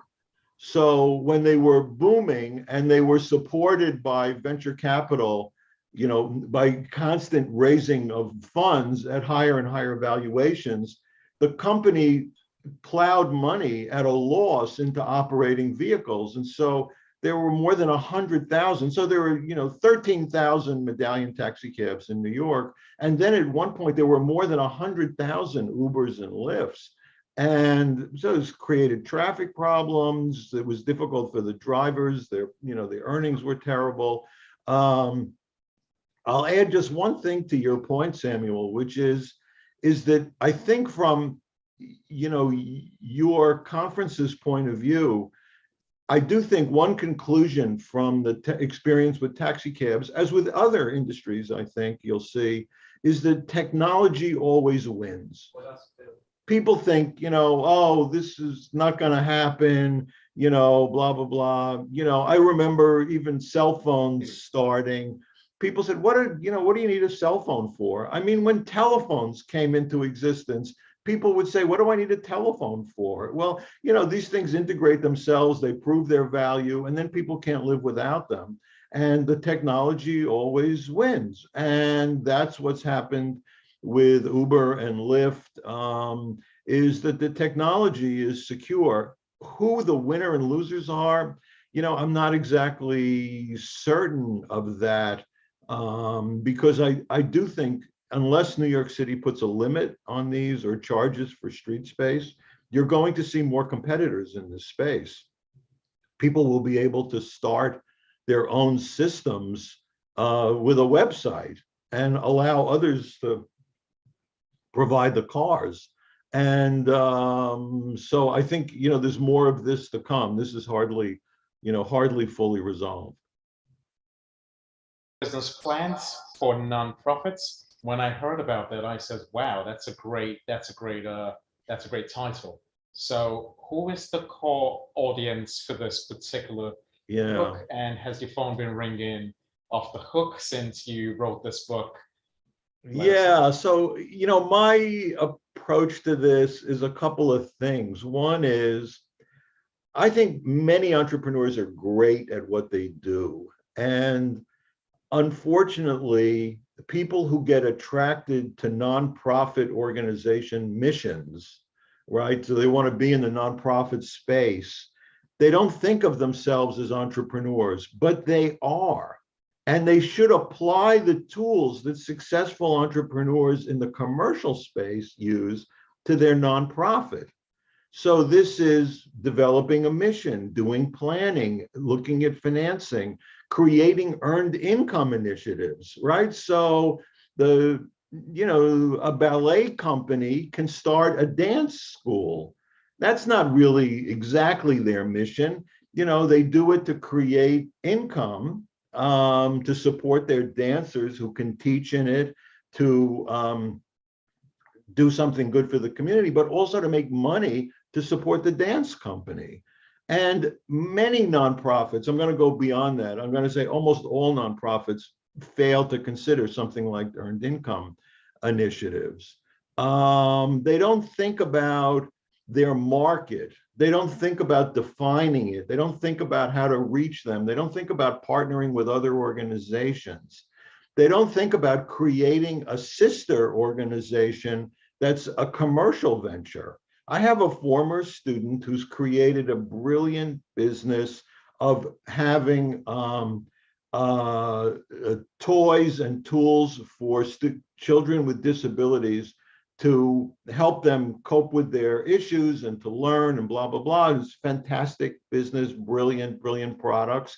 And over the years that she's done this, she's seen that it makes sense for her to have a nonprofit side and a profit-making side. So on the nonprofit side, she gets donations and philanthropic support to run programs and create products and give products to kids and families. Beautiful, beautiful thing. And on the profit-making side, she does programs where she creates programs that she sells to employers on how to manage people with disabilities in the workplace. And it's brilliant, and the two work together. Well, she's entrepreneurial. She's worked in business and government and nonprofit. She saw all that. And so that's where she's evolved. So anyway, that's my goal, is I wanted to take these tools that entrepreneurs use and say, you know what, you should be doing this too on the nonprofit side. Yes, you can raise money, you can look for philanthropy, and I'm going to talk about that in creating a plan, but I also want you to get serious about thinking, how can I generate income other ways? How should I run my business how can I run my organization like a professional? Book, given what has happened in the country and around the world in the last 18 months, we have several nonprofits that are springing up and people wanting to shift gears and go into something a little bit more giving and giving back. So it is a great book indeed. Yeah, the entrepreneurship program, which you started at Zicklin School of Business about several years ago, was one of the top rated in the country. Right. How easy was it to leave Zicklin School of Business for LRU after 20 years? Yeah. So this is a big issue, Samuel. So, higher education is at the cusp of drastic change, and drastic change is needed because enrollments are down. Prospective students understand that it's not offering the value that maybe it once did. Existing students say, this is taking a lot of time and money, and I'm borrowing money. A lot of jobs I could get, I don't need this degree. Employers don't believe the degrees are as valuable as maybe they did 50 years ago or more than 50 years ago. This is really sort of a long-term trend. I recently saw that the State University of New York, which is, I think, the second or third largest public system in the United States, in the last 10 years, their enrollments have declined 20%. So there's a disconnect between what's going on. So what's the connection to what I did? So first of all, in creating an entrepreneurship program, at the time that it started at the Zicklin School of Business of Baruch, it had really good support from the administration, but we also had a donor. So we had this donor, Lawrence Enfield. He was a graduate. He gave money. He was a big supporter. He helped us with the administration. And so we were able to build this program, and it had a center that provided services to the community and to students outside of the regular curriculum, absolutely essential. And then we had a curriculum that was very popular with those students, because these are students who are entrepreneurial by DNA, literally by DNA. Many of them come from family businesses. Many of them have plans to start their own business or to grow their family's business. So, it was really a fantastic experience for, the 15 years that I was on and off the academic director of that program and the department chair for it. It was a, fantastic experience. But I think generally speaking, you're seeing higher ed being in a tough spot. And we'll see how this changed. Schools like LIU are, very challenged financially. The administration wants to know, well, what do I get for this? If I do this, what do I get for this? And what do I get this week for it? Well, this is a longer term game, and we'll see what happens. But I think more and more schools need to do programs that are outside the traditional curriculum, and enrich students' lives that way, teach them skills that way, prepare them to be successful on day one when they get a job in the workplace. And many, many schools, the vast majority of schools and programs and courses are not oriented that way. And so, and unfortunately for a lot of students, they get disappointed. So they don't stay, or they don't go, or they go home and they tell their younger brother, you don't need to go to college, just get become a coder. You'll make twice as much that I make, and you won't have to have a big loan. Yeah, that's true. Pitters Hill and the rest of the guys at California are giving $100,000 to 16-year-olds to prove themselves. And what is the point of me going to college? But you mentioned earlier on, the ROI in academia is completely different from business. So I think, like you said, there should be a little bit more long-term view when it comes to colleges and universities looking forward to ROI. As a former professor, as a former businessman and a professor, you've seen both sides of business as well. You've seen both sides. What do you think of the current situation in New York and entrepreneurship? Is there more that needs to be done, or are we solid as an ecosystem in New York City and the tri-state area? Yeah. So, New York is an amazing city for entrepreneurs. Not so much because of Wall Street, although, Wall Street obviously has huge money and, serves many niches. But New York is an amazing place for entrepreneurship because of the population that feeds it. So you're talking about a third of the people in New York were born outside the United States. These people come here and they're ambitious and they're talented and they're willing to do whatever it takes. And they have ideas from their own countries and their own backgrounds that they bring here. And so it just creates the richest, most dynamic entrepreneurial environment. And I love working in that space. I love working with these people. And, unfortunately, government, higher education, et cetera, doesn't put them first and foremost. Government's responsive to voters. A lot of these people are not voters yet. And so they're not maybe as they don't tailor things to them, in my opinion, as much as they should. But nothing's stopping these folks, right? They're going to be successful. They're going to do things, and they do it in all industries. It's not just that. They open up restaurants that sell Thai food or that sell Bangladeshi food. They certainly do that, but they also start website businesses, and they start financial companies, and they send their kids to business school, and they're off and running. So I think the environment is fine. COVID's had a terrible impact on existing businesses, and especially retailers. And that's going to take a long time. I don't see government programs that are really addressing their needs of how to build back. The Biden administration talks about building back better. It's a great goal, but there's really very specific things you need to do for these small business owners who have been hurt by COVID, and their employees. And I don't see these programs really shaping up, except in very small extents, here and there. But as I said, nothing's going to stop these people, right? So yeah, this will be a setback.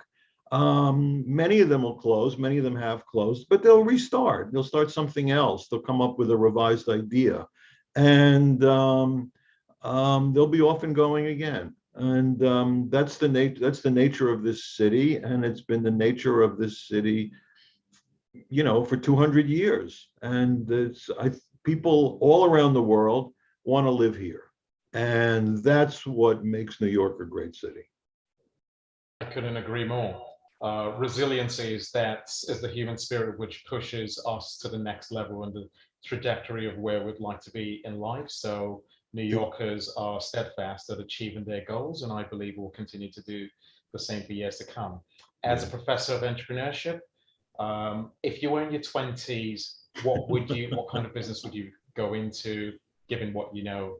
Yeah, this is such an interesting question to me. So I think there are two industries that interest me a great deal. One of them is financial services, because of this issue of the application of technology to financial services. And you see it,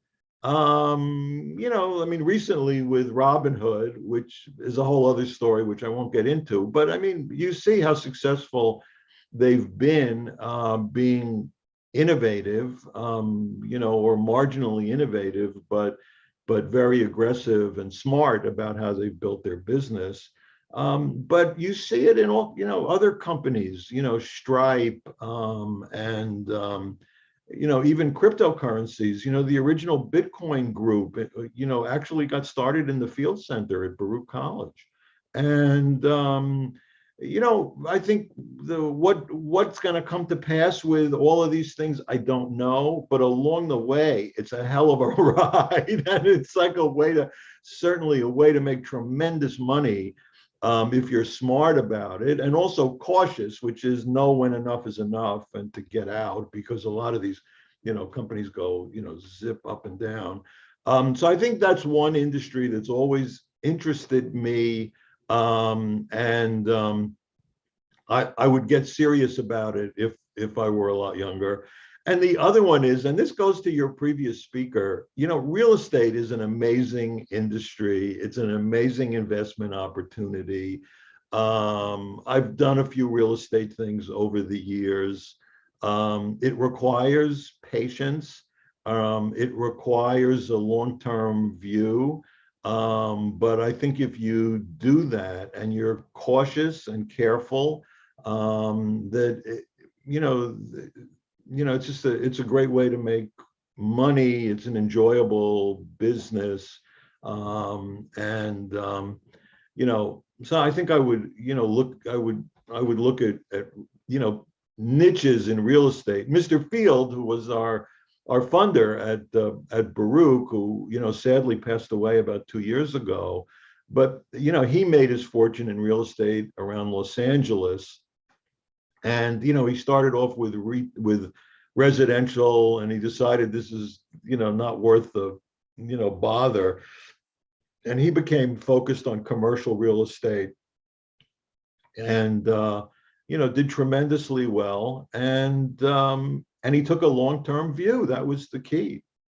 So yeah, those are the two things, I would do. Maybe it's not too late. You got me thinking about that, Samuel.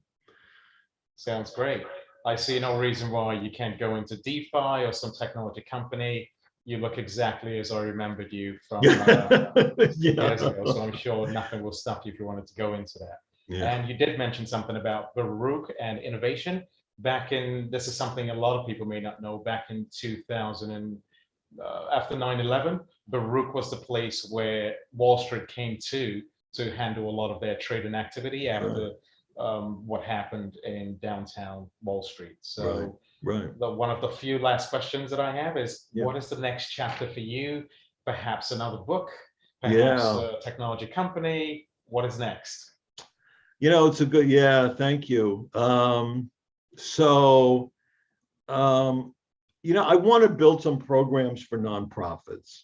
I want to take this book and I want to build some programs. So I'm having some discussions with some nonprofit umbrella type organizations about using their connections and their network to build programs for their members to take these entrepreneurial tools and give them to nonprofit managers, founders, builders.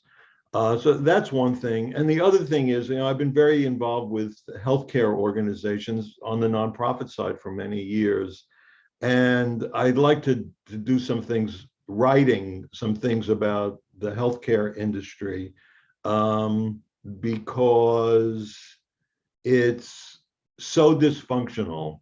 There's brilliant technology, there's wonderful people, there's caring people, but the reality is it doesn't work, and it's just unbelievably expensive, in large part because of government regulation, I should say, and not easily fixed, right? You've got huge political interests at play.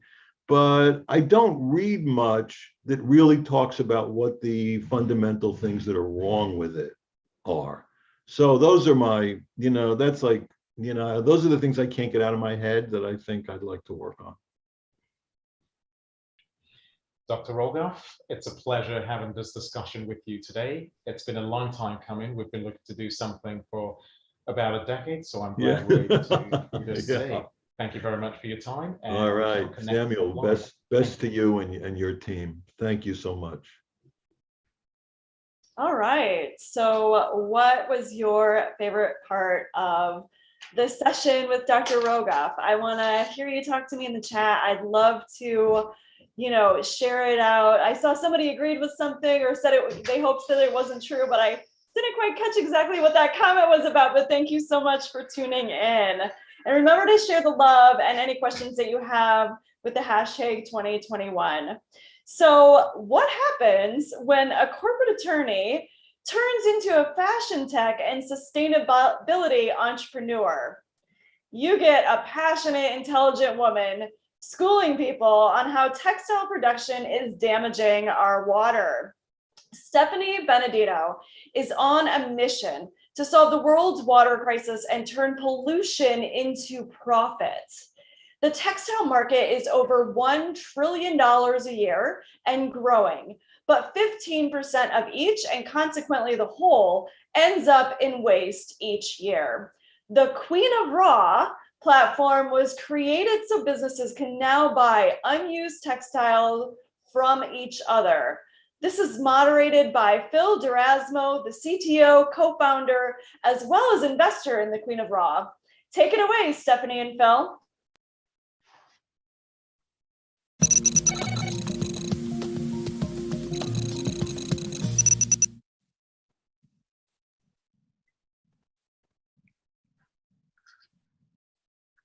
Hey, everybody, can you hear me? Hey, how are you?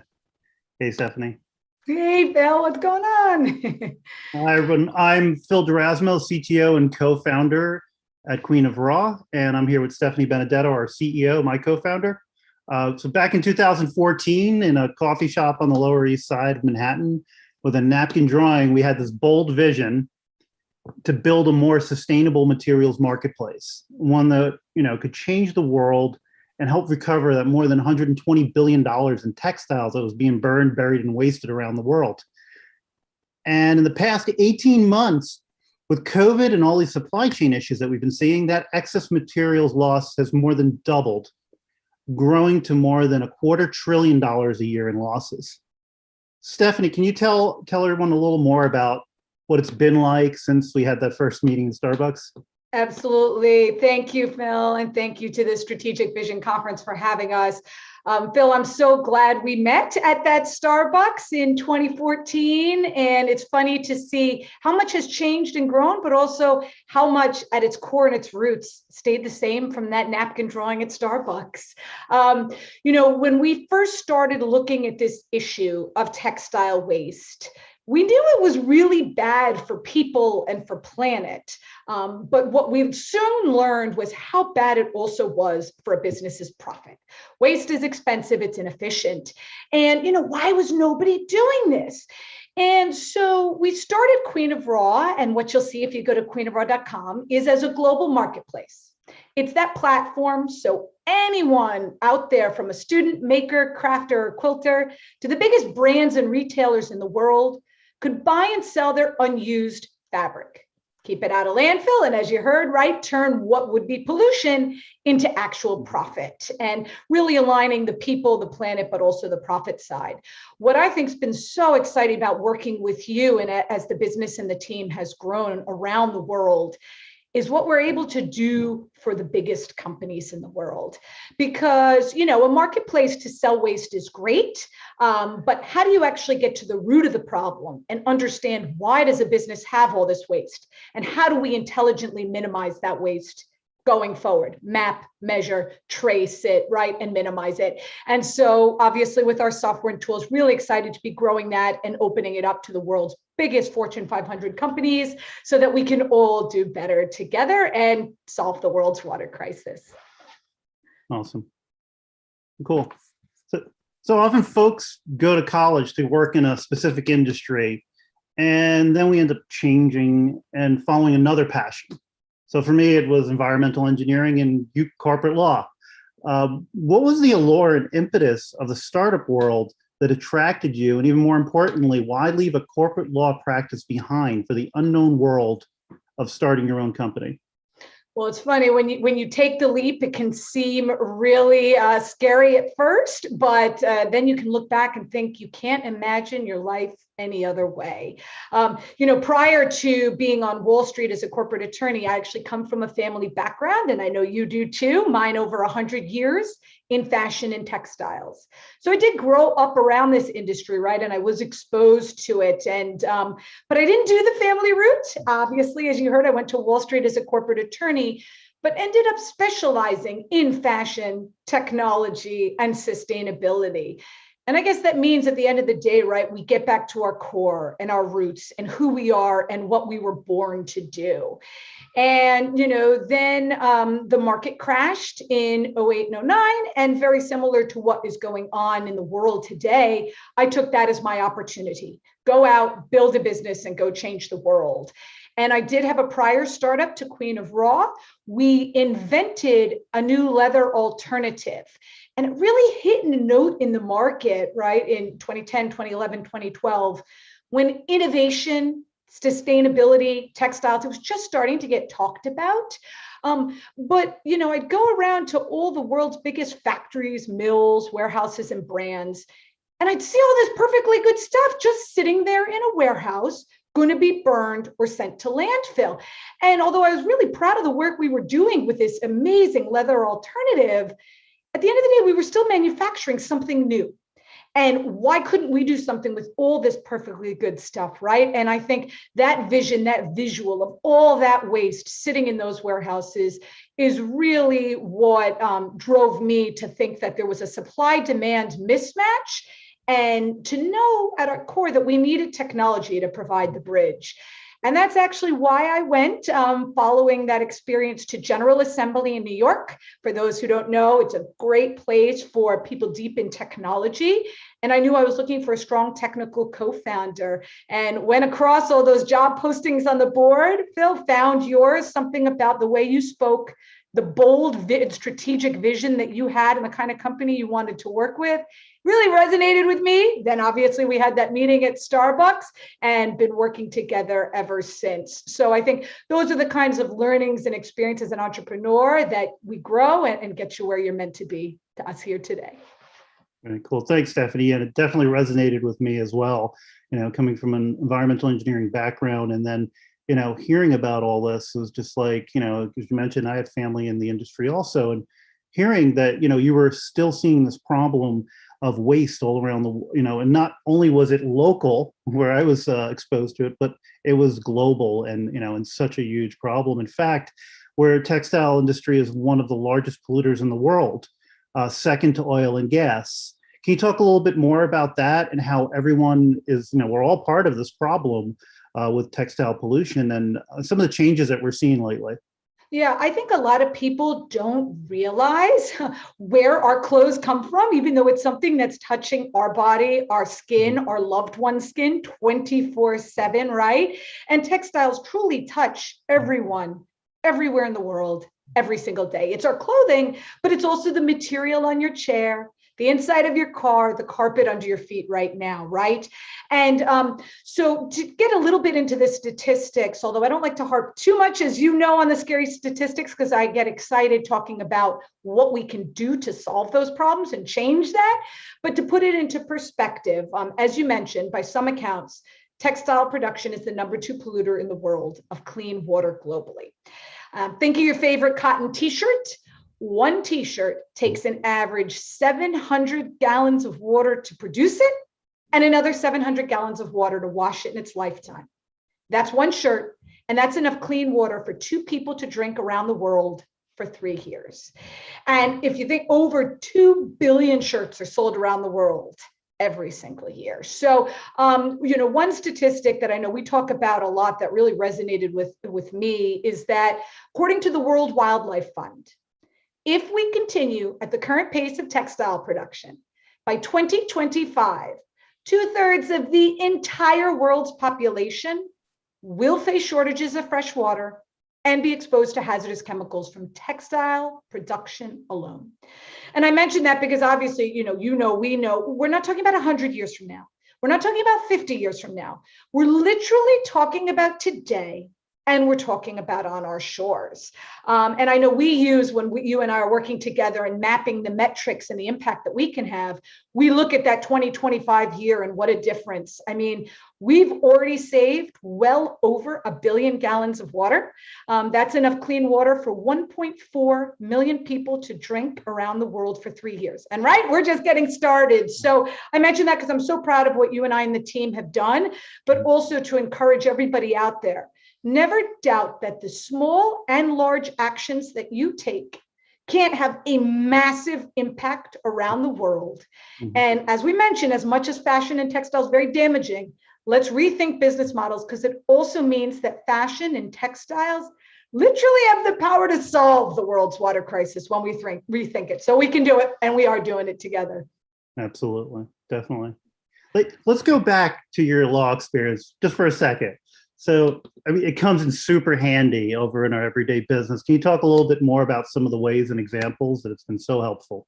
Oh, yes. Obviously, you save a lot of money in your legal bills, which by the hour in those 6-minute increments can get very expensive, especially early on in the life of a startup, right? But going to Wall Street, working with public and private companies, it was so valuable to understand the inner workings of a business, all the way from startup to growing, to hiring, to contract negotiation, raising dollars, and then eventually getting acquired or taking a company public. And, understanding and seeing what goes into each of those steps. And at the end of the day, how do you articulate what you're doing and also back it up with the data and the proof and get it in writing, right? Because as a lawyer, that's so important. Any negotiation, any conversation, get it in writing. And I think those are some of the principles that you and I've worked hard at together, starting very early on in the company, was writing down, what is our mission? What is our vision? What are our core values at a business, right? Immediately, you and I signed contracts together about what our business relationship would look like. And it made it so more meaningful and strong because of that. And now, obviously, as we continue to grow, raise funds and go global, and how do you negotiate partnerships and contracts and deal with financing globally, right? These are a lot of the issues that I really appreciate that legal background for giving me. And I know you also spend a lot of time on Wall Street and in fintech. So that's been so valuable to our business too, and how we handle these international legal compliance issues for our customers too, right? Yeah. Oh yeah, definitely. You learned so much just, being an entrepreneur and getting, in the trenches. Speaking of, we have a lot of entrepreneurs in the audience today. With all the uncertainty and opportunity at the same time going around nowadays, do you have any advice for anybody that's starting their own business in today's environment? I think it's so easy to look at everything going on in the world. And obviously, we're here virtual, right? People are in their homes. Life has changed. People feel challenges. They're worried about health, their loved ones, right? And then, of course, there are the business challenges, issues around supply chains, getting your goods shipped to you from all over the world, right? All of this is having impact on our lives, personally and professionally. But you and I always say, how do you take those challenges and turn them into exactly what you said, massive opportunities? And some of the biggest and best companies in the world that have provided the most value to all of us were born out of recessions and depressions and times of uncertainty and challenges. And so, I think the idea, and kind of similar to when I was on Wall Street in the market crash in 08 and 09, and looking around the world and seeing kind of the height of waste and greed and excess, I took that as my opportunity to go out and execute on my vision and my dream, because we are at such a massive tipping point now. How can we build for the supply chain of the future? And you and I always talk about, what does this look like? Finding and building for the future we want. And especially when it comes to our business and supply chains, one that is more on demand, more digital, more local, and more sustainable. So I hope all entrepreneurs out there feel empowered that you can have a big, bold vision, like solving the world's water crisis, and there's no time better than today to start. Absolutely, absolutely. And it's so much more than that two-sided marketplace, and the good it does and all. I mean, but we've been referred to as like the Airbnb of fabrics, or Alibaba done right for fabrics and textiles. They're taking the suppliers, matching them with buyers, and having that environmental benefit at the core of the purchase. But under the hood, what we're doing is really, super technical and like load of in-depth logistics to get it done. But can you talk a little more about the elegant visuals of what it means to keep that fabric out of the landfill and turning pollution into profit? You're right. I think what we do and what a lot of entrepreneurs do is very technical and can be very complex. And, we can get into the weeds if people want to know about our full operating system and blockchain and machine learning and software and marketplace. But look, at the end of the day, what matters? And how do we articulate that vision clearly, strategically, boldly, and cleanly to the world so people get it? And, I know you and I talked about, when we were looking at early on in the life of the business, what kind of a business model was really appropriate for this.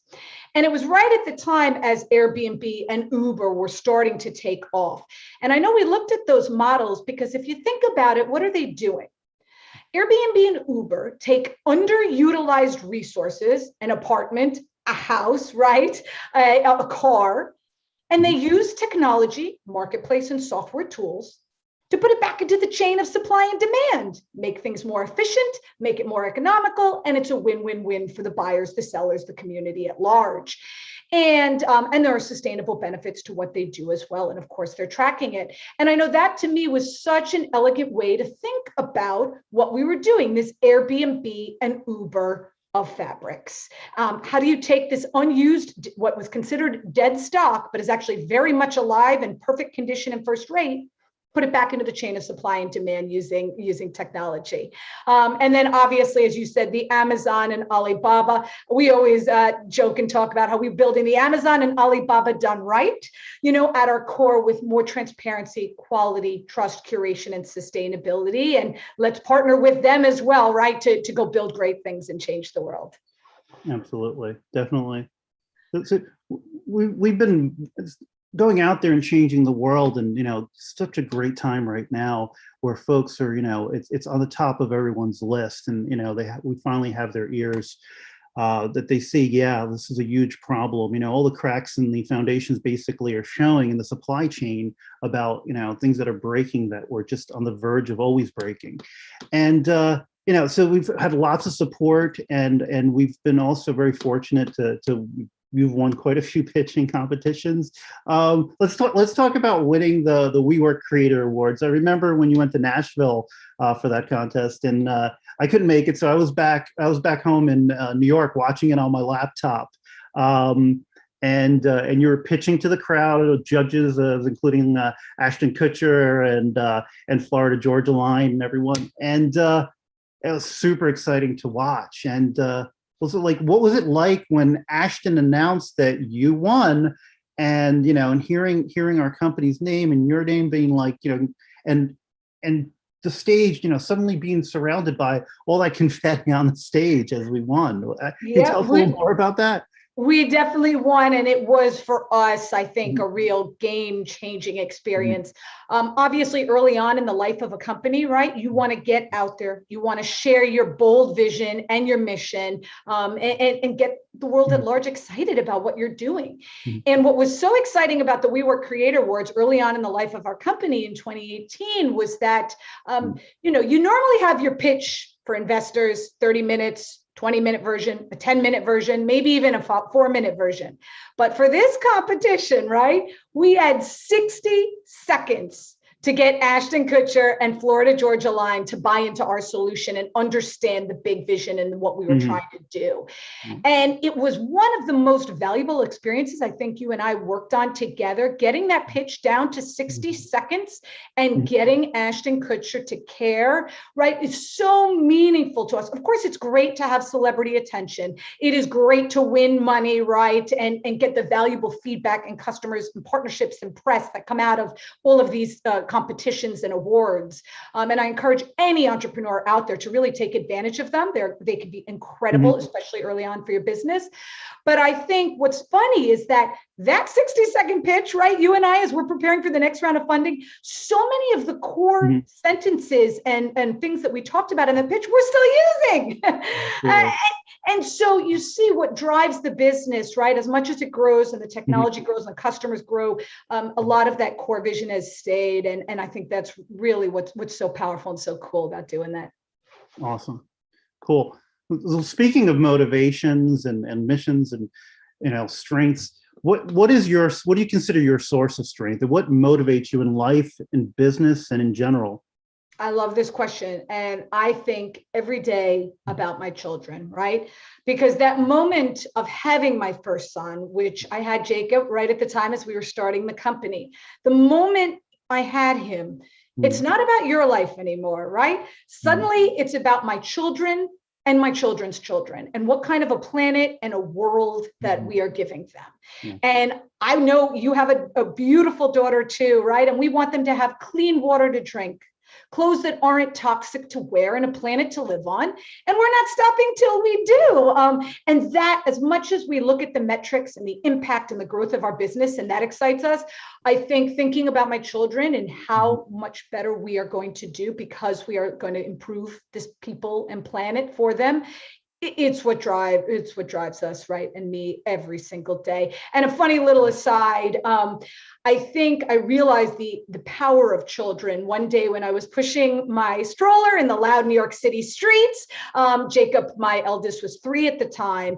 And I hear noise over the New York City streets coming out of the stroller. And I lean forward and I hear Jacob saying, Are you naked right now? You're not, because you're using fabric. It's everywhere and it's polluting your water. He was doing our 60-second pitch. Awesome. And on the one hand, I knew that maybe I'd been practicing my pitch while pushing the stroller as a working mom a few too many times. But it also meant to me, and I know I told you this at the time, if my 3-year-old can get it, then anyone and everyone can get it. And we are going to change the world for them. Absolutely. That's awesome. Stephanie, on a like more serious note, you said if you could have a superpower, one superpower, it would be to heal people. Now, where did that come from? This one is very deeply personal. You know, as you know, my founder story actually starts 2 years before I was born. I had a brother named Stephen Jeremy, SJ for short. He was 13 years old and he was accidentally shot and killed. And it was obviously a very dark time for my family. I was born 2 years later. I looked just like him. I was named after him, and it kind of brought my family back to life. And I use that story because it was such a powerful impact on me and my family, and why I do what I do. I realized from that, and we talk about it a lot in my family, life is short. Life is precious. We need to make every moment matter and go build great things that are going to heal each other and change the world. And it's truly why that would be my superpower, and what I think we are actually executing on our superpower and doing together for the future. Yes, absolutely. Thanks so much, Stephanie, for sharing that. Definitely, I agree. Absolutely. This is definitely, you know, changing the world and doing something for the benefit both of, you know, the environment and the future of our children. Absolutely. To wrap it all up, can you tell everybody where they can reach you, like what's your social handle and how they can get in touch with you? Yeah, you know, you and I, we're very open, because if we're not out there supporting each other, sharing great things and connecting with each other, then what are we doing? So we are, I'm at Stephanie at queenofraw.com, and I give out my cell phone. As you know, it's 1-203-981-6993. And I do that intentionally, both to be open and out there and different, but also because I really mean it. I think we need to support each other. We need to reach out and connect, especially in this digital space more than ever. And that is why we're going to have a truly massive impact on this world. For any entrepreneurs out there, I hope if there's one takeaway from, you know, what Phil and I have been talking about here, it's don't be afraid. Don't be afraid to get your idea out there, to have it be big, be bold, right? Solve the world's water crisis, cure cancer, whatever that may be. And to go start today building and executing on that vision. That's how you learn from your customers. You learn from the experience, right? We iterate, we grow, we build great things, and then we do go change the world. So go do it, everyone. And thank you so much, Phil. It has been so valuable having you as a partner. I can't imagine doing this with anyone else, you and the team, and so proud to be on this journey together and executing on our vision. Absolutely. Yes. Thank you so much. Same here, Stephanie. Thank you. Wow, that was such an incredible segment. Thank you so much. The Queen of Raw, I did not realize that was going to get so vulnerable and so deep and so impactful. I think it's just so incredible when people can be authentic and share their story, and it just makes it so much more impactful. And giving out your phone number, that's brave, Stephanie. Kudos to you. Thank you for having us. For the next session, we'd like to share something innovative as well. The world has changed, and with that, so have our expectations and daily behaviors over the past 18 months. In order to adapt to our present world while ushering in the inevitable future, the team at Strategic Vision Conference are working on a different project. They are building an immersive and experiential platform which will power large-scale events for global audiences with common interests. Everyone will be able to participate in real time, no matter where they are in the world. If you are an investor, a venture capitalist, an angel, or you want to join the team, we invite you to go to www.svc.world and click on the latest blog for more information on how to join the cause.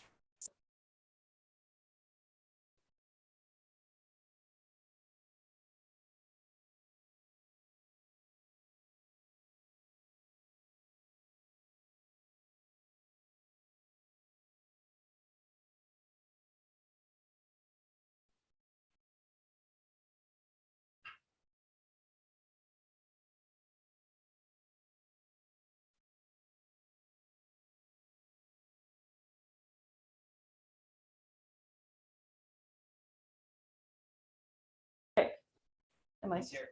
Okay, I'm sorry about that. Got a little flustered there. Thought I needed to wait longer. So prior to Solo Funds, Rodney Williams founded Lisner, a Visa-backed fintech. As he's led the company to over $40 million in funding, the company has received numerous awards and partnerships across retail and financial services. He currently serves as the company's chairman. Rodney's career started at Procter & Gamble in brand management, where he was a critical catalyst in the company's digital strategy. Rodney has been recognized with numerous awards. Here are just a few. Ad Age's 40 Under 40 in 2012, Cannes Gold Lion Award in 2015, and CNBC Disruptor 50 list in 2015, 2016, 2018, and 2019. Please help me welcome Rodney Williams to the stage.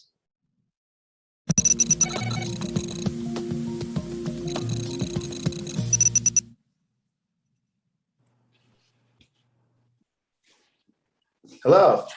How's everyone? Thank you for the warm announcement. Hopefully everyone can hear me.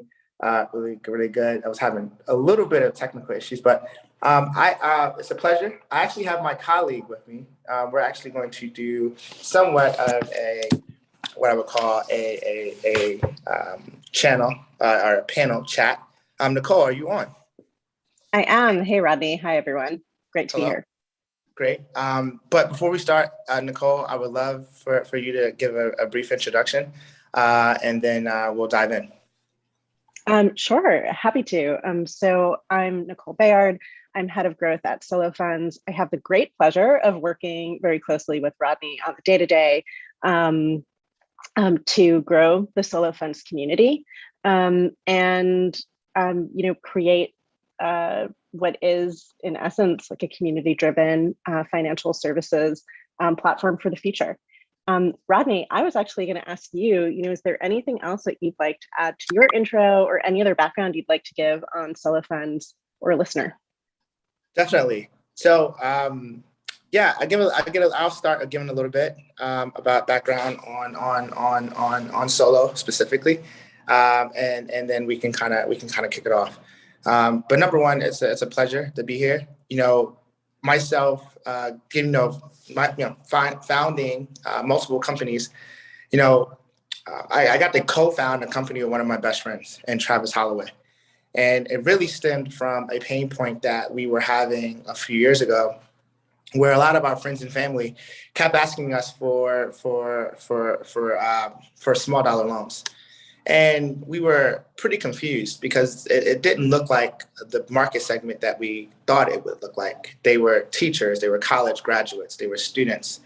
And they were individuals that I thought should have a better alternative, because the way they were funding these needs were payday loans or title loans, or really awkward conversation with family and friends. So that's what sparked the idea that we needed a new solution. And when you think about like the solutions in the marketplace for us, it wasn't about another financial literacy product. It wasn't about creating another credit builder product or neobank with features. It was about, are you going to be able to provide access, real access, not wage advance access as well. When I mean access to capital, I mean, if I'm a single mom and I have an unplanned medical emergency, right, where I need to pay $1,000 deductible or $500 deductible, where do I get that capital? And that's ultimately what Solo is providing and the need that we're meeting. So simply said, Solo is a marketplace. Individuals like you or I could make a request. We select our own terms, the duration, how much we're ultimately going to tip for the loan, and how much we're going to ultimately donate to the platform. And then it posts us to an open marketplace. We provide a score, Solo provides a score for you based on your banking history.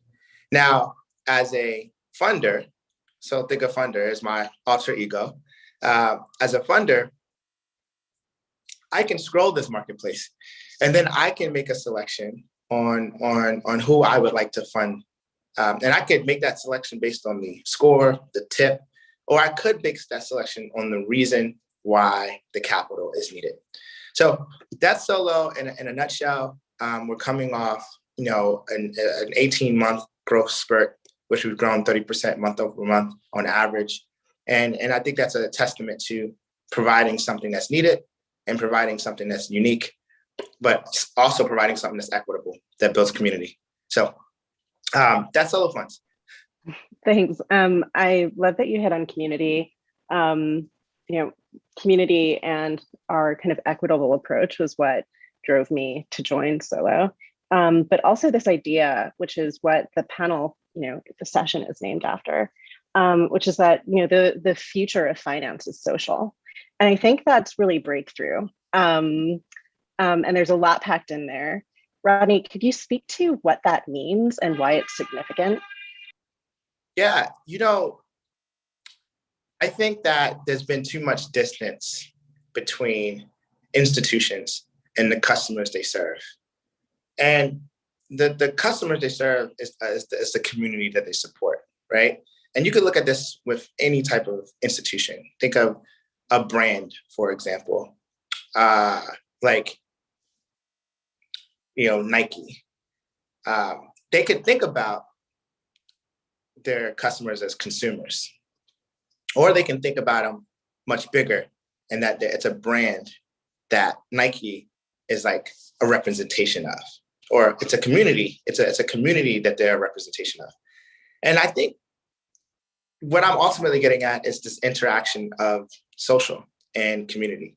And when I look at fintech, and I think that's the future of all brands, to be perfectly honest, I don't think you can mean anything to the customers you serve if you don't resonate that they're a part of a community, or that the brand or the institution represents the community. We are done with the world where it's such a big disconnect between the institution and who they serve, right? I think that's over. So I think when, saying that the future is social has bigger implications, but for Solo, it's really personal. It's back to what matters, people. That's all that really matters. And when I look at, providing a loan for someone, there probably isn't a more vulnerable moment in time. It's a moment in which you all of your planning, all of your working hard, all of your resources have momentarily failed. And who's going to be my lifeline? Who's going to be the connection and the community? And that's what we're leveraging with Solo. So hopefully that helps with that perspective. Yeah, for sure it does.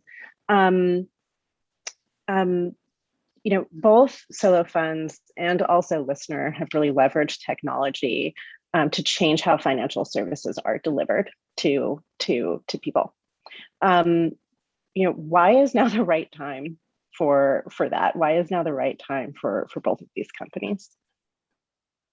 Yeah, timing is so important to vision and so important to delivering on a mission. To give you perspective, Listener is really, really incredible, robust technology. It basically allows or enables contactless transactions, very similar to what Apple does with Apple Pay, but it leverages a completely different technology.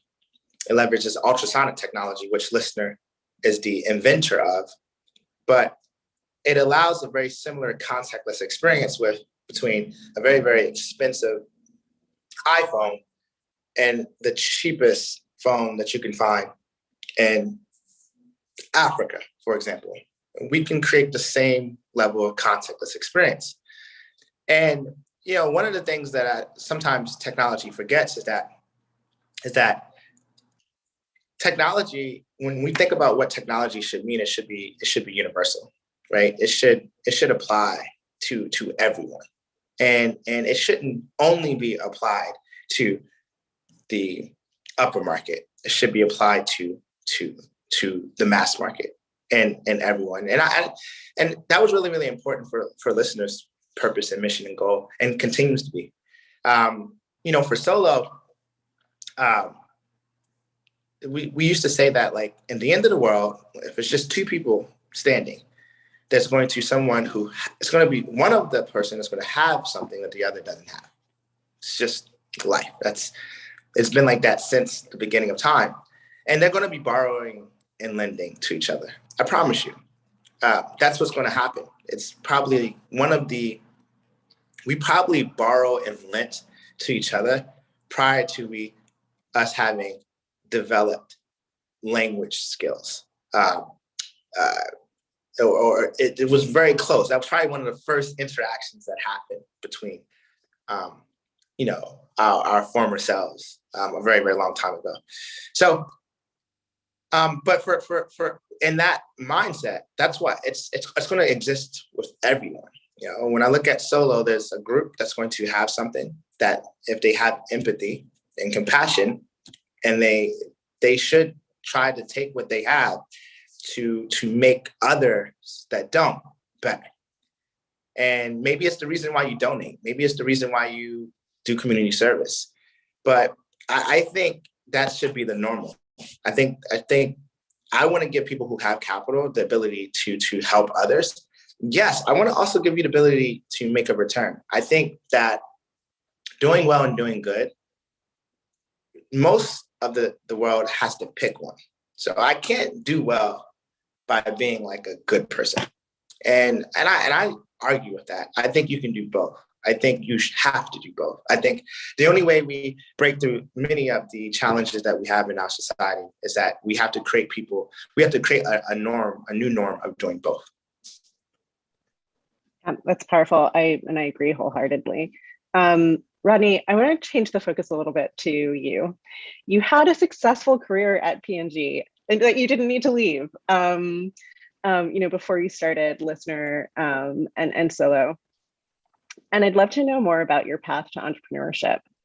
What was the moment where you knew that you really needed to go out and do this on your own?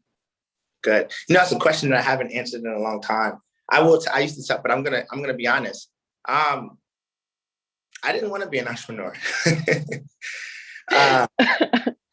Tell me more about that. I didn't want to be an entrepreneur. Entrepreneurship is hard. This is hard. This is hard stuff. It was very easy. All right, let me say not very easy. That's the wrong word. It was easier than being an entrepreneur, working at a company with huge resources, huge capital, and all they needed you to do. You could just stay easy, and the needle would uptick a little bit. But if you actually focused and delivered, you can make huge impact because of so many resources around you. And so it was less pressure, but I worked hard, so I was doing well. But being an entrepreneur is much harder. You're in a world where you have a lack of resources, lack of capital, and you're expected to do greater performance and jumps, right? We used to, at P&G, I was trying to grow the business 1% to 2% per year, right? I'm trying to grow these companies 30% per month, and with all of the challenges. So it's a very, very different game. I didn't necessarily sign up for it. What brought me into entrepreneurship was that things really bother me, and they usually are business problems. Like it's like almost having like really, really hyper sensitivity to business problems, and sometimes I get like stuck on it. When I was at P&G, and largest CPG company in the world, you get privy to all of the changes that are going to happen in retail. I got stuck on the way people were going to pay for things, and I felt like I got stuck on it so much that I felt like if I didn't purposely put this technology in front of the world, then like it would bother me too much. So then I had to do it myself, right? It's the same with solo. It started to bother me that, you know, the fintech companies that were being developed and how they were trying to address this problem. I got personally like annoyed that no one was addressing it in the way that I thought I could. And those are the things that drive me into entrepreneurship and makes me happy, because it feels like I'm like fulfilling like an internal conflict. But that's what's brought me into entrepreneurship. I'm not the entrepreneur that's like, oh, I love to work on his own. And, oh, I love the flexibility. I had a great job. I had great stuff. It was awesome. I worked out every day. On that note, you know, do you have any advice for other diverse founders, whether it be, you know, on raising capital or, you know, building the team that you lean on to get things done? Yeah, you know, I would say it's okay not to know it all. It's okay to learn everything. And I think, you know, my message to founders or entrepreneurs is that that's going to be your best skill set to develop, is the ability to learn and your ability to ask questions and your ability to say you don't know. I think the faster you're capable of doing those things, the better. And it's going to maintain a level of curiosity that you're going to need to continue to grow as a person, but also the level of curiosity that you're going to need to continue to innovate at your organization. And then the final thing I will tell you to do is is go for it. Just go for it. And what I mean by that, take the big risk, take the big jump, swing on the big fences. The learning is not exponential. And what I mean by that is, or learning is exponential. So, you know, you can learn something on from like learning a small problem, or you can learn significantly more from a big problem. The differences between a small problem and a big problem usually took the same effort, right? And you need to learn, you need to grow, you need to take those big risks and continue to evolve as a person, but also as an organization that you're ultimately leading or you're a part of. Thanks. Speaking about lessons learned, you know, Solo was founded in 2015, which was 3 years, I believe, after Listener. You know, what lessons did you learn from Listener's success that you were able to take to Solo? Yeah, I learned that being purpose-driven at the core of every member is important. Being purpose-driven and every member of the company is also important. I learned that that when the team is kind of bought into that, it requires less of you, but it requires more of team. And more of team is really, really, really important at Solo, more so than it was at Listener. But I also would say that another lesson is that every company needs something different. And part of the founder's job is to figure out what is needed. I actually think venture capitalists, they do a great job at pattern meshing and saying, well, this looks like that, and that was successful, so then this has a higher likelihood of success. But they do that because it's easy to do that. It's really hard to say, let me look at this, and let me look at this for what it is today. And what does this need to do better? And I really think that probably one of the best things I did with Solo was not try to make another Listener or not try to do everything better. It's start over, completely blank slate. Okay? For this dream to be as big as I would like it to be, what's the best thing for it right now? And I did that. And where I'm ultimately getting at is like, there's things that you'll learn and you should reapply them. And then there's things that you have to appreciate that you don't know, and that don't fear that you don't know it. Use that to understand it more intimately. Yeah. Thanks for that. So the next question is, I think, a really important one. And it's one that we talk about quite a lot at Solo. Various sources say that between 50 to 78% of Americans are living paycheck to paycheck. And just, in 2019, the Federal Reserve Bank determined that nearly 40% of adults wouldn't be able to cover a $400 emergency. We're trying to get at the heart of that issue at Solo, but what else needs to be done to reduce that gap? And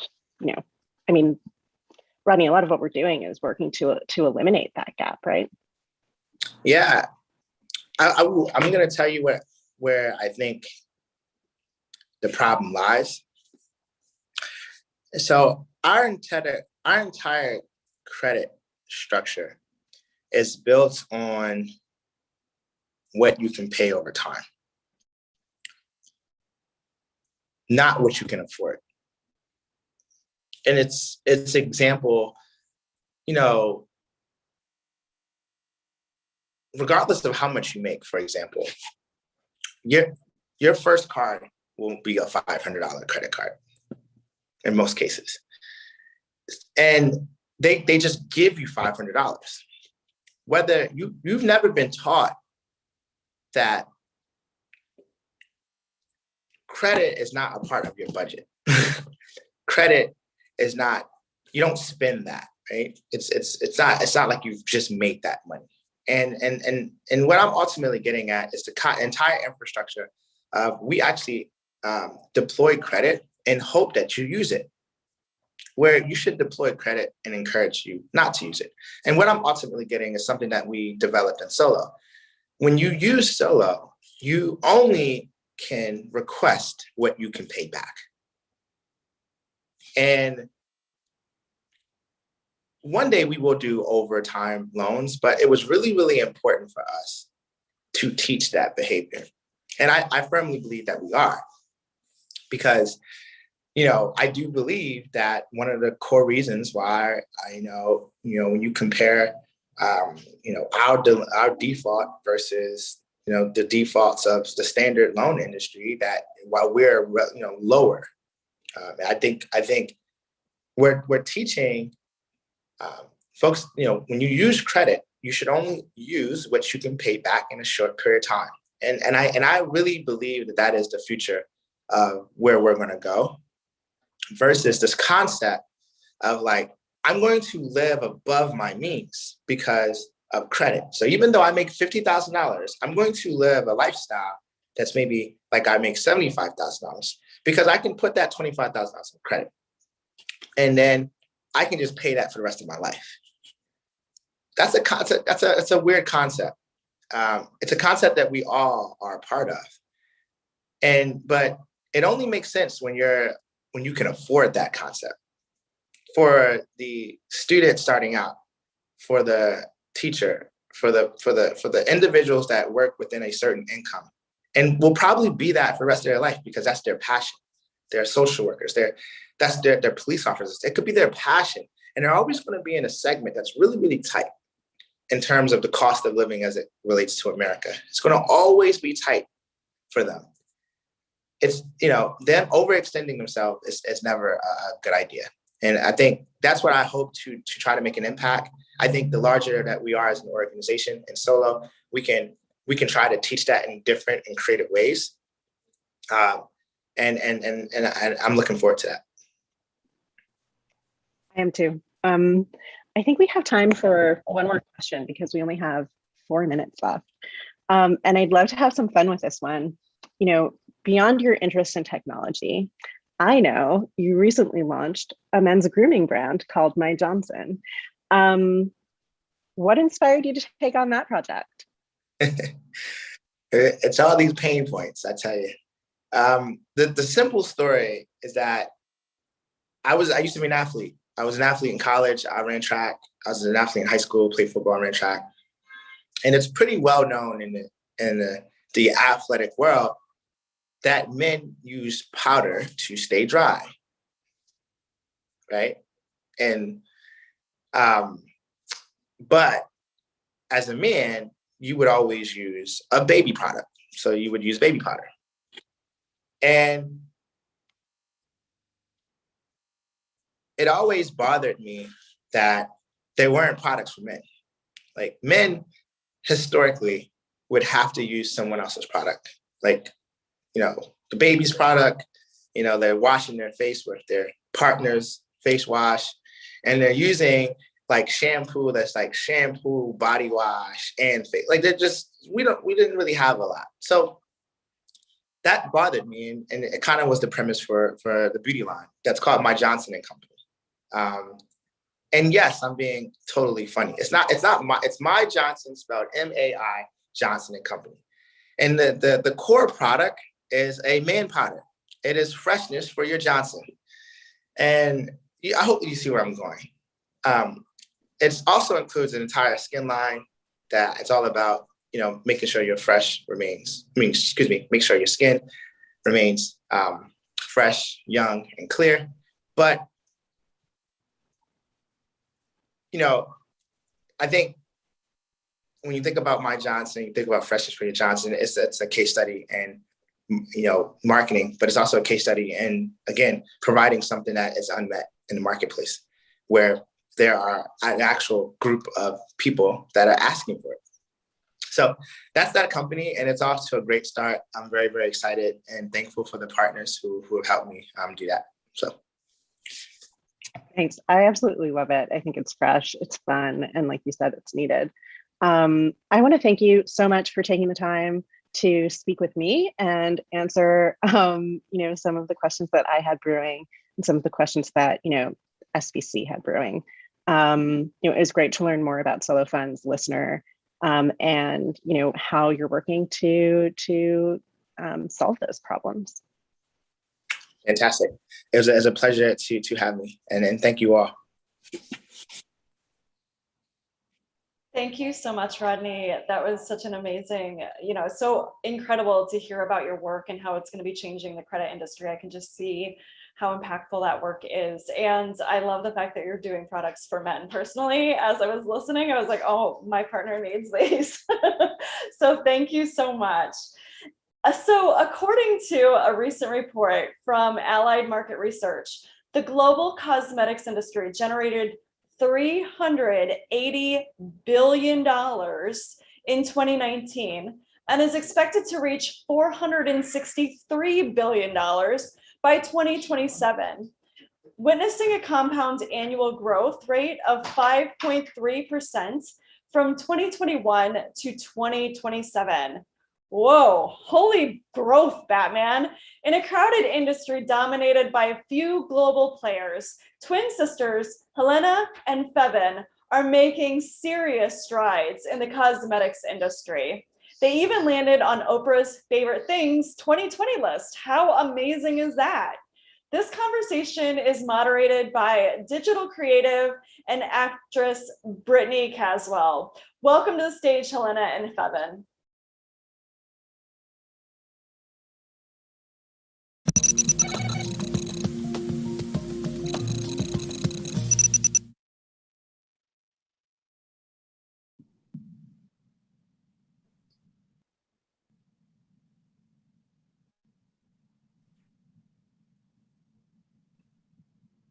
Hello. Hi. Hello. I don't have a virtual background, but here I am. This is my home. Hi, everyone. I'm Helena. Can you guys see me? I don't see you, Helena. Okay, let's try this one more time. There you are. Hi. Thank you all for having us.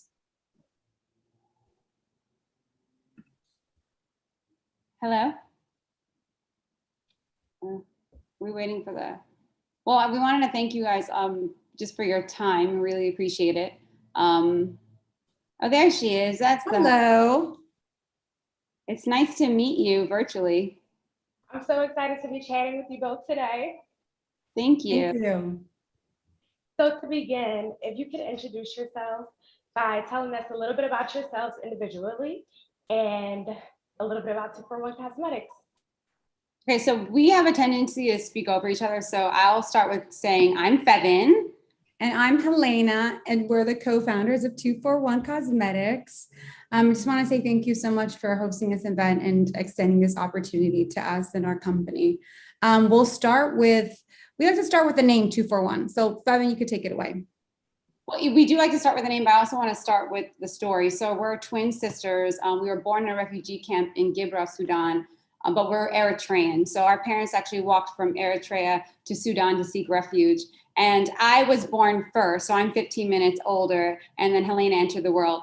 And my mother had no idea she was having twins. But I only bring this story up because the name 241 is kind of a play on words. So growing up as twins, and Rochester, New York, by the way, really, and Helena always talks about, weather shock. We talk about culture shock, but let's talk, weather shock is a different topic. So we were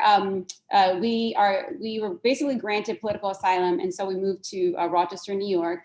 And it was just like this weird joke when people would see twins and they would always ask the question, are you guys 241? But 4 is spelled F-O-R, right? It's not the number 4.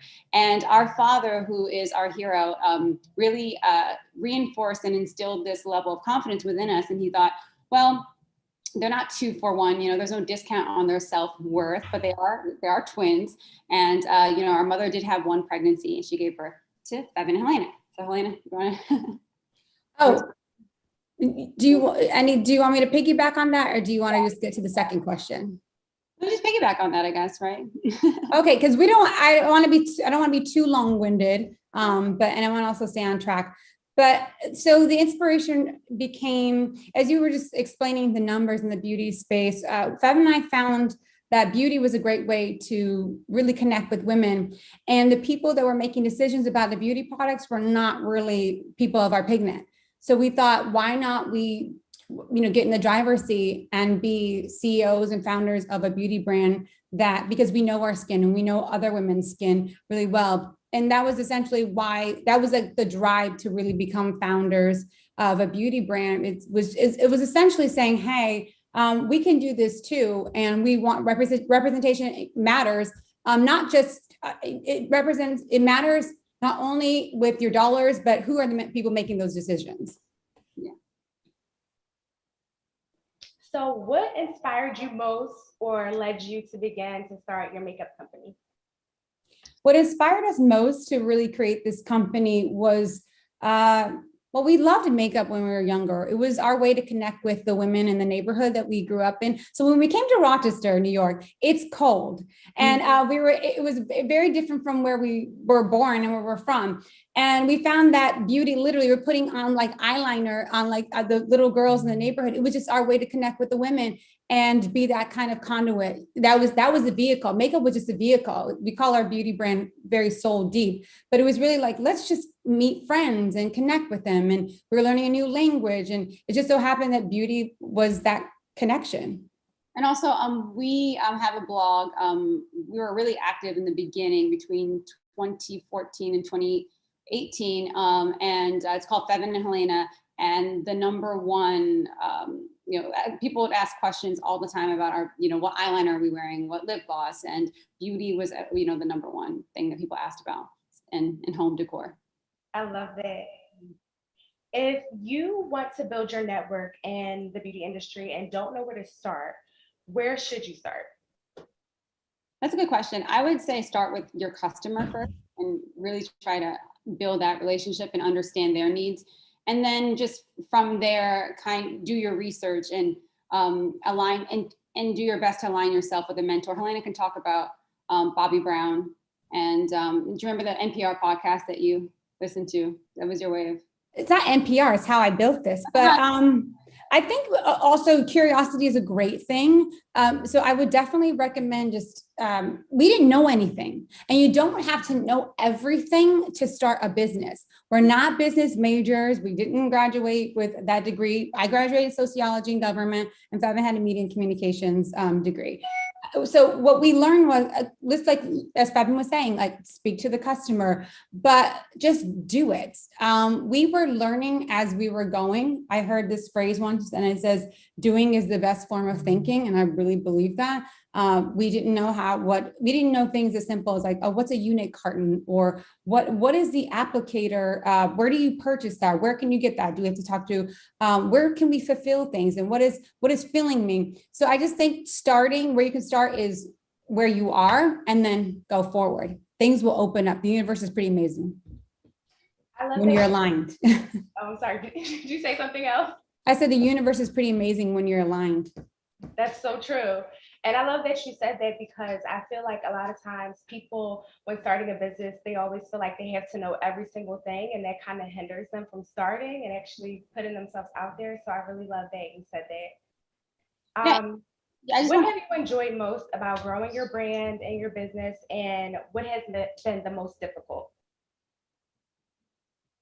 I'm sorry, I missed the first part of your question. I didn't hear that. What have you enjoyed most about growing your brand? I would say I think getting to know our customers through, vehicles like Instagram.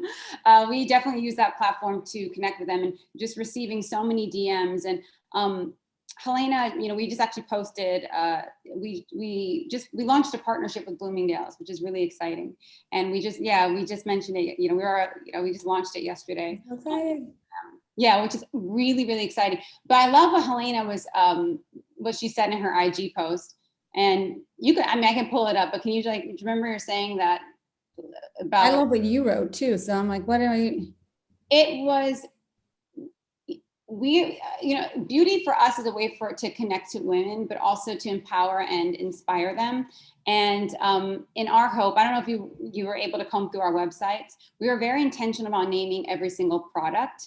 And there are nuances throughout the site, and subtle nuances. And it was just us really inspiring them and trying to empower them, and things that I would want to hear if I was looking at a beauty product. So on the surface we're selling you lip gloss, but it's more than a lip gloss, it's a movement. So I think that's been the most exciting part, is creating a movement of women who feel empowered and inspired to be their very best, to show up and do their very best.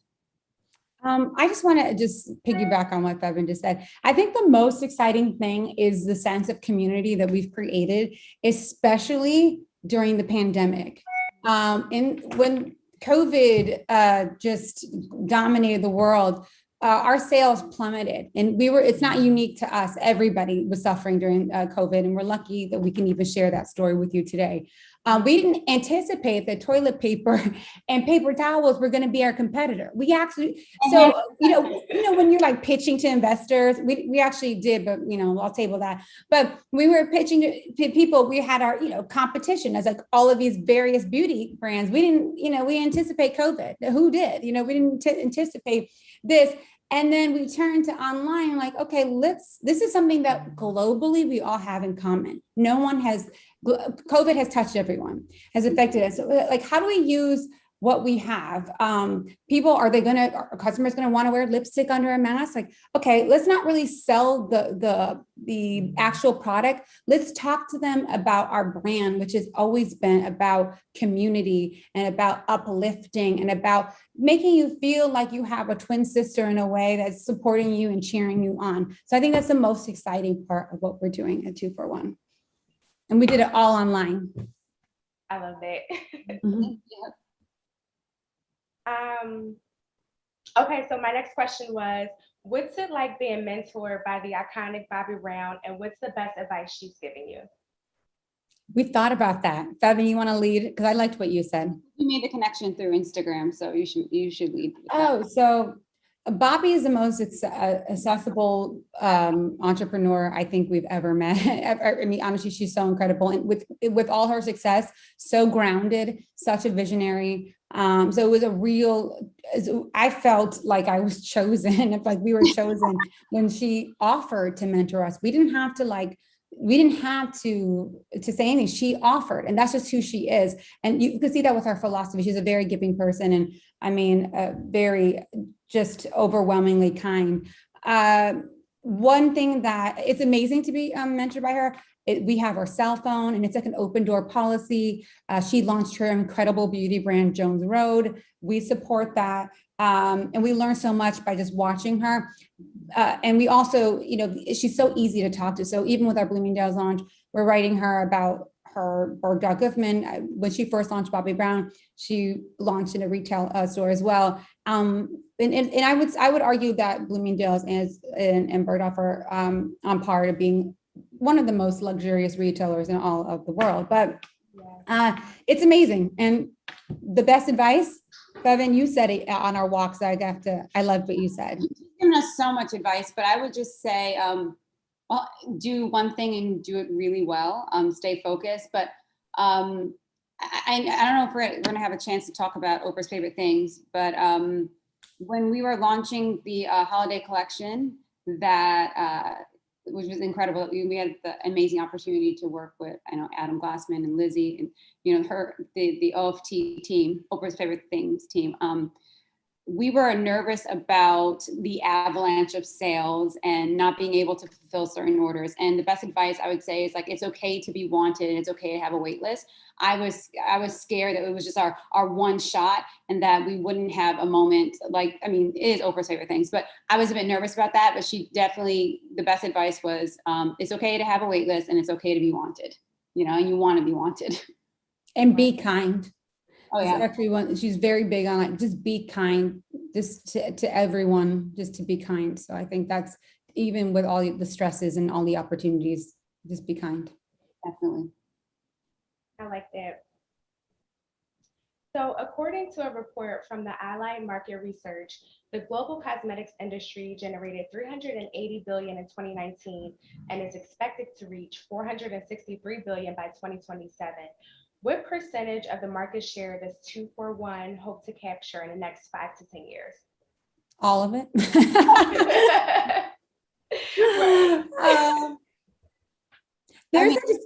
Sorry, go ahead.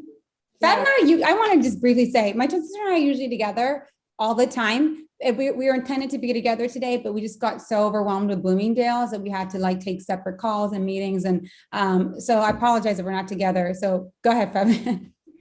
I don't know how much of the market share we want to capture as much as possible. Our vision is obviously to stay, the United States, but we're also looking at Africa. There's an untapped market there. And I also want to point out that our brand is more than just selling lip glosses and lipsticks and eyeliner. It's really about instilling confidence and not just selling it. And so, I don't know exactly how much, but Helene, it's true. At the end of the day, Simon Sinek says it best. Well, first of all, our beauty products, it comes with our purpose has always been to give back to the continent. So however much we can get to rebuild roads in our country and to build roads in our country is really enough. But yeah, as much as we can, I guess. Yeah, just briefly, I'll just add all of it. Why not, right? We have to dream. When we first started, and we're 2 years old. So the first year we launched our business, it was incredible. We got Oprah's favorite things. The second year, we have one of the most incredible retailers just picked us to be a part. Thank you. Second year. So when we did this, Fevin and I, you're talking to babies. We're like newborn babies in this thing, but in terms of where we are in the stage of the company. So I kind of want to take that approach with kids don't know, when you're younger, there's possibility everywhere. So I'm going to say all of it. When we were first started, we want to make it very clear that we were makeup for all women. We happen to be women of color, but we also sell shades to people who don't have the same pigment. And you have beautiful skin, by the way. But so we want to, yeah. Oh, thank you. So just, sorry, it's kind of hard for me to hear. So it's okay. You're doing great. You guys hear us okay? Can you hear us though? Can you hear us okay? Yes. Okay, cool. So But that's the answer, all of it. Why not? All of it. Yes. So I love that your brand is all about instilling confidence in women and reminding women, sorry, it's like an echo. So as I was saying, I love that your brand is all about instilling confidence in women and reminding women that makeup should enhance your features, not conceal it. This messaging is so powerful, especially in the beauty industry, where most messaging is like, you know, in order for you to be more beautiful or younger, like you need certain procedures done. How have you been able to maintain confidence through all of that and what the industry says to women? And have you always been confident? You know, what's so interesting is that I always say that confidence is the best contour. It doesn't matter how much makeup you have on your face. If you don't feel good within, like you can see that with someone. I think that, you know, what's so amazing is that I'm so blessed to have my twin sister. I literally have a mirror. She's my twin sister. And it's interesting because we work together, but we don't think necessarily alike all the time. So and she'll call me out for you know, if she'll call me out and I'll call her out too. But how we maintain our confidence, to be honest with you, I would say that I'm really proud of my culture and I'm really proud of, but I really think we get it from our mother. I think our mother, you know, we look at her and she's aging so beautifully and gracefully. And I'll never forget this. I don't know if you know this, but I am the winner of the DVF competition, The Woman I Wanted to Be. And so I'm the winner of the Dion von Furstenberg 500X Fiat. Anyway, I say all this because winning that competition, it was incredible. But I think the most amazing part about that was I was able to create a connection with the icon, you know, DVF. And I was on the phone with her one day, and she gave me a great piece of advice. And she said, you know, she's like, Bevan, don't ever do, you know, Botox. And I'm not against those who do it, but for me, I said, okay, you know, I won't do it. And she said, because you never want to erase your story. And she saw lines as your story, as your journey. And that metaphor was so beautiful and never left me. So when I see wrinkles on women's faces, I actually think it's beautiful and it's a part of their story. So. May I add? Yeah. Yeah, I'll keep it brief. But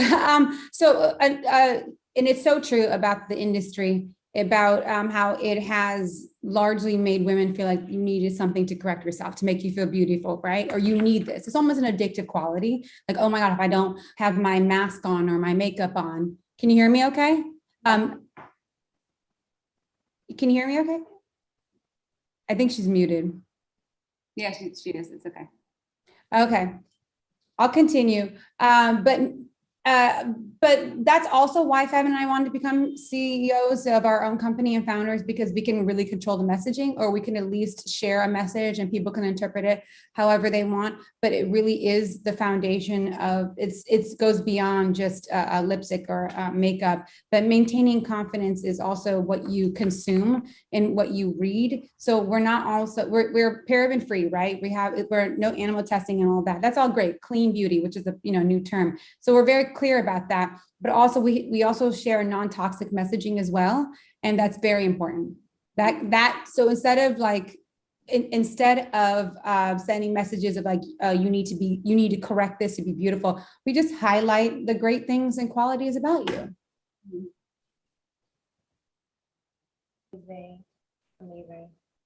What advice can you give to women about owning their own confidence in this industry and just life in general?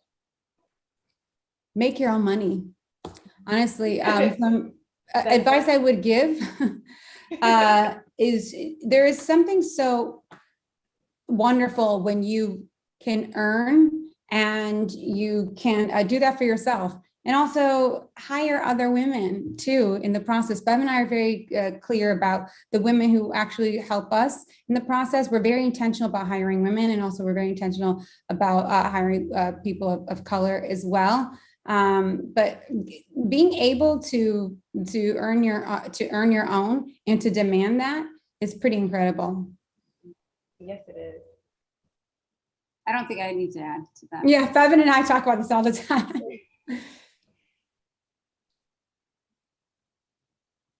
How do you stay true to your brand vision and identity?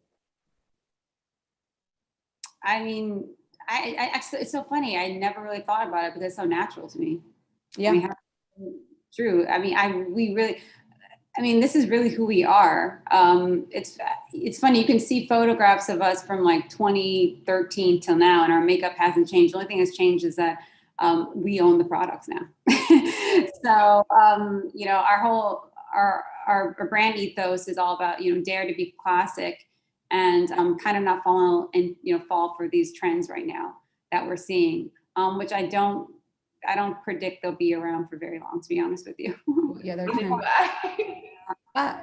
Something that Fevin and I actually do is an actual thing is that we do affirmations every night and every morning. And we live separately, but I do it with my amazing fiance. But we have a copper cup, and it's Bobby actually, we put it in, Bobby shared a story of ours in her site, and I actually mentioned it, but it became a ritual where I'll pour water in this copper cup and I'll say these affirmations, and a lot of them are words that happen to be on our website too. So I think subconsciously that helps me, or helps us, stay true to our brand. And we do wear, the only brand that we do wear is our makeup. I mean, and it just, again, it's the affirmations that we say every night and every morning. We look in the mirror and we say them with real confidence. So I think that actually attributes to us staying on track.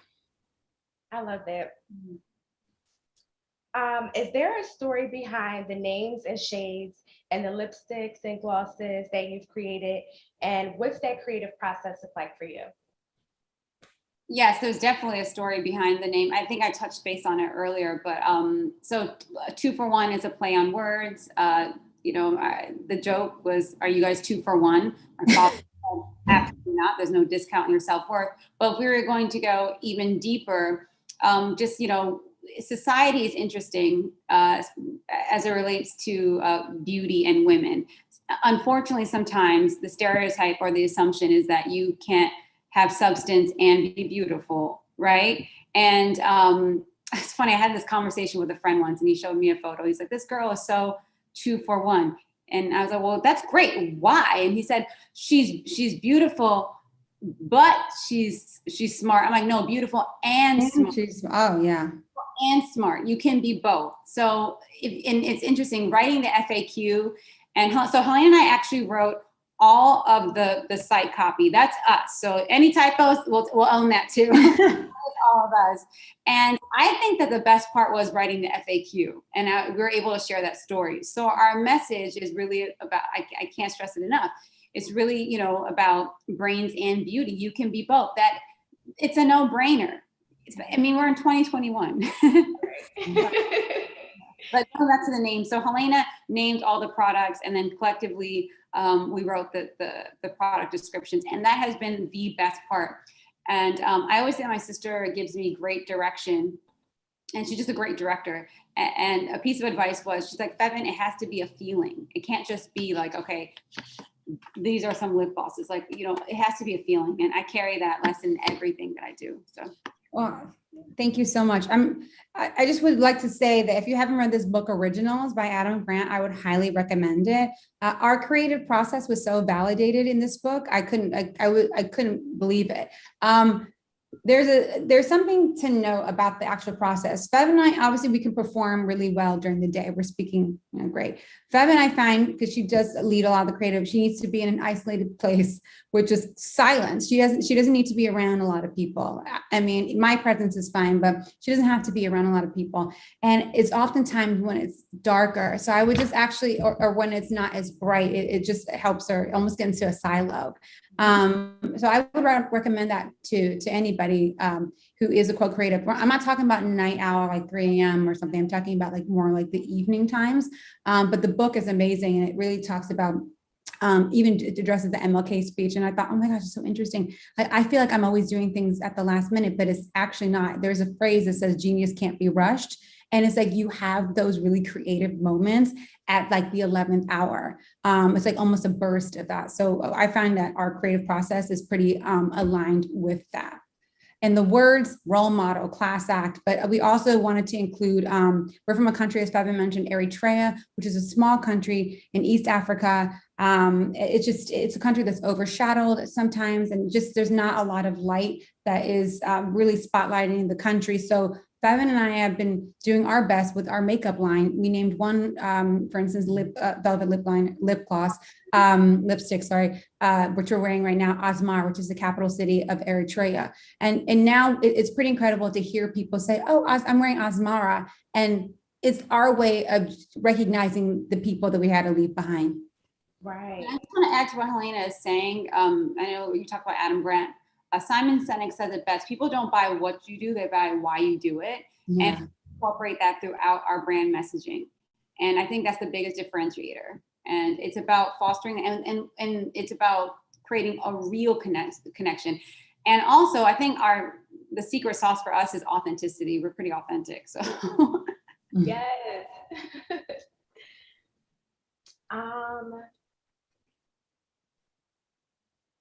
What is next for 2-for-1 Cosmetics? I love that. What is next for 2-for-1? Great questions, by the way. Yeah. I know we were saying that these are amazing questions, and we were thinking that too. I think what's next for 2-for-1 is that Fabian mentioned authenticity, and that's something that is so so great. Someone actually mentioned that once to us. We're like, oh, really? We didn't even know that was a commodity. We're like, wait, being authentic.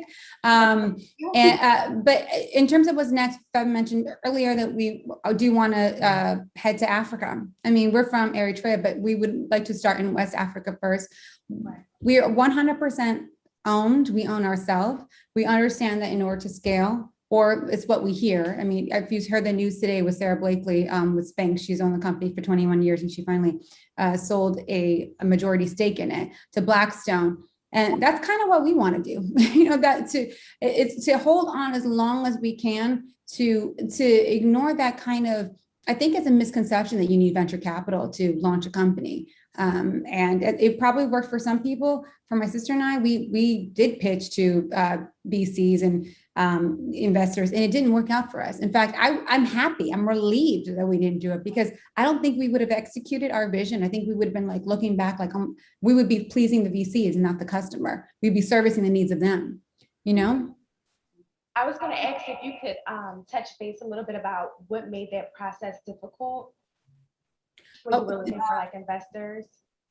Oh, Fabian, do you want to go? I mean, initially I would say we hadn't sold one eyeliner. We hadn't sold a product in the beginning, but the 0.2% of funding, VC funding, goes to women of color, which is just ridiculous.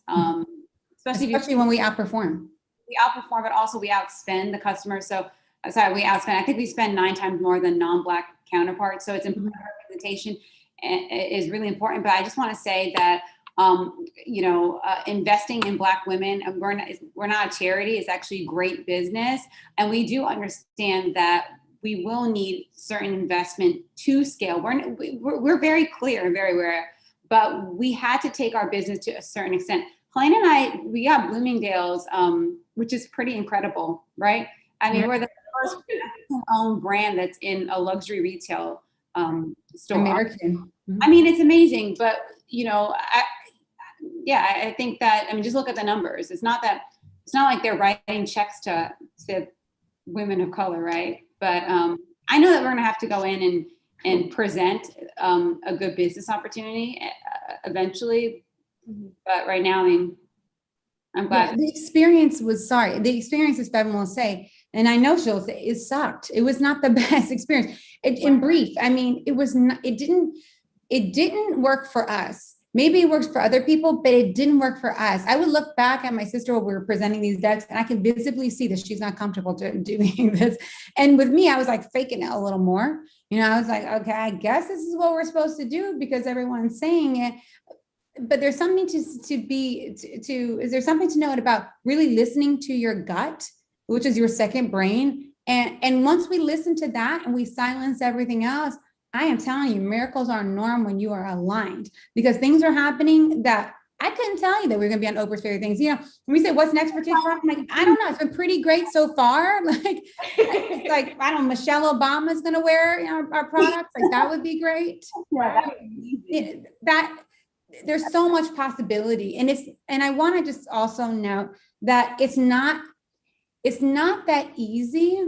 It comes down to endurance, and we're runners. We're avid runners, my sister and I. I have to say, there's some nights I'm so grateful for my sister. I get to do this with my twin sister. Like, that is just in itself the best. And we can talk to each other in ways that I don't know if other business people can talk to their business partners with. So it's in the next, you know, I hope to continue. I know we will continue this journey together. We will grow. We'll hire more women. We will hire friends too that we know are super talented. So. And also, I also want to add to Helena's point, you have to be comfortable with being uncomfortable sometimes. Mm-hmm. And that's true. Like, there's a certain mental tenacity that you need to be an entrepreneur. And Helena calls it delayed gratification. It's true. So. Thank you for answering that. What do you know now that you wish you had known earlier? No one knows what they're doing to a certain extent. You know, there's no on the job training for, you know, so you kind of learn as you go. I think I'll speak for myself. I put a lot of pressure on myself. I felt like I had to know all the answers, but no one knows what they're doing to a certain extent. And I wish I had known that earlier. I think Feb and I are a little naive, which I think was great. But calculated risk are a real thing. I didn't just, we had one company before, and I didn't know this. I thought I had to quit my job, my job. Like, it was paying the bills. It was actually doing more than that. And I just threw all the chips in. Is that the phrase? I don't even know the poker phrase, but I just it was like a Hail Mary. It was just so, and it actually did worse it was the worst decision I've ever made with the first company, because I ended up making desperate decisions because like, oh my God, I'm running out of money. I don't know. I thought I was supposed to do this. I mean, didn't Gary Vee say something like that? Like, I was just like, this doesn't work for me. It may work for someone else, like I said.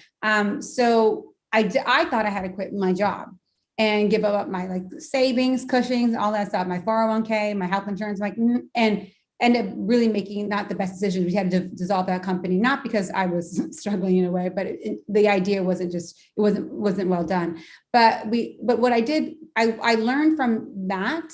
I said, okay, let's pull our money together. Let's be smart about this. And so my second time around, when the 241, I launched it while I still had a job. Very much like the folks at like Warby Parker in the book Originals, I highly recommend.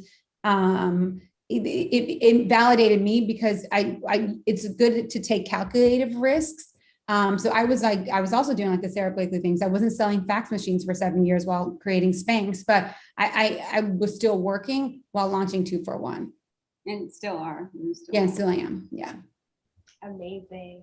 Well, we're out of time, and it was so great chatting with you both. Would you want to share any social medias or where people can find your brand? Oh yeah, you can find us at Bloomingdale's, which is so cool. So cool. At 241 Cosmetics, literally like the number 241. It's pretty easy. And then at The Real Fevin and at The Real Helena. Yeah, please email. Our email is hey@241cosmetics. So if you want to say hello, we can continue the conversation further. We'll happily take an email, a call. And thank you everyone for your time. Thank you. Thank you. Bye. Wonderful. Thank you so much, Brittany and Helena and Fevin. That was such a fascinating conversation. And I love the themes that we've been hearing here all day. Like if you have been live with us all day long for the Strategic Vision Conference, you've likely heard people talk about how, you know, your stomach is your second brain and to follow your gut. I love that Helena and Fevin were talking about affirmations. I'm deep in that world as well. Yeah. And we're about to get into a little bit more about what they were speaking about as well. So thank you so much. It was so insightful. And I love just hearing, like, just start. And, you know, venture capitalists and other investors are not always the right, you know, right way to fund your new venture, and being okay with like everyone gets to do it differently and, you know, do what works for you. So storytelling has always been an effective method of getting across to the masses, whether used for good or bad. Great orators told stories to grasp the attention of their audience. The media tells stories compellingly to shape narratives for their agenda. Parents tell stories to put their children to bed and raise them with their same ideals. Unfortunately, only a handful of businesses do a good job when it comes to telling stories to sell and get the word out about the amazing work they're doing. For over 25 years, Jody Lalowich has written copy for multi-million-dollar companies, including Kaplan Test Prep, Vermont Teddy Bear, and Pajamagram. It gives me great pleasure to moderate this fireside chat with my amazing friend, Jody. Welcome, Jody. Thank you, Celeste. Very happy to be here. Here I am. Awesome. So I know that in prepping for this, like we've had amazing conversations, and just so you know, Jody and I are friends. So this is a family affair today, maybe, with our new friend, Samuel Boswa. So first off, why is storytelling essential to our audience's brand? There's a few reasons. We've had our great speakers touch on a lot of that today. The very first point really is connection. I mean, if you think about, you go into a restaurant, maybe you sit at the bar, you start a conversation with somebody and it's, are you from here? Did you go to school here? That's part of your story. You're getting to know someone. Great salespeople know that the best sales people in the business create connections because you're building a relationship. So that's the first one. The second big one, and Michael Solomon and I touched on this earlier today, is really about authenticity. How you represent yourself out in the world is incredibly important as a business. And according to a Stackla report that just came out fairly recently, 90% of people say that a brand's authenticity is incredibly important to their decision to back that brand. I mean, that's the vast majority of people. We've seen instances where companies have maybe not been completely transparent, information comes out, and it's damaging. Right. So it's really telling your story is telling the world who you are, why you do what you do, and how you do it. Well, and what really comes up for me, I mean, I love that you're talking about authenticity right off the bat, because this has been a theme all day, if people have been tuning in all day. And authenticity is really where we start building the relationships with our community, with our clients, with our customers, with our following. Exactly. And when we are really, really honest through the storytelling, that is when people really respond. They feel our hearts. They feel, and you know, and that was what I was going to get to. So,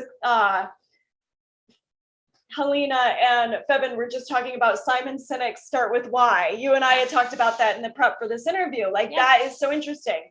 If you have not seen that TED Talk, Start With Why by Simon Sinek, or if it's been a while, I invite you to go listen to that, because it's really powerful. People don't care about what we do, they care about why we do it, right? And so exactly, how can people really start touching into telling their story in a way that helps build momentum momentum for their brands, for their marketing?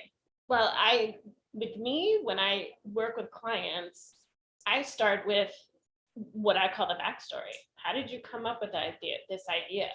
Where did the idea for your business, come into your head? And many times, if not most times, it's solving a pain point. Maybe you're standing in the grocery line and it's late and you're waiting to get in and get checked out, and it's taking forever. I mean, now we have self-checkout. How long did that take to come around? You start with that little seed that planted for you as to why you do what you do. And then you build from there. You go into your why. What's behind that? Your why is always your passion. If you line up 100 realtors and you really dig not too far, but a little bit below the surface as to why they do what they do, why are you in real estate, you are going to get 100 different answers. And this brings me to the third reason why a story is so incredibly important, is that it does two things at once. It acts as an attractor, a magnet for the people who are right for you, who are fit for your business, who are fit for your services. And it also acts as a filter so that the people who may not be a perfect fit for you, or even just a good fit for you, kind of go, okay, this isn't the right realtor for me. This isn't the right attorney for me. This isn't the right, whatever it is you're looking for from me. But it's all about that resonance where people click in and go, I can back this brand. I can get behind this, these services, these products, because where they're coming from is a place where I come from too. And for as woo-woo as that may sound to people, if you're looking at millennials and Gen Z in particular, but I really feel it's spread to the full marketplace, this is the information people want to know. And if it's not there, if it's not on your website, it's not in your blogs, if it's not in your social media consistently, you're not just leaving money on the table, you're not connecting with the people you need to connect with to be successful.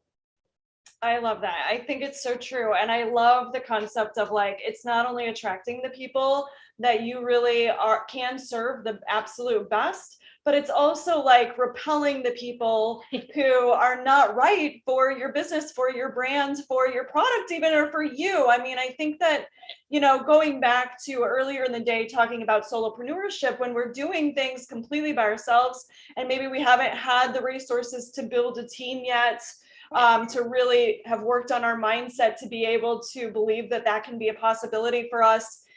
We can't be spending our limited amount of energy. All of us have a limit, finite amount of energy. Absolutely. On clients, as much as we want to take care of everyone, in some cases, we need to be able to take care of the people who are really going to benefit the most from our work. I mean, It's best for us. It's best for them. It's a win-win for everyone. That's the goal. That's the goal of every business, but that is really where your story helps. It really will. And again, it feeds into authenticity too. And, some people have a little bit of trouble because they feel like they're bearing their soul. This is business. This is transactional. It's not transactional anymore. Certainly there are, at the end of that funnel, it's transactional. But to get to that point, you've got to have that brand story there for people to come in and buy into your brand and buy into you and buy into what it is you're selling. It's so true. It's so true. I love it. I think it's so powerful. So how does Google fall into storytelling and building our brands? Google, that Google machine. Google, and I'm sure most people out there watching know this, Google just gets smarter and smarter. They're using a lot of artificial intelligence now. But what I just read recently, even I wasn't aware of this, is that in 2019, quality of content became a pretty key factor in how they're assessing content, how it's getting indexed, how it's appearing, all of that.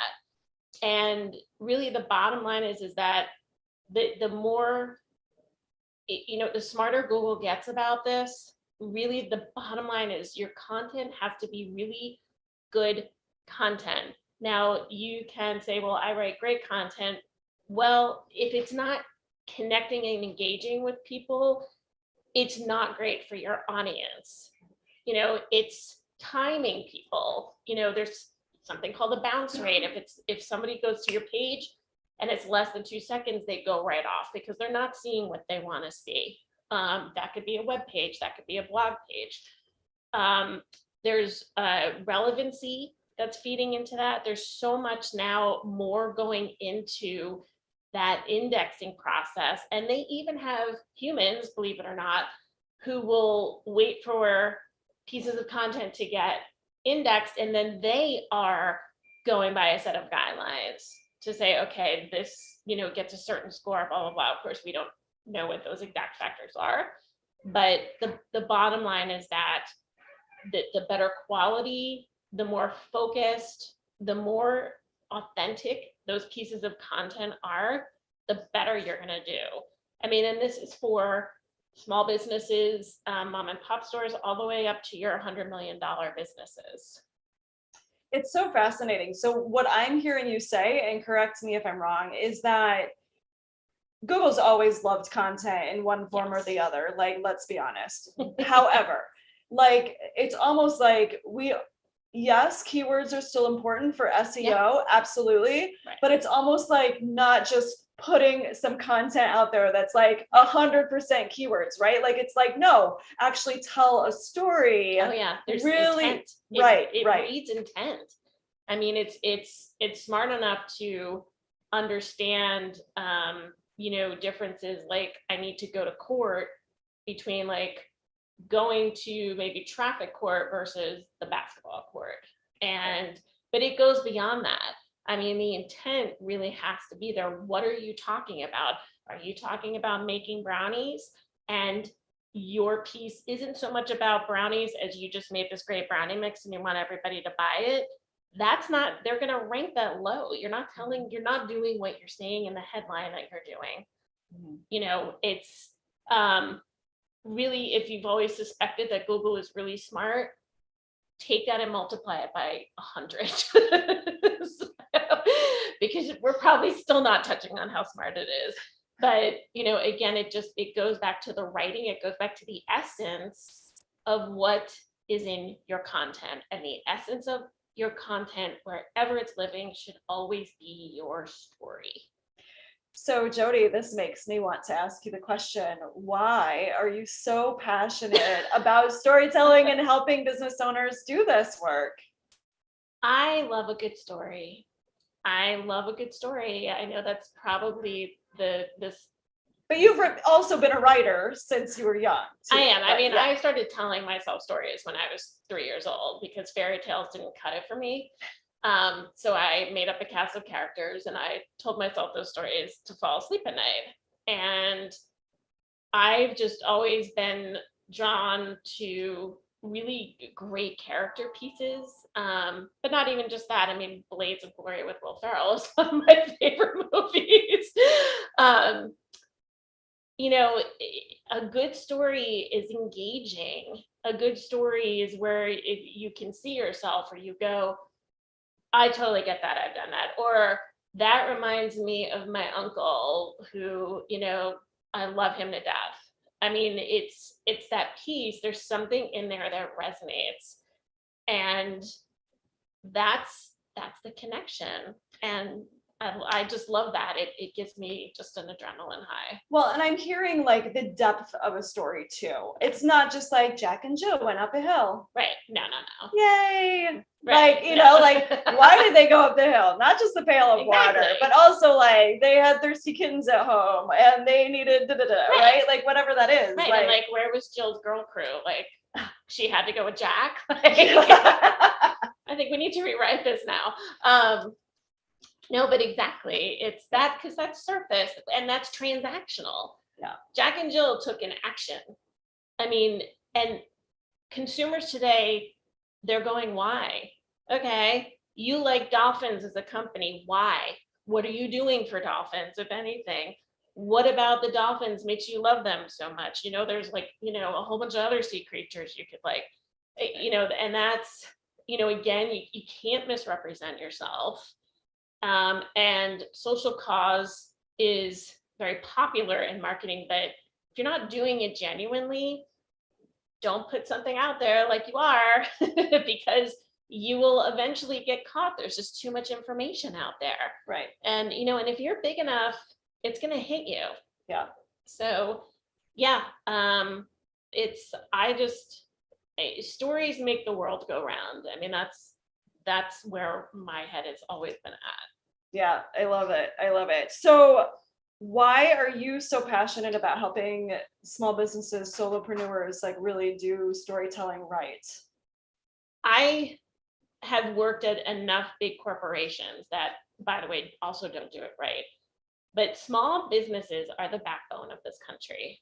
I mean, they're most certainly the backbone of the state. We're from Vermont, but they're the driver of the economy. But the flip side of that is, we have essentially a 50% failure rate after, I believe it's 2 years. Mm-hmm. And I honestly believe that a big part of that is because small business owners, and particularly solopreneurs, have to wear every hat, at least when you're starting out. And what should be at the top of the list, which is marketing, tends to get knocked down because, and I understand it because I've been there too, you're too busy building the business and making the business happen. But meanwhile, a lot of times people have gone in with an idea and they haven't fleshed out that full story. And it actually helps because that's a part of your branding too. It's the essence of who you are. So I love to come in. I love to help small business owners pull that story out, discover it, and then show how it gets threaded through social media, your email marketing, your web content, blogging. Because to me, those are sort of the 4 basic pillars of having a marketing foundation that works and works for you. And I mean, but it's a lot of work. I mean, you need to plan. You have to be clear on what you're doing month to month. And that takes time, that takes effort. And, not everybody can write. Mm-hmm. And I don't mean that in a derogatory way. There is a way to write marketing copy that it's its own thing, just like resume writing is its own thing. I don't write resumes because mine are 15 pages long. So that is not something that I do. But give me somebody, and I'm a digger, if you start talking to me about your backstory or why you do what you do, I'm going to keep asking until I find those nuggets and go, this is it. This is who you are. And this needs to be on your webpage. Right. And some clients are like, really? And I'm like, yeah, really. Well, and I think that what you're talking about is vulnerability. Yeah. Again, like we're coming back to this authenticity, vulnerability thread that has been kind of running through this entire day.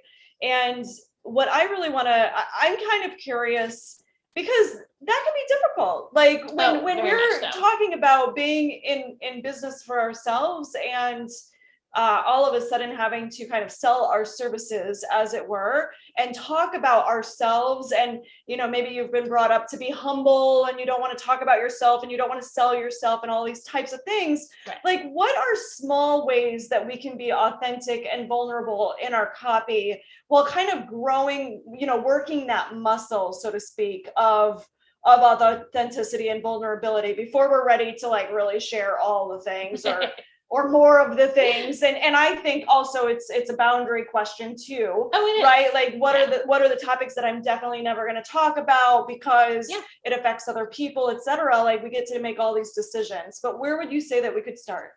I would say the best place to start is the features versus benefits, right? When we're talking about solving a pain point for a customer or a client, we're talking about the benefit end of our service, and that's what they're going to. What are you going to do for me? How are you going to help me? How are you going to fix X, Y, Z for me? features are either your products, you sell candles, you sell shoes, and you should certainly get into those products, particularly if there are aspects that are helpful to illuminate, all natural, handmade, those sort of catchphrases that consumers look for. Vegan. But really at the end of the day, there are 100 other people doing that same thing. Why should they get that from you? And that, to me, is part of the vulnerability, because, and you can illustrate that through customer testimonials, or even just explaining a story, but that's where you can expose a level of vulnerability that specifically pertains to your business. And in fact, that's what I would recommend. You have your story, but that's when you tie in what you do and how you do it. That's the benefits end. Too many companies, big, small, medium, they focus way too much on the feature, the what it is. Buzz saws are everywhere. Like if your Home Depot is going to have it, Lowe's is going to have it. Why should you go to the local family hardware store? And that's the difference.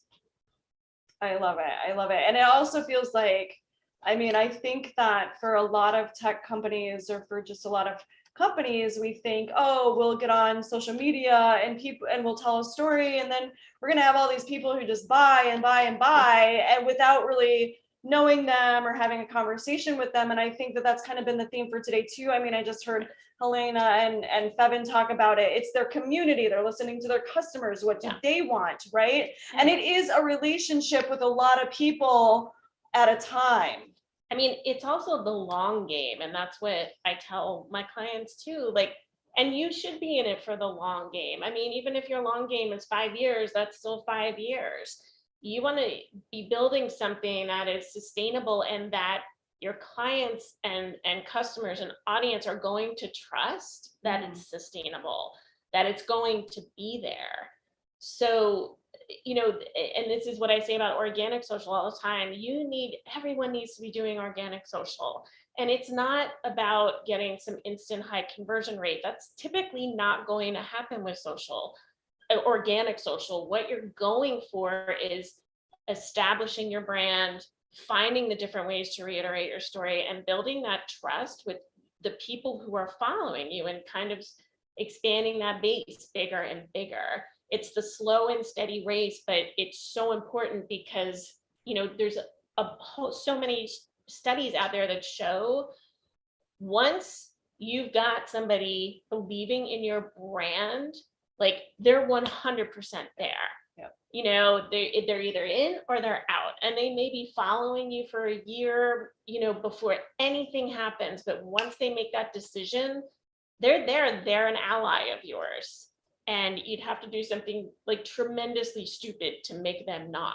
Well, you would have to, I don't think stupid is the word. I think it's out of integrity. Yeah, exactly. Right? I think it's breaking our word. I think it's I said that I was this way, I was going to help you with this. Yep. And then maybe I didn't do that for, whatever reason. Exactly. And that's what breaks the trust and makes them go, oh, you know what? Right. Right. It fit me at the time, but it's not working for me any longer. Correct. Yeah. Yep. Yeah. So I also heard something else in there, and but I know that when we were talking about, so I loved this when we were talking about this, when we were prepping for this interview, you said stories can help you figure out, what we came through was that stories could really actually help you figure out your demographic and who identifies with your brand. Yeah, that's the real branding aspect of it. I've definitely worked with clients who went into the story part thinking that sometimes it was a bigger audience or just a smaller audience.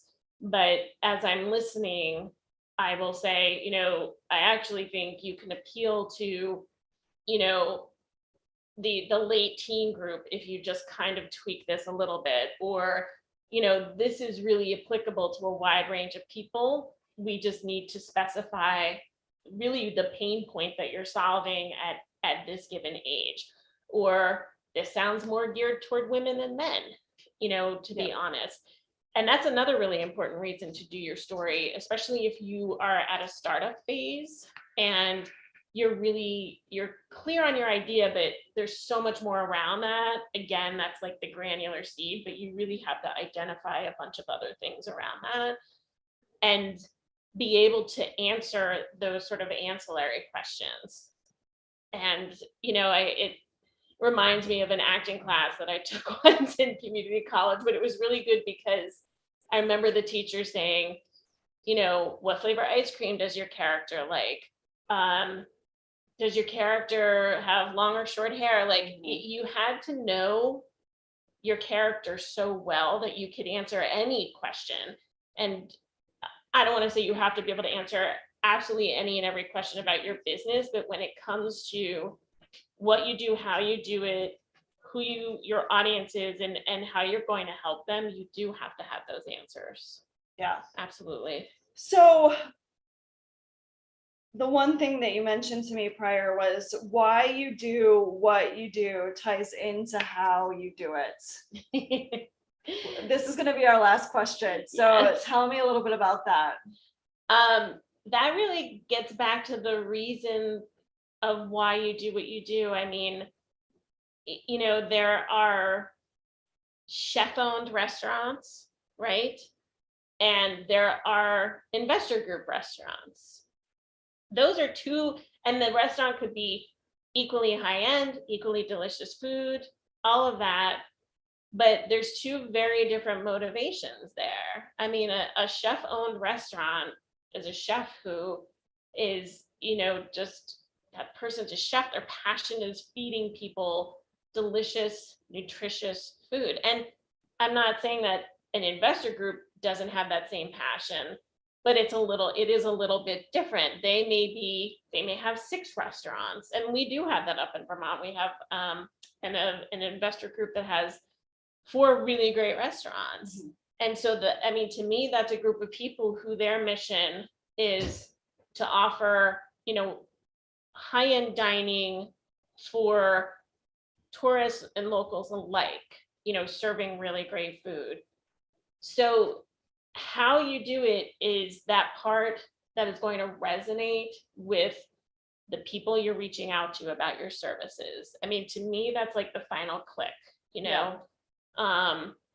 Because sometimes you can have different keys fit into a lock, but only one of them is going to turn it. And the how you do what you do combined with why is ultimately where you and your customer meet. That's amazing. I love that. So I would love to hear everyone's comments in the chat, hear what came up for you during this. Jody, thank you so much for this amazing, insightful conversation. And if people were to want to follow you or find you online, where would they do that? You can find me at therightstuffvt.net, and that's THEWRITE, V's and Victor, T's and Tom.net. Jody at therightstuffvt. I'm also on Facebook, Instagram, and LinkedIn. Awesome. Thank you so much for having this incredible conversation with us today. Thank you.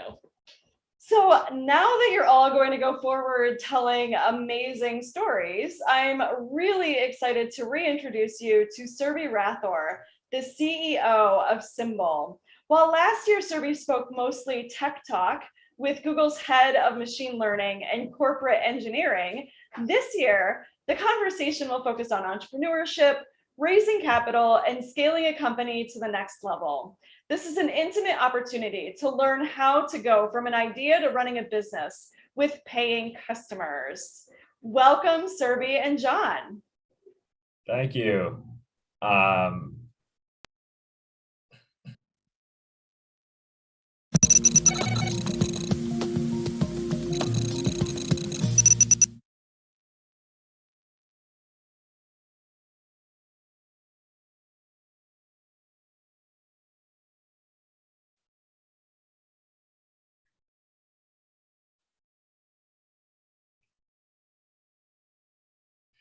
Hi, everyone. Thank you. Thank you very much for having me in Serbia. I'm really excited to be speaking with you today. My name is John Chapman. I am the Director of Business Development at Pivot, a social app for relocated employees.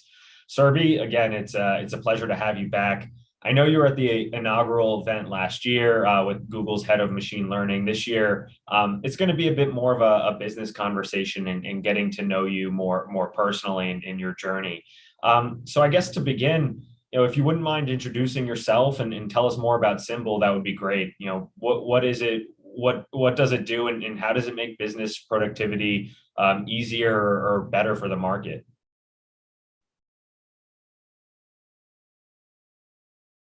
Still,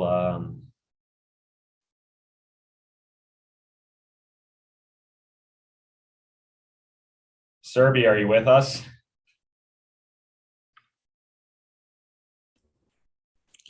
Sorry.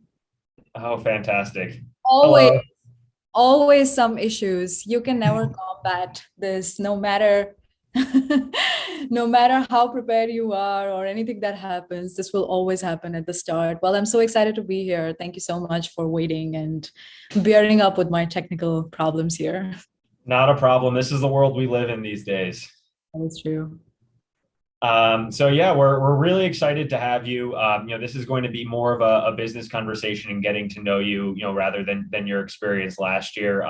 So I guess to begin, if you wouldn't mind introducing us to you and your company, Symbol, that would be great. Would love to learn. What does it do? How does it improve business productivity? How does it make life easier? Yeah, absolutely. Thanks for the opportunity to speak to everyone here. It was last year's conference was such awesome that I'm here again, but this time talking about Symbol and the problems that we are solving. Symbol is an AI-powered startup, early stage. We have built a conversation intelligence platform for developers that enables businesses to truly understand conversations and make sense of it so that they can learn about their customers and personalize their digital engagement and customer experience and take their application, product, or workflow to a whole next level. That's what we enable companies all the way from startups to enterprises that are working and solving use cases and problems around sales, revenue intelligence, customer support, marketing, as well as collaboration. Adding a Symbol to power the contextual understanding of conversation data and extract actions, insights, knowledge, events that further leads to several workflows that are stitched with their products. So that's pretty much what we do. Excellent. I appreciate that. And I guess getting to the basics, how did you come to the name Symbol? How did you pick that name? What does it mean to you? We were not called Symbol before. We rebranded ourselves 1 year after the company started. When we started the company, we had a different name, and it was just me and my co-founder sitting in a room and saying, let's just pick something which has a .ai domain available and that matches to technology and framework, and let's get done with this and move forward and build a product. So that's exactly what we did when we started the company. But a year down the line, when things matured, we raised some capital, financing, and things really looked legit that, yeah, we will be a company and not two people startup working out of a garage. That's when we rebranded the company to rename it to Symbol, which truly represents, the last meaning intensity of every word, language, or sentence or conversation, right? Conversations are built with sentences, which are built with words. Words are built with letters, and letters are all symbols. And learning language and understanding truly the meaning of language is what is represented by the current name of the company. That's fascinating. I'm glad you ended up making the change, even though I don't know what the initial name of the company was. I'll keep that for another time. Yeah, we'll leave that for the next conference. So I guess want to learn a little bit about you, and how you came to start a company. So to start, how old were you when you started programming? What age would you encourage, girls to get into, computer science and technology and other STEM, subjects? Yeah, absolutely. I think times are so changed now that now, early on, you're already exposed to tablets and digital devices, even as kids. And it wasn't the same at the time when we were growing up, at least. When I actually was really passionate just about computer systems and servers. My father uh, was in the armed forces in India, and he was a telecommunications engineer, as a result of which he was always surrounded by technical equipments and computers. Even early stages of what he was building, signals was really the core in which he was in the armed forces. And that helped me surround myself with this technology very early on. I think I was in class 6th or 5th when I actually started building my first programs. Later on, as I graduated from school, went to college, I did electronics engineering, but even within that, C++ was some of my core languages where I was working with, including assembly. If you guys haven't used that, it's an interesting back to the core. And then post that, I started my first job. That was a network security startup where I moved completely from electronics and part software to fully software engineering. And I was just, because during college I was exposed to languages, hardware, software, all different facets of bringing technology to actual use cases. So it was very interesting when I did my first gig right out of college. I was able to understand how software gets adopted within the hardware itself and how those pieces stitch together. And then from there, I moved into a company called Amdocs, which is the telecommunication software provider for big CSPs, and got a really great exposure to looking at conversations at scale. Telcos is like one of the biggest areas where conversation data happens at scale, and building and being involved in the build process and go to market and support and sales of products that solve customer conversations efficiency was really like symbol in building for a long time. And right before starting the company, got exposed to the conversation AI domain, which was bringing virtual assistants to life in the telco space. And with Symbol now, we are solving the problem of the other side of the spectrum, which is how do you understand human to human conversations which are happening? Because no matter how many chatbots we deploy, there will still be a human interaction that will be needed. And how do you make that human interaction effortless and an awesome experience, enabling highest productivity? So that's how it all came along. That makes a lot of sense. And then piggybacking off of that, any word of advice that you'd give to young women looking to get into STEM? Yeah, I think start early on. STEM is so vast. It doesn't have to be, really software in itself. Follow your passion, get associated with different communities. I think we are at a time right now where all communities have become digital, which wasn't the same prior to COVID and this pandemic. So just making sure that everyone is a part of the community that is actually championing and supporting more girls and women in STEM early on in the life cycle. So I think there's a lot of wealth of knowledge out there. It's really about tapping into that wealth and getting involved early on, and there's an opportunity to do that. So act on it fast. That's all I would say. And don't be afraid to take risk. And because the last thing that will happen is you'll fail and you'll switch and you'll try something else. But no experience is a failure. You always learn from an experience. So yeah. Yeah, no, that's a great piece of advice and something I've gotten before. What's the worst that can happen in a failure? You learn and move on. That's great. Moving on, aside from the 2008 and 2009 economic downturn, why did you start Symbol? What was the impetus? Did you always dream of starting a business? Have you always envisioned yourself as an entrepreneur? And why'd you do that instead of, just getting a job out of school? Yeah, well, I was working for a long time, more than a decade before I started the company. And while I was working, I was really got exposed to different functions in different organizations, all the way from building a core product to supporting it for large customers, to then thinking about building a team, and then eventually bringing new products to market and the process around it. So it's been a great journey to almost touch every side of a company and how things work.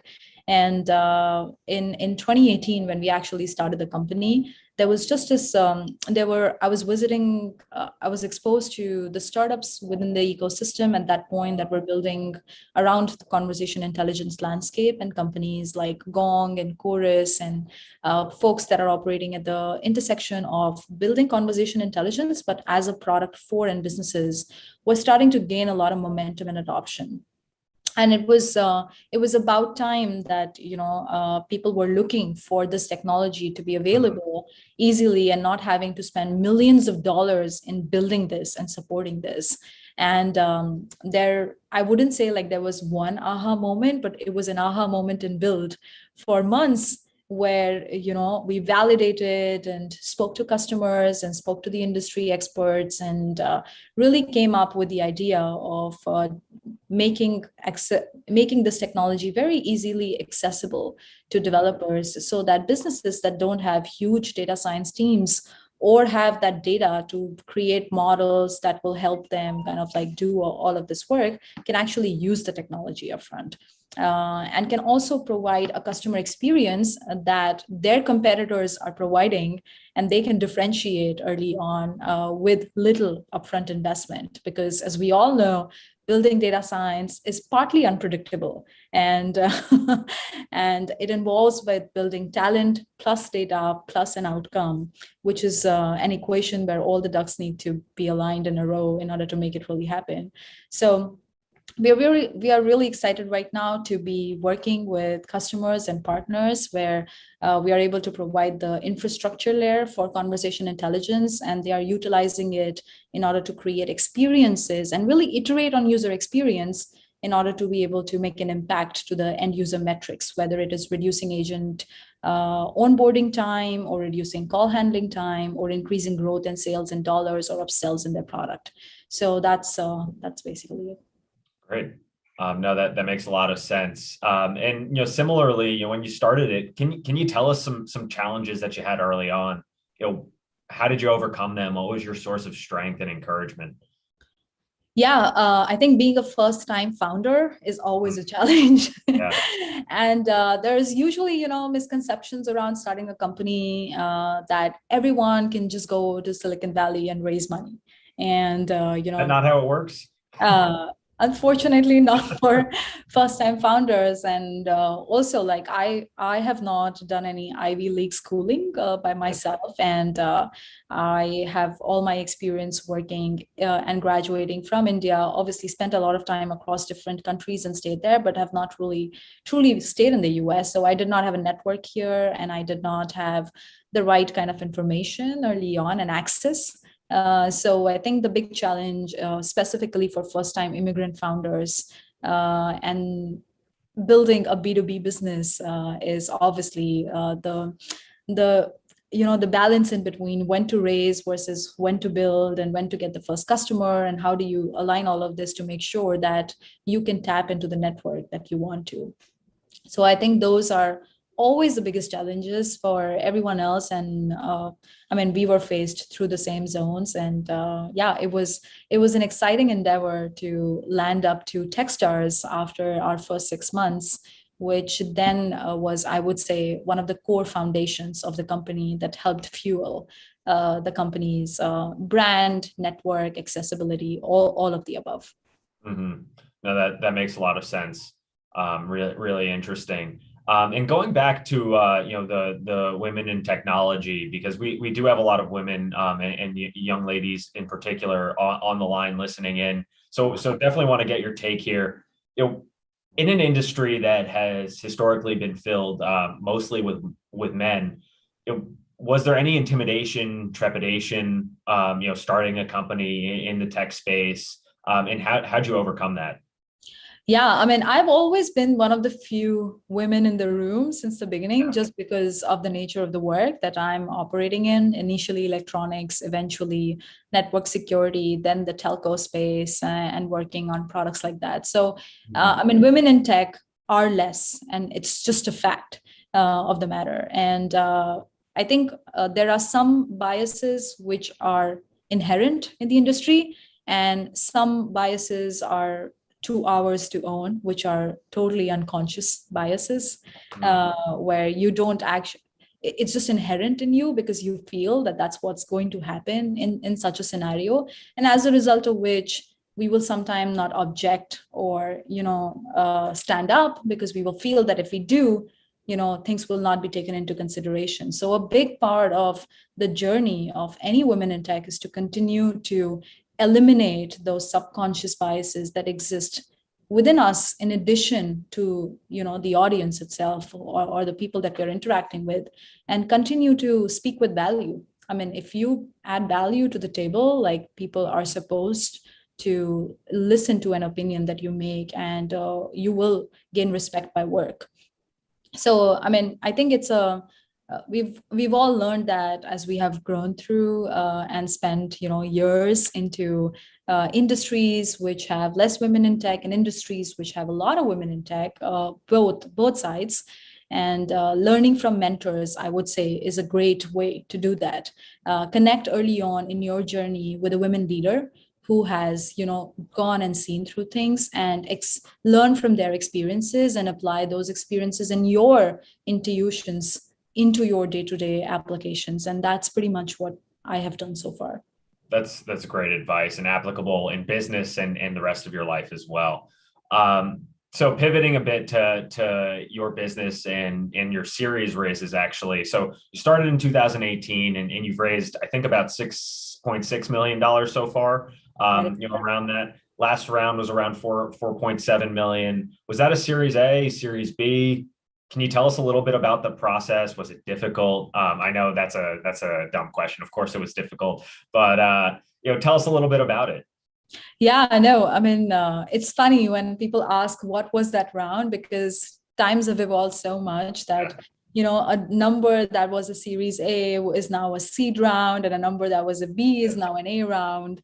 So, and there are several types of seed. There's like a small seed, a big seed, a middle seed, a bridge seed. So yeah, tons of stuff. But we did a pre-seed round of 1.8 million back in September 2019. And then we did a seed round last year, which was 4.7. We are right now at our Series A kind of arena at this point of time.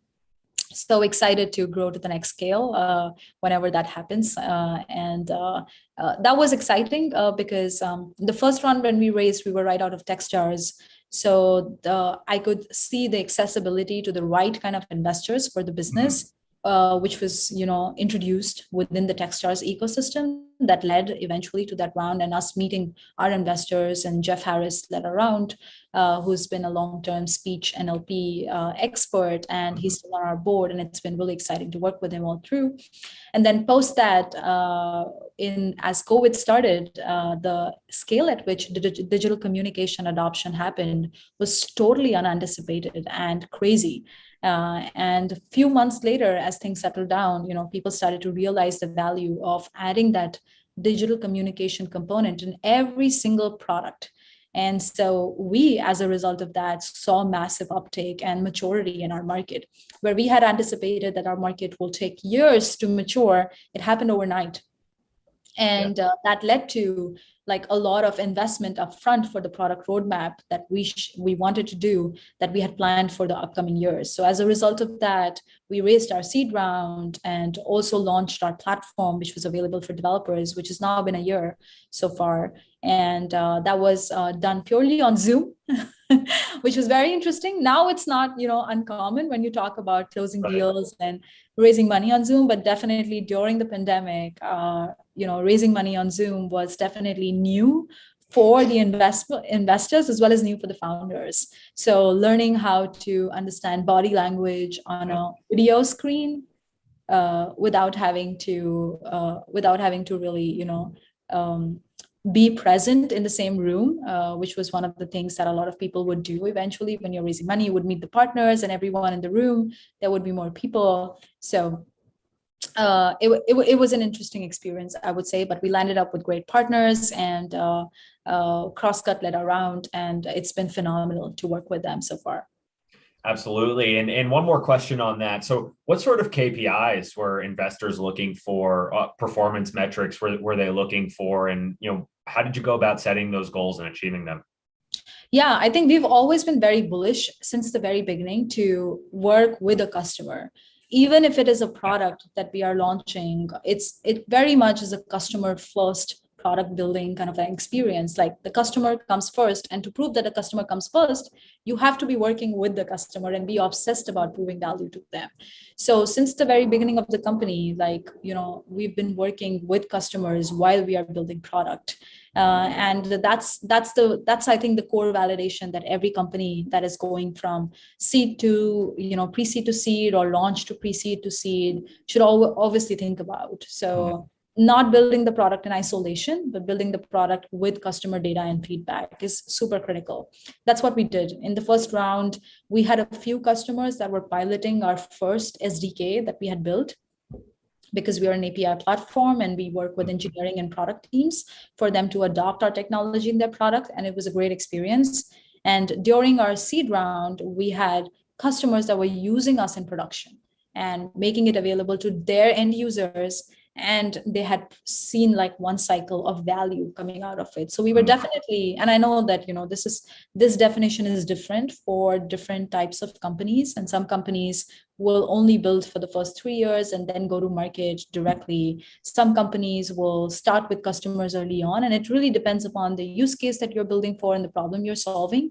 But for us, because we were not solving, a research problem, we were really trying to understand conversations for use cases. It was very applied, and working with customers gave us an edge of early on understanding the value. So I would say that was, I think, the difference. Yeah, and very forward looking of you to do that. So I guess moving in that direction. So you started your business, you've raised capital, everything's growing. It seems to be going well. What's next? Well, next is more money and more customers and more people joining the company and more developers using us. All of that is next. So everything. Yeah, no, I mean, I think understanding conversation data is truly critical. And that's what we've been able to build in the last, 3.5, 4 years. And converting conversation data into actions, insights, events, tracking things. That conversion is now there. And now the next is basically converting all this information that is coming into different workflows, enabling predictions, enabling search. Those are some of the key parts of our product roadmap that we are really excited about, as well as making this very easy to consume across different verticals and use cases and industries. And a lot of developers which are on our platform are enabling us to give us feedback and information to do that. We love building with our customers and developers, and that's what we've been doing. And we want to do that so that they can build with Symbol and prove value for their customers. Got it. That's great. And we're all looking forward to the future of Symbol there. I want to get a chance to get some fun questions in. I know we're running out of time. So, we'll start with this one. So have you changed the superpower you wished you had? I know as a foodie, you had wished, the extra pounds you gained from fried chicken burgers could just melt away. So talk to us about that. Has that changed? Oh my God. No, it's a very touchy subject right now. I'm literally trying to go to a gym every day, and I have to think about stopping the work that I love doing and, just like pausing on it to actually getting out of the house. And it's a challenge. And I truly wish that I could just lose pounds just like that without having to go to the gym. That would be a continued superpower that I want to have and I want other people to possess too. So yeah, definitely. Well, for next year, we'll have to check in and see if anything's changed for that one. So similarly, and this is something, I tell to our employees here at Pivot, but are you able to get out and do 30 minutes of exercise, just get out of the house, or are you too busy? How do you manage your time? Yeah, no, it's been a rough couple of years. We have been growing at a hyper scale as a company and trying to build things and solve problems while adopting at the same time. And it obviously comes with challenges to your personal life. And I'm so grateful for everyone else in our company to continue to work with an equal passion, like how it's really like we have 50 founders in the company. It's really like that today, and it's really exciting to see it. I do try to take out time, go for a walk, and get out, get a beer or something close by. Seattle has awesome craft beers, so yeah, and I wish to increase more of that, definitely. Yeah, that's great. It's important for your mental health to get outside for a little bit every day. Last question I'll leave you with on the fun side. So, what were your favorite places to visit in India as a child and as an adult? Obviously, maybe with COVID, not recently, but how has it been going back to those places? What is it like? Yeah, I mean, I haven't visited India for 2 years now. It's since the onset of the pandemic, and we have borders locked down, and all of that. I haven't made that trip yet, but Goa, which is one of the most popular places, I think everyone knows about it, is like one of my favorites as well. Like every time we get some time, we escape to a beach there and enjoy the sun, as well as very up north. I don't know if a lot of people are aware about. There's a place called Leh, Ladakh, which is the most beautiful, mountains that I've ever seen and experienced, and it's just serene. So I think that's the two places that I would nominate. Every single person who's ever visited India must go to those places. Yeah. That's great. Well, you heard it here first. The next symbol retreat will be in Goa, right? So absolutely. So I guess before I let you go, is there anything else you want to leave the audience with? Where to find you, what to be on the lookout for, anything like that? Yeah. Well, for all the developers listening to me, please sign up and get your free credits, get started, put your hands on this new innovative technology, see what you can do beyond voice, which is really important for us to move forward as an industry itself. And for everyone else, entrepreneurs, founders, other folks which are listening, I'd love to connect and brainstorm anything at all the way from new use cases to the journey. If you face some problems, hit me up. I'm very available at LinkedIn, very responsive there, as well as you can follow me on Twitter, Surbhi Rathore. And look forward to hearing from a few folks and taking this to the next conversation. Fantastic. Well, we're excited to have you next year too, and hear about your next series raise and the growth then too. Absolutely. Along with that retreat to Goa. Well, thank you, everyone. I think we're out of time here, so really appreciate speaking to you, Surbhi. It was fantastic, and attending this. This has been great. Thanks, John. Bye, everyone. Bye. Wow, thank you so much, Surbhi and John. That was such an amazing conversation, and I definitely love, all of the advice to young girls who are looking to get into either entrepreneurship or STEM or any of those things. And I'm in for the retreat in India. So thank you so much for all of that. It was such an amazing conversation. So what have you missed out on in life?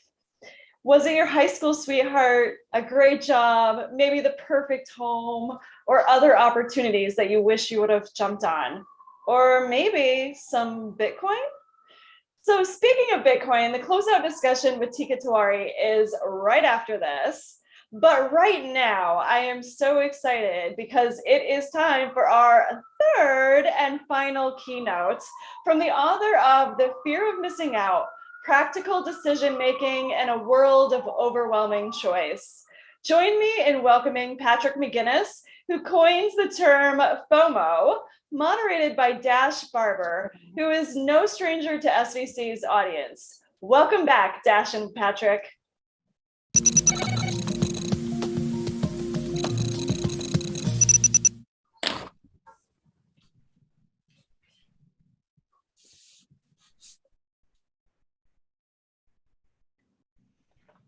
Hey, Patrick, I'm going to let you take it away first and give your keynote. I'm going to drop off and then come back on.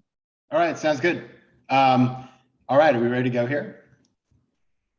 Hey, everybody. My name is Patrick McGinnis.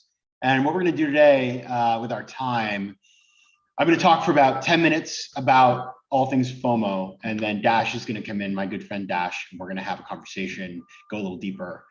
First of all, thank you for having me here today. I'm super excited to be here. I was just watching that last conversation, and I will admit it, I felt FOMO because I'm thinking about all of the incredible things that the guest was building, all the money she's raised. And then they were talking about going out for a beer in Seattle, which gave me FOMO. So I was really enjoying it, and it was getting me ready for the comments I'm going to make today. So my name is Patrick J. McGinnis. I'm a venture capitalist by day. And by night, I'm a podcaster and an author. My podcast is called FOMO Sapiens. And I am the first FOMO Sapiens, just like there was a first Homo sapiens back about 2 million years ago, roaming around East Africa. I am the first FOMO Sapiens, and I became the first FOMO Sapiens just about 20 years ago. What happened was this. The story of my life is that I grew up in a small town in Maine. And if you've been to Maine, it's a wonderful place, so many good things, not a lot of FOMO. It's a place where life is pretty simple. And so as a kid, I didn't feel a lot of FOMO. I didn't really have a lot to do, and it was pretty tranquil. And then I moved off and went to New York City, and I was working in finance. And again, I didn't have a lot of time to feel FOMO. I was basically at the office all the time. And then something very important happened, something that happened to a lot of us, which was, or I guess all of us, which was 9/11. I was living in New York City on September 11th. I was living in Lower Manhattan. I witnessed the attacks with my own eyes, and something changed in me. I just started to realize that life as I thought I knew it maybe wasn't going to be the same, and that life was far more unpredictable than I had ever expected. And so having lived through that experience, like many other people, I just decided that I wanted to live each day to the fullest. I really had this kind of carpe diem mindset from that day forward. And what's crazy is the day before 9/11, I had taken my GMAT. And I had the score, and I had been out celebrating the night before with friends. And actually the last thing I did before I went home was point at the Twin Towers and say how much I love them and how great that view was. And then the next morning they were gone. But I had taken my GMAT, and I was good enough for me to get into Harvard Business School. And I had never expected to get into Harvard Business School. I didn't even know anybody who'd really gone there. I'm from this small town in Maine. And so when I got there, I just saw this as an incredible opportunity. And my desire to live each moment to the fullest, combined with my realization that this was a really special place to be, and that I only had 2 years there, caused me to want to do everything. And Harvard Business School is a choice-rich environment. Now, what does that mean? It means that it's one of those special places on earth where you kind of can just do a million things. There's so much opportunity. There's a million jobs to apply for. There's a million companies presenting on campus. You have tons of students, 900 in a class you can hang out with. There's parties and trips. There's just a million opportunities academically, obviously. And I tried to do everything. And what I realized after pretty quickly was that I was constantly stressed. I was constantly tired. I was constantly overwhelmed. I was constantly hungover. I was constantly sick. And I found myself committing to go to like 5 to 6 events a night. And I realized that I wasn't the only one. Everybody else was doing the same thing. And I realized that the culture of Harvard Business School was one where everybody had a fear of missing out. So I started referring to that phenomenon as FOMO. And I wrote an article in the school newspaper. It was called Social Theory at HBS, McGinnis's Two Foes, all about this favorite word of mine, and another word called FOBO that we can talk about maybe later on. And I published that. That was in the humor section of the newspaper. I published it in 2004, May 10th, 2004. And then from that point forward, FOMO slowly but steadily crept over the entire surface of the earth. First of all, it became very popular at HBS, and then it spread to other MBA programs. And then it started to get, when people would graduate from school, they would take it with them into the Wall Street banks and the consulting firms and the tech firms and really all over the world. And then in 2007, Business Week wrote an article about this phenomenon at Harvard Business School called FOMO. And then from there, it started to work its way into the internet culture, into print, into magazines, and eventually into the dictionary. It was admitted to the dictionary in 2013, the Oxford Dictionary. Now, of course, it had been the Urban Dictionary a little earlier than that, but nowadays it's in all of the major dictionaries. And so it is interesting that it's in all these dictionaries, but yet there's no consistent definition of FOMO. And so when I wrote my book, which is called Fear of Missing Out, Practical Decision Making in a World of Overwhelming Choice, I actually started reading all this incredible clinical psychology research about FOMO, because it's kind of interesting. You have clinical psychologists who are basically, they work at universities, right? They're posted at universities and they're doing research. And because they're on university campuses, they're surrounded by a bunch of students who have crazy amounts of FOMO. And so they've done a bunch of research on this. And what they've realized, of course, is that this is, a phenomenon that has real importance in terms of our mental health, in terms of many other factors of our lives. But there was still no consistent definition among them. And so when I wrote my book, I decided to define FOMO. And FOMO is really two things. First of all, it's a perception, and that's the critical word, perception, that there's something better out there than what's happening to you right at this very moment, combined with a fear of being excluded from a collective beneficial experience. So if you think about those two things, this idea that there's a perception of something great out there, and then the idea that there's this collective experience, you combine those together and you get FOMO. And that's really what it's about. FOMO has this aspirational component, this, I want more, I want better, I want this shiny, bright thing, I want to improve my condition, but it also has this herd component. All these people are running in that direction. Everybody's going to Firefest. I want to go to Firefest too. And so that is really, when I think about FOMO, when I talk about FOMO, when I analyze FOMO, I always look for the aspirational condition and the herd condition. Now, one thing that's really interesting about FOMO, as I just told you the story of how I came up with it, there was no social media. In fact, when I was a student, the one thing that we had was something called Friendster, which if you are of a certain age, you remember Friendster. Everything else, the Facebooks and the Twitters and the Instagrams and all this other stuff did not yet exist. And in fact, while I was inventing FOMO in my apartment on Soldier Field Road in Cambridge, just across the river was Mark Zuckerberg inventing Facebook. And he took his Facebook and took it to the world and helped to spread FOMO everywhere. Because of course, this notion of perception, the aspiration that is so part of FOMO, we need to receive images that provoke these feelings. And Facebook is amazing at doing that, as is Instagram, as is LinkedIn, as is all these other things that create this perception that there's something out there that's better than what we're doing, that our friends are doing, that celebrities are doing, and we want to have that thing. Now, FOMO is often positioned as something that's kind of fun or a meme. And yeah, it is funny. It's in a lot of ads. But the reality is that it also is serious business. It is a driver of mental health problems. That's why all the clinical psychologists are writing about it all the time. It is a drain on our productivity because, of course, all of those apps on your phone have notifications. And they're constantly trying to pull you back into them. The attention economy, if you've heard the term, it's about monetizing basically your attention. And so the more time that we spend pursuing the things that cause us FOMO, the less time we have to do the things that we should be doing or actually want to be doing. And of course, there are financial implications. And I think about the business applications of FOMO, because at the end of the day, I'm a venture capitalist. I think of the world through the lens of an investor. And FOMO has driven companies and people to do things that, are pretty reckless. A great example of this, and this is if you were a kid, I think in the 80s it was, is Crystal Pepsi.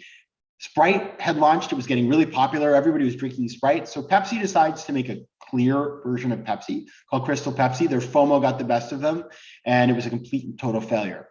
Thinking about FOMO capital is a term that I like to use. If you live in New York City, which I do, you'll notice all of a sudden there are like 4 different services where you can get groceries in 15 minutes. Companies like Bike and Joker and Gorillas and Fridge No More.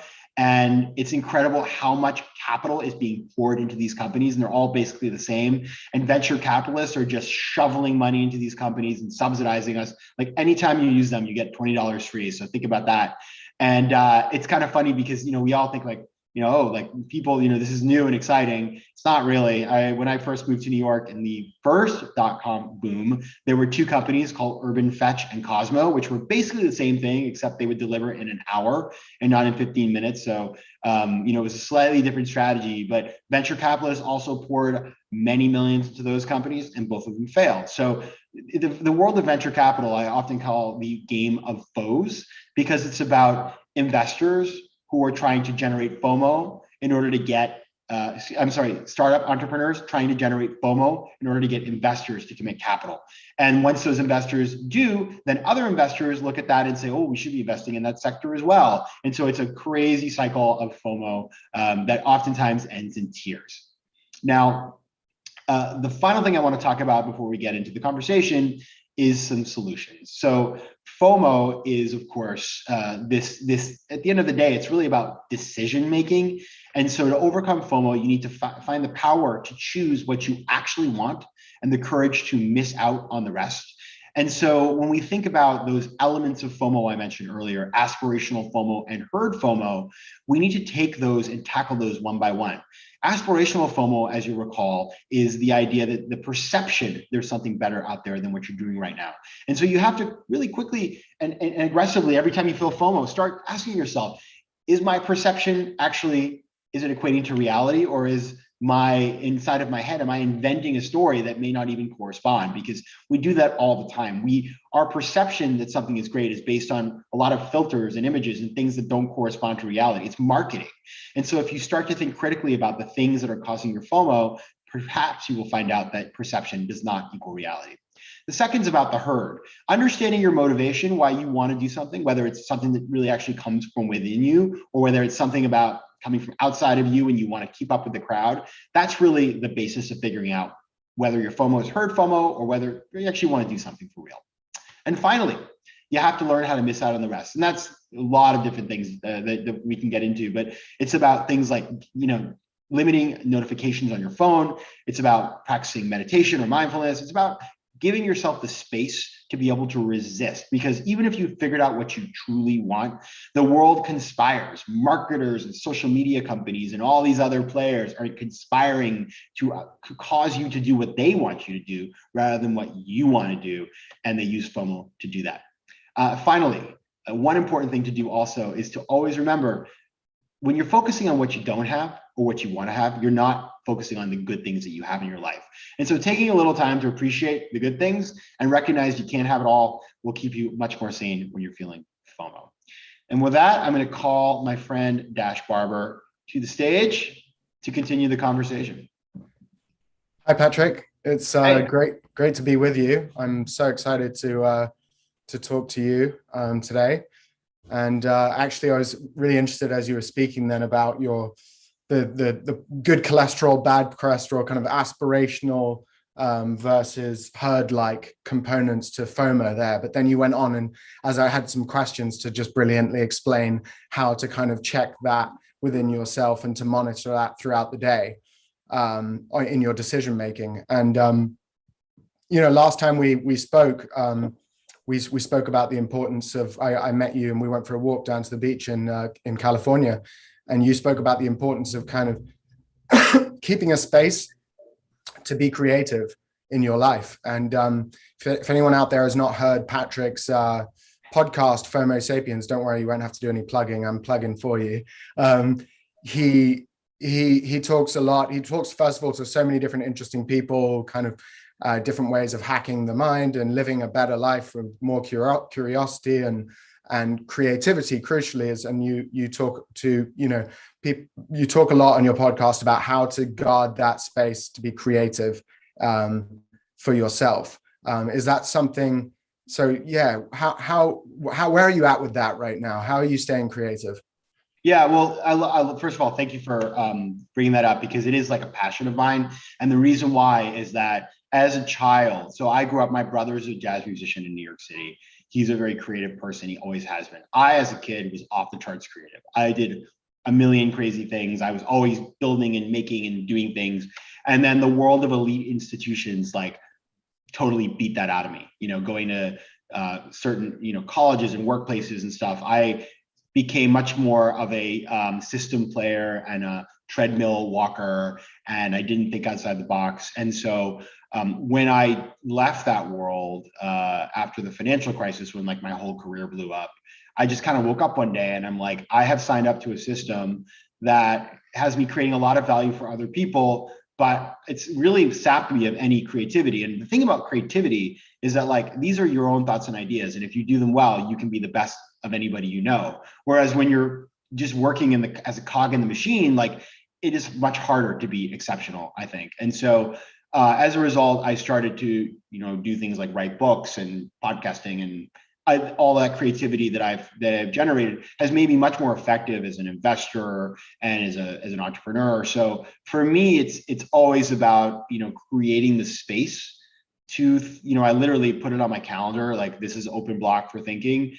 And then also going out and having really unique experiences that just force you outside of your comfort zone, because the comfort zone is not a creative place. And so you just have to get out of there. Cool. Yeah, I think, you're someone that's reinvented yourself as a Wall Street guy who's, became an art writer. You're a VC, an investor, and now, media personality. You have your own podcast. I think a lot of people want to, particularly in today's day and age, want to kind of have a career like yours, a hybrid career. And kind of what advice would you have? Like, how do you do that? How did it come about from like the earlier stages of your journey to now? And yeah, what advice do you have for people who want to do that? So one of the things, what happened to me was I was on my Wall Street private equity kind of journey, which was, by the way, I liked it. I learned a ton. I was able to save money. But then when I kind of crashed into a wall in 2008, my company, I worked for a division of AIG, which was a disaster in 2008. And I just woke up one day and I was like, I'm from the small town in Maine. I never expected to make any of the money that I'm making. Like, this is fabulously more than I could have ever dreamed of. I'm terribly, terribly miserable. I hate going to work. And so I had saved. And so I think number one is save. It gives you a lot more flexibility. Number two, I did not sort of know what I wanted to do. And so I took a sabbatical, which was good, but then I started doing consulting work, which was great. But I realized when you're a consultant, you don't own any of the things you're creating, right? It's great, you have the paycheck, but you have no equity ownership. And so I started doing side projects where I would be able to invest in things and start things and advise things to get equity. And some of those things have really taken off, and a couple of them are unicorns now. And so I guess what I would say, having done all of this, and I wrote a whole book about it called The 10% Entrepreneur, is that just quitting your job, and we're in the middle of the great resignation now, where like millions of people, I think 4.5 million people quit their jobs last month. That is not the solution. That's actually just a new problem to solve. And it's very unfortunate when people quit their job and then can't find out what they want to do, and they basically like run out their savings and have to run back to their old employer. So what I encourage people to do is keep your job or find something that's flexible, and then try to creatively experiment with other things to find the thing you want to do. Because once you do that, you figure out that thing, and then you have enough traction to be able to go out and try something. And then maybe you do 3 or 4 things. I mean, I do a bunch of different things. I've created a portfolio. It can be hard because it's less predictable. But if you have some savings, and if you have flexibility, and if you're patient, you can build something that's very reflective of you. And at the end of the day, now I kind of get paid to be me, which is something I never thought I'd be able to do. That's awesome.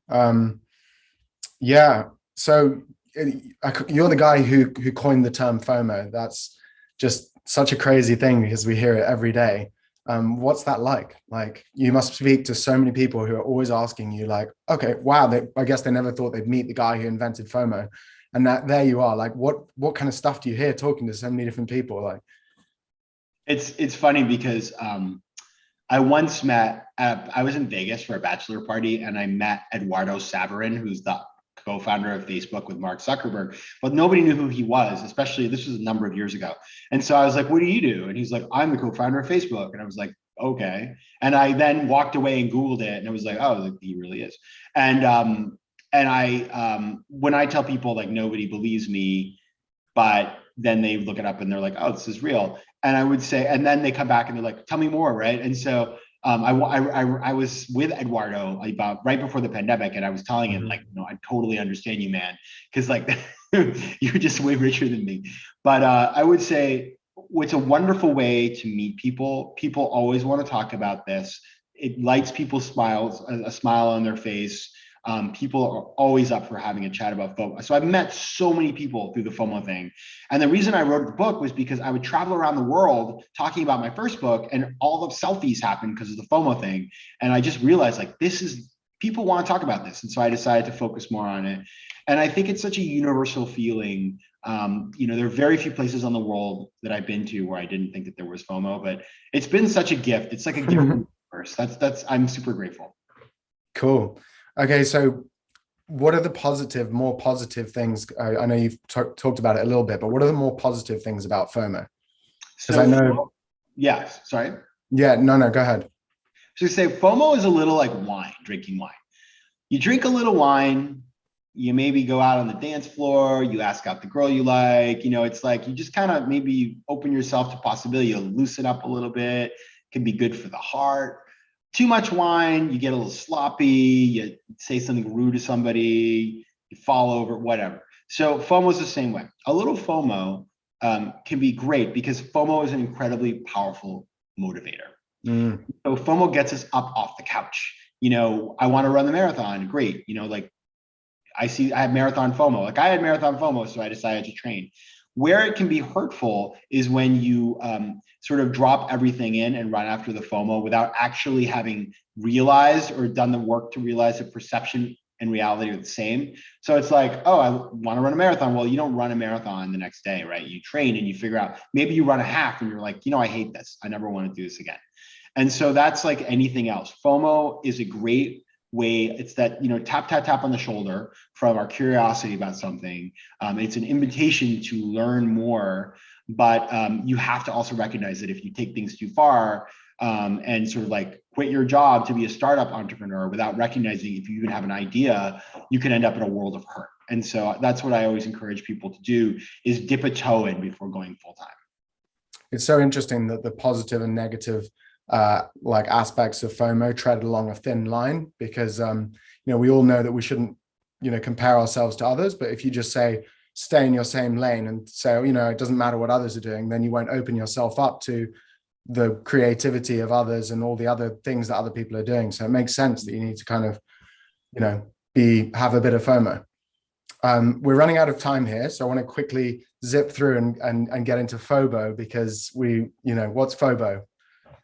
Fear of a better option. It's the perception there is something better out there than kind of what you have in front of you. So you were waiting for the riskless, option when you're trying to decide something, even though the things in front of you are perfectly acceptable. And so it's a real problem. The way that FOMO is like wine, FOBO is like cigarettes, because even though cigarettes feel good and FOBO can feel good, it's like, I'm going to wait for the perfect thing. It's bad for you and it has secondary effects on the people around you because you end up being indecisive. And so FOBO, I did a TED talk about this called How to Make Faster Decisions. And FOBO is the thing that when I talk to people about FOBO, most people are like, yeah, FOMO, I have that, but FOBO is the real problem in my life. Cool. So you talk to so many different people on your podcast, to investors, hypnotherapists, NFT artists. Where do you get the most FOMO or FOBO from the kind of lines of work of the people you talk to? I want to ask you first, what gives you FOMO? Me? I'm supposed to be interviewing you. I'm joking. Of course, I'm an actor at heart, so I'm a professional actor as well. So I'll always get FOMO from certain characters and roles that I'd like to play. But to be honest, I'm also a generalist. So a lot of different things interest me. Recently been getting into crypto. I'm just fascinated by a lot of different things. And that can be quite confusing because I then think, well, what should I do if I'm interested in so many things? You're a Homo sapiens. I mean, that's why we're friends. For me, listen, I have tons of FOMO. I just try to manage it. But I definitely, the whole crypto world, when you hear these stories about people that bought Ethereum the first day it was issued and now they're like whales, that drives me crazy. It gives me so much FOMO. So I will confess that. But at the same time, I have self-control and I've been burned so many times that I'm very careful about what I invest in. But yeah, definitely crypto drives me crazy. Cool. Well, I think that we should wrap up there. It was great talking to you, Patrick. We'll guess we should hand it back over to the SVC team. Or the crypto conversation. That was a perfect segue. Absolutely, yeah. All right, thanks, Patrick. Thank you. Thanks, everyone. Thanks for having us.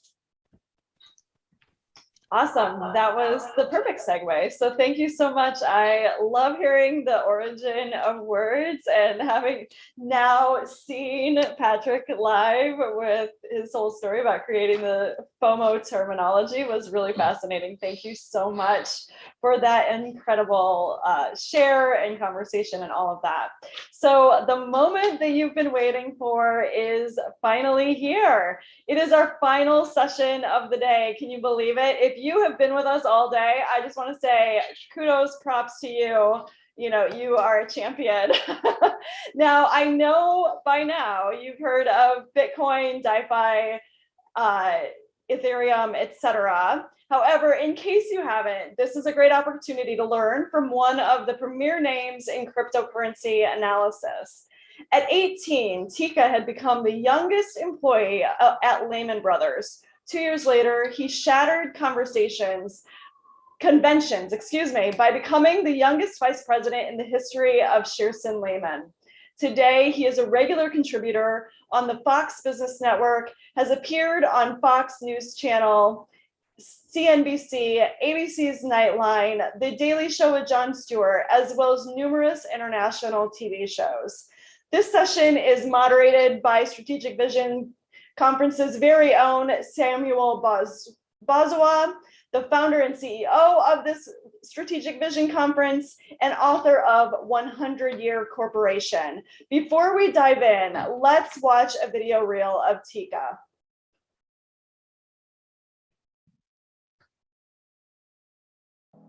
Talk to me, Tika.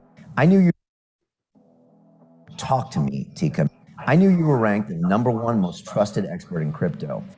When I look at your track record over the past 4 years in crypto, I mean, it doesn't make sense. I've never seen someone pick the #1 crypto 3-4 years in a row. So you have a crystal ball or something?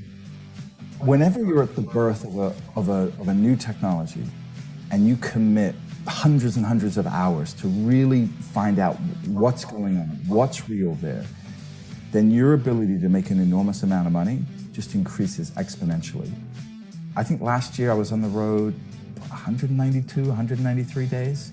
And so that whole time I'm out there and I'm meeting people that are creating this new future. So that type of insight can only come from doing an enormous amount of work. And so since 2016, I've been doing that work in order to garner that insight, and I've been writing about it, and my readers have been benefiting from it. And I actually wrote a report on Ethereum of why I thought Ethereum would go from $7 to around $350. I was saying that Ethereum was going to have more than a $30 billion market cap when the market cap for the whole space was sub 12 billion, right? This was insane. And I put it in print and widely distributed this report. And people said, you know, you're insane, you're a hype man, you're a shill. But you've never been afraid to say your opinion when you believe in something. No, if I believe it, I'm going to give you my real unvarnished opinion. I just don't care what other people think or say, you know, because it's easy to be a critic, right? It doesn't take any talent to be a critic. It takes real work to think through an idea and see the world differently from everybody else, articulate it, and then put your reputation on the line and go popularize it, right? That's work. It's not easy to do. And you have to be willing to be unpopular.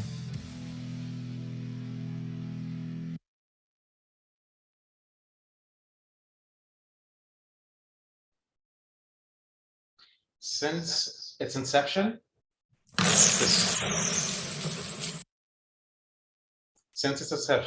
this cryptocurrency, which is the granddaddy of all crypto, has gained 8.9 million% over the last decade. If you had invested $100 in Bitcoin in the past 10 years, you will be well over $1 million today. And I believe that's a very good way to preface what we're about to discuss. So to begin, if you could introduce yourself, Tika, and tell us a little bit more about your role at DeFi Technologies, your role at DeFi Technologies and the other roles which you hold at other companies as well. Thank you. Absolutely. Thank you for having me here. It's wonderful to be here. And I didn't know the previous speaker, McGinnis, had no idea that he had created that term FOMO. That's a term in the crypto world. I mean, we use it all the time. So absolutely wild. Can you hear me okay? Am I coming across okay? Yeah? Okay. I'm going to assume that I am. So I do two things right now. I advise a company called it's DeFi.tech. And what the company does is it creates exchange traded products that allow investors to get direct access to decentralized protocols, but to do it through the stock market. So right now, it's very difficult if you're a regulated entity to get access to the crypto markets. Many companies and private pools of capital are just not allowed to custody or own a typical crypto asset. So what DeFi.tech is doing is essentially creating regulated entities that trade on stock exchanges that will give you direct exposure to things like Bitcoin, Ethereum, Solana, Polkadot, and Cardano, and they can be held on a normal balance sheet by anybody that's allowed to own stocks.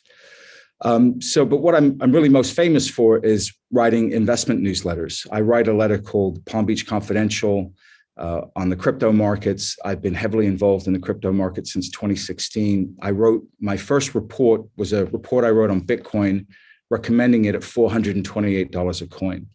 I followed up that report with a report on Ethereum when I recommended it at $9. And I come from a traditional Wall Street background. I worked at Lehman Brothers. I ran a hedge fund for many years.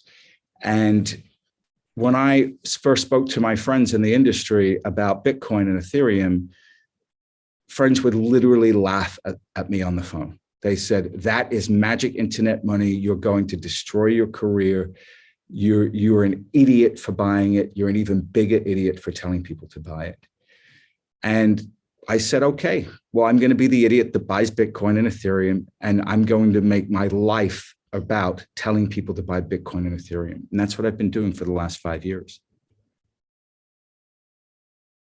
So I guess you had the last laugh then, didn't you? It is bewildering to a large proportion of people out there, to the public. Could you explain what Bitcoin is, what cryptocurrency is, what DeFi is, and perhaps Ethereum and the blockchain, if you don't mind? That's a massive question. I know. Okay, so I'm going to do my best to answer it. The first thing I'm going to do is talk about the blockchain. I'm going to talk about the Bitcoin blockchain. When I was first told about Bitcoin, it was in 2011. And to me, my Wall Street mind said, okay, this is a scam. This is a Ponzi scheme that has no value. And the fundamental mistake that I made at that time was that I didn't investigate the underlying technology behind Bitcoin that makes it work, and that is the blockchain. So what is a blockchain? At its simplest form, a blockchain is an Excel spreadsheet. It says who owns what, where they own it, and it records anytime there's a transaction between participants. Now you can say, well, how is that different from a traditional a way of storing data? Well, the traditional way of storing data is centralized, and that is fast and it's cheap, but it can create some enormous problems. So for instance, Wells Fargo has been fined hundreds of millions of dollars. Why? Because they would go into their centralized server and start changing data on people's forms in order to either put products into their accounts or to get them approved for mortgages that they never should have been approved for. Now, you can't do that on a blockchain. Now, why is that? So I'm going to give you a very basic overview of how a blockchain works. For those of you that are technical, please don't nail me to a cross on this. I can't go that deep, but I want to do a very simple example. So let's talk about the Bitcoin blockchain. Let's say I have 4 Bitcoin, you have 2 Bitcoin, and we have a transaction, and I try to send you 10 Bitcoin, but I don't have 10 Bitcoin, so how can I send it to you, right? Yes? Okay, so in a traditional centralized server world, let's say I'm a super hacker, I can hack the ledger of a centralized server, like in a bank, yep, and put 10 units of something in there. and send them to you for a product, and then you don't find out till later that you don't have the product. This is a scam that goes on all day long of people depositing money and then wiring it out. It's a classic double spend problem. Now, that can't happen on the Bitcoin blockchain, and here's why. On the Bitcoin blockchain, you have something on order of 10,000 separate machines that all have an identical copy of this Excel spreadsheet. Now, why does that matter? Why do you need to have 10,000 identical copies? Well, here's the beauty of a blockchain. So let's say I've now hacked one of those computers, and on that computer, it thinks that I have 10 BTC. And it's going to get ready to send you those 10 BTC. But then before it does that, it speaks to another node on the network, and it says, hey, this guy's trying to send 10 BTC. Check your copy of the spreadsheet. Does he have 10 BTC? And that node will say, no, he doesn't. And then it will go and ask another node, and then another node, and then another node. And this continues to the point where the network says, no, this is a fraudulent transaction, and then it automatically gets ejected. There's no human that has to be there, which means that there's no human that can get paid off. This is all being done automatically. Once I understood the beauty of a design of a blockchain, I knew that this was a way that you could store, send, and append data, right? Secure data in a way that no one could abrogate. And that blew my mind, because in all of human history, that's never existed. We've always had a trusted, centralized third party. Our entire financial system, our entire human civilization is built on trusted third parties. And here was something that was going to completely eliminate that. And in that moment, when I saw that, when I learned that, which was in 2016, that's when I knew I had to dedicate my life to not only Bitcoin, but this entire blockchain industry, crypto industry, because it was going to be the future. It was going to and will transform everything. It definitely will, with smart contracts as well. In your opinion, are we witnessing another episode of 1944's Bretton Woods moment? However, the difference this time is, irrespective of their stance, all governments voluntarily or involuntarily would have to be part of this because of Bitcoin's indomitable value and what it's going to become in the ensuing years. Well, this is a good question. So remember, Bretton Woods was spearheaded by the United States, and when the rest of the world was absolutely destroyed by World War II. And nobody had a choice. You had to get in line, right? Because you had to do business with the United States. And so the United States says, okay, we're going to go to this new system, and it's going to be underpinned by the dollar. The thing to remember about Bretton Woods is that Bretton Woods was imposed upon the rest of the world. I think that Bitcoin is the free market version of Bretton Woods, meaning that market incentives will drive value to a new monetary base layer, a new fundamental reserve. And I believe that reserve will be Bitcoin. Now, that's not to say that the dollar will die. It absolutely will not. The dollar will thrive. But I see a system evolving where Bitcoin is the world's first voluntary reserve monetary base layer.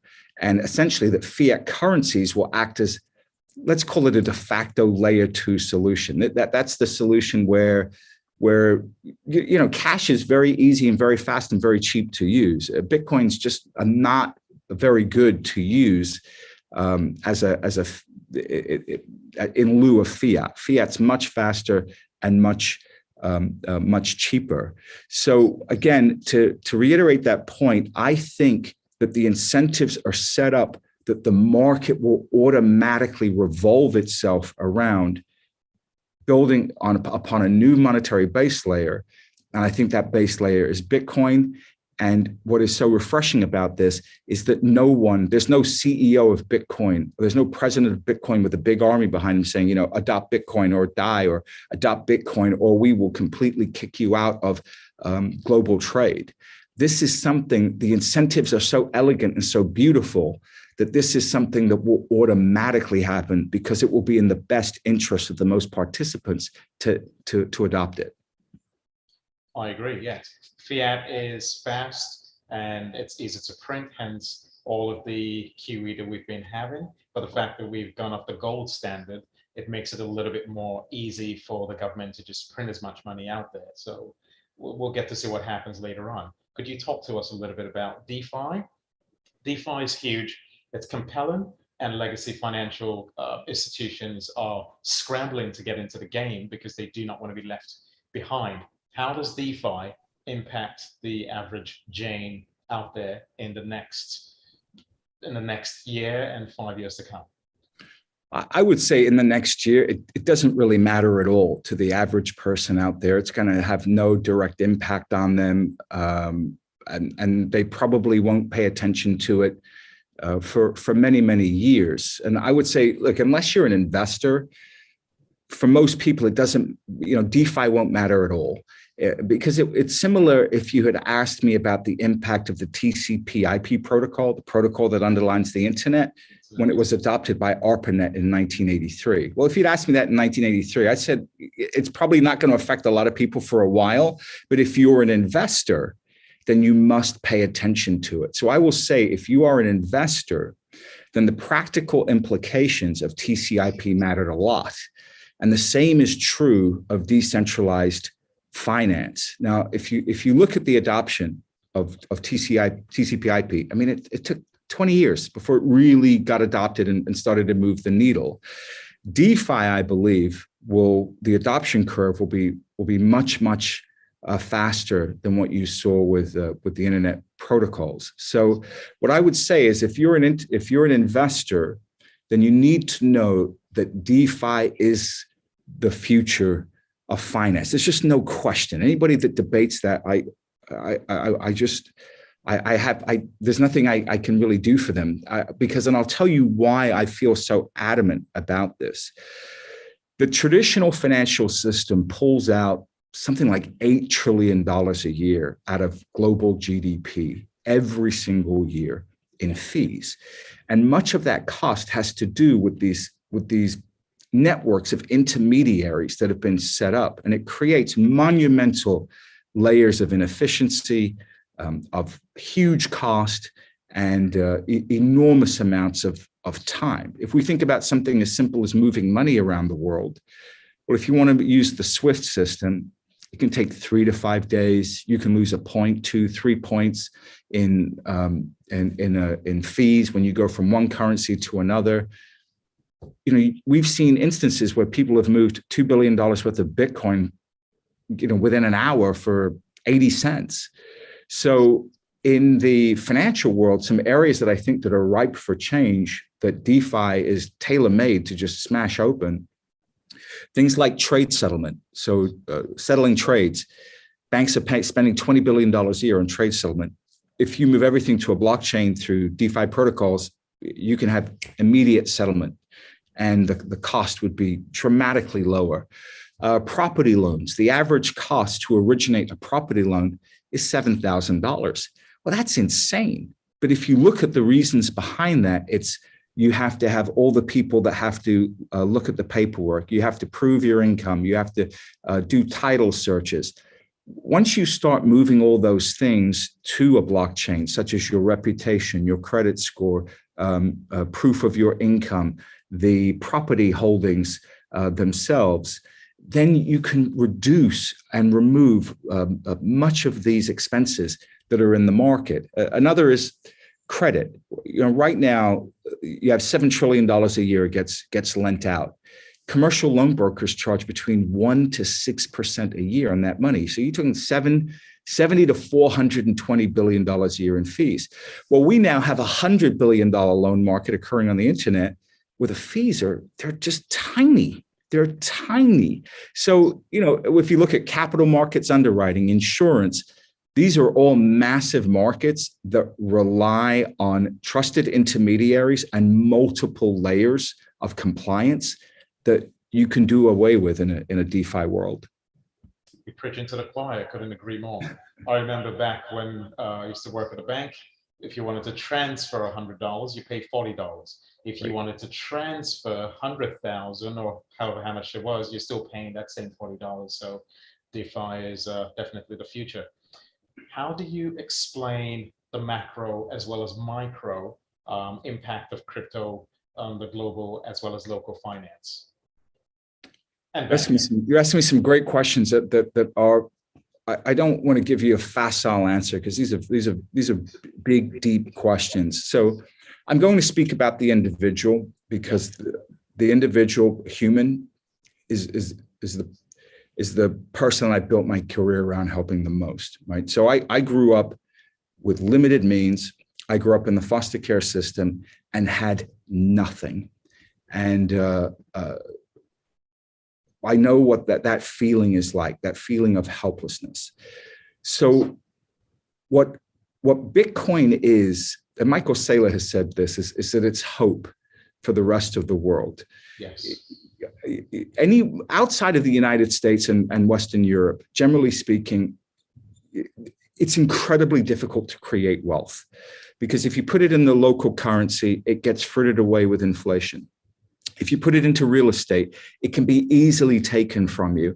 In Honduras, they were stealing beachfront property from people by literally going in and hand changing over the property documents to whatever official wanted to steal your house.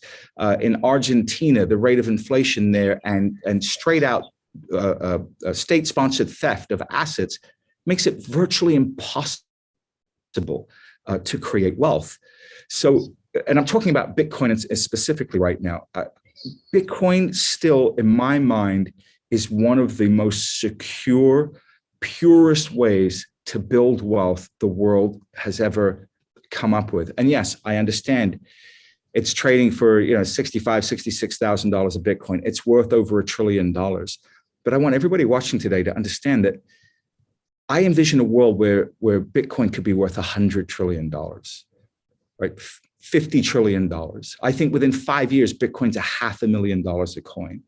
Even if you're just dollar cost averaging, taking 10% of your weekly pay and putting it every week into Bitcoin, it can give you that rung on that ladder, on that property ladder of actually creating wealth. And 30, 40 years ago, it was a lot easier to create wealth because you could get for instance, on the property ladder. Yes. Now try getting on the property ladder in London, Hong Kong, New York City, LA, Miami. It's virtually impossible unless you're already wealthy, have wealthy parents, or you're an exceptionally good salesperson and are able to raise money in some type of private offering. But I'm talking about for the average everyday person, that ability to create wealth, it's disappeared. And what I'm most excited about with crypto assets is that it helps the average person develop a measure of wealth and store their wealth in something that I believe over time will outperform any tradable asset that they could put their money in. I concur. 8.9 million% in 10 years. Nothing has ever come close to that before. So I definitely agree. President Nayib Bukele of El Salvador gave each and every citizen $30 in Bitcoin in their Shiba wallet. So you said, I remember you distinctly saying capitalism cannot be on the way up and it cannot be welfare on the way down. Do you, in order to appease potential uproar and assuage heated national debate in a few years to come, do you think our government should kind of perhaps pay people in Bitcoin as opposed to just printing stimulus checks? I know this is probably, the reason for saying this is in the next 5 years, some people who hold Bitcoin right now, you mentioned the likelihood of it going to $500,000, and that's true given all the calculation we've seen from a Plan B and as well as his calculation and other people as well. If that happens, you're going to have trillionaires that we've never seen before in the next 5 years. What would essentially happen would mean the wealth divide will just widen, and people who are on the economic social ladder, which is on the bottom side, things get worse. So do you think the government should do something about that? Oh, but let me Because things won't really let me get just worse once Bitcoin gets to its full yeah, I potential. just want to clear up one thing. Yeah.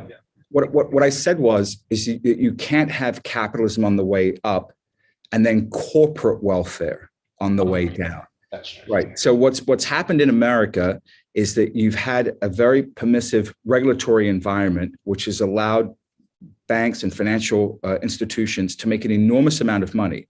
Yes. Well, okay, that's the capitalist system.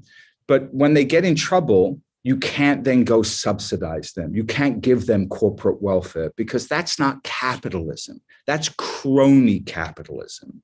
And that's what I was railing against. The beautiful thing about the capitalist system is you can go take risks, and if you're right, you can get very rich. But if you're wrong, you can lose everything. That's the nature of the capitalist system. And in the last 20 years, that has fundamentally changed in the United States. This idea of being too big to fail is insane. If a company's too big to fail, it should be broken up, period. If a company can bring down the entire United States, that in my mind is a bigger domestic risk than a five-man terrorist cell somewhere in Brooklyn. Because when you think about what happened in 2008, the millions of people that lost their homes, that lost their savings, the human misery that was wreaked upon this country that I love, and they paraded around as capitalism. That's not capitalism. That's crony capitalism. Now, on the other side of things, just giving people free money, I can't get behind that. Universal basic income. It's just, look, we had universal basic income in the United States for the last 18 months. And what happened? People stayed home and they stopped working. That's what happened when you have universal basic income. And the debt in the United States has blown up tremendously. And people think that there's no cost for that.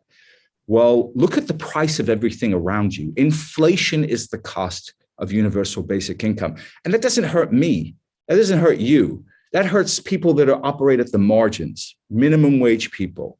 When I came to the United States, I'm going to get off on a bit of a tangent here. Okay. Minimum wage was $4 an hour, but I was getting paid $7 an hour, which was a living wage then. A pack of cigarettes was $1. Do you know how much a pack of cigarettes in New York is now? $9, right? Wow. Gas is $4. Gas, I think, was maybe 80 or 90 cents. So yes, there's huge inequalities that have taken place. I will say here unequivocally, rather than handing out checks, the minimum wage needs to be exponentially higher than where it is right now. When I came to the States, I was 16, I had $150 in my pocket, but I was able to work enough minimum wage jobs. I had an apartment, I had food, not much, and I could get to and from work. Well, you can't do that now on a regular minimum wage job. You've got to work at least 2 or 3 jobs to be able to do that. And what that does is it creates an economic underclass of people that can never escape their economic prison that they're in. They can never get beyond that. And so this is why I think having a higher minimum wage is incredibly important. Not that you should spend your whole life at a minimum wage level, but you need to be able to get on that first rung. So maybe you can have enough money where you can maybe go to night school and you can learn something, or you can, in my case, I could save up enough money and get some better clothes and then go on better interviews and things like that. These little things can make a huge impact in people's lives, especially at that level, when you're at that minimum wage level. And I was there for years at that minimum wage level. I know you have a lot of following online. Hopefully someone from the government, one of the constituents is watching, and they will be raising minimum wage. Hopefully, we'll keep our fingers crossed. Last week, SEC Chair Gary Gensler, he gave the green light on Bitcoin futures ETF. What are your thoughts in terms of the Bitcoin futures ETF instead of a pure play Bitcoin ETF? It's horrible, terrible. It is a capital destroying nightmare, octopus Frankenstein product that could only have been cooked up by regulators. Do you want me to go on? That is a vivid description I've never heard before, but yeah, please proceed. So here's what's going on with the regulators. They hate Bitcoin. You know why? Because Bitcoin has hit $1 trillion market cap without any regulators, without anybody telling you you must own it, without anybody giving you any advice, and without any middlemen, right? Other than Coinbase and Kraken and things like that. Yeah. And so Bitcoin represents economic sovereignty, which has never existed in human history. Whether, when we were in the periods of kings, the king was the one who had his face on the gold coins.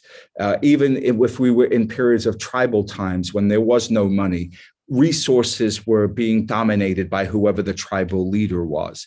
So here we now have this form of asset that nobody else owns and controls and can direct. And so, of course, governments are afraid of it, but you can't just go and ban Bitcoin. Look, China has tried to ban Bitcoin numerous times. It does not work. It's like trying to ban the internet, right? It's the genie is out of the bottle. And so what they're trying to do is they're trying to move price discovery of where and how the price of Bitcoin is discovered onto regulated exchanges. They want to have that control over the price of Bitcoin. They want it to occur in the futures market, not in the spot market. So what's a spot market? The spot market is the physical market where we actually buy and sell actual Bitcoin. In the futures market, they're just betting on the price of Bitcoin. And at the end of the day, when they settle up the difference in cash. Whereas a spot settled futures contract will settle up in actual Bitcoin. So here's the problem with a futures-based Bitcoin ETF. When you buy futures, you buy what's called the front month. And that's the month where there's the most amount of volume. Now, every month, sometimes it's every 2 months, you've got to switch from the contract you're in, the front month contract, to the next front month contract. Well, what happens every time? It's like, imagine I'm in a house, okay? I think the house is going to go up, but I got to sell it every 60 days. I have to sell the house every 60 days and then buy it back. That's essentially what goes on in the futures market. Think about all the costs that are involved in that, the trading costs. And then generally speaking, the next contract is going to be a slightly higher price than the contract that you just sold. So you're compounding your losses. What you're hoping is that the value of the house will rise faster than the transaction costs. And that's what people are hoping for in a Bitcoin ETF.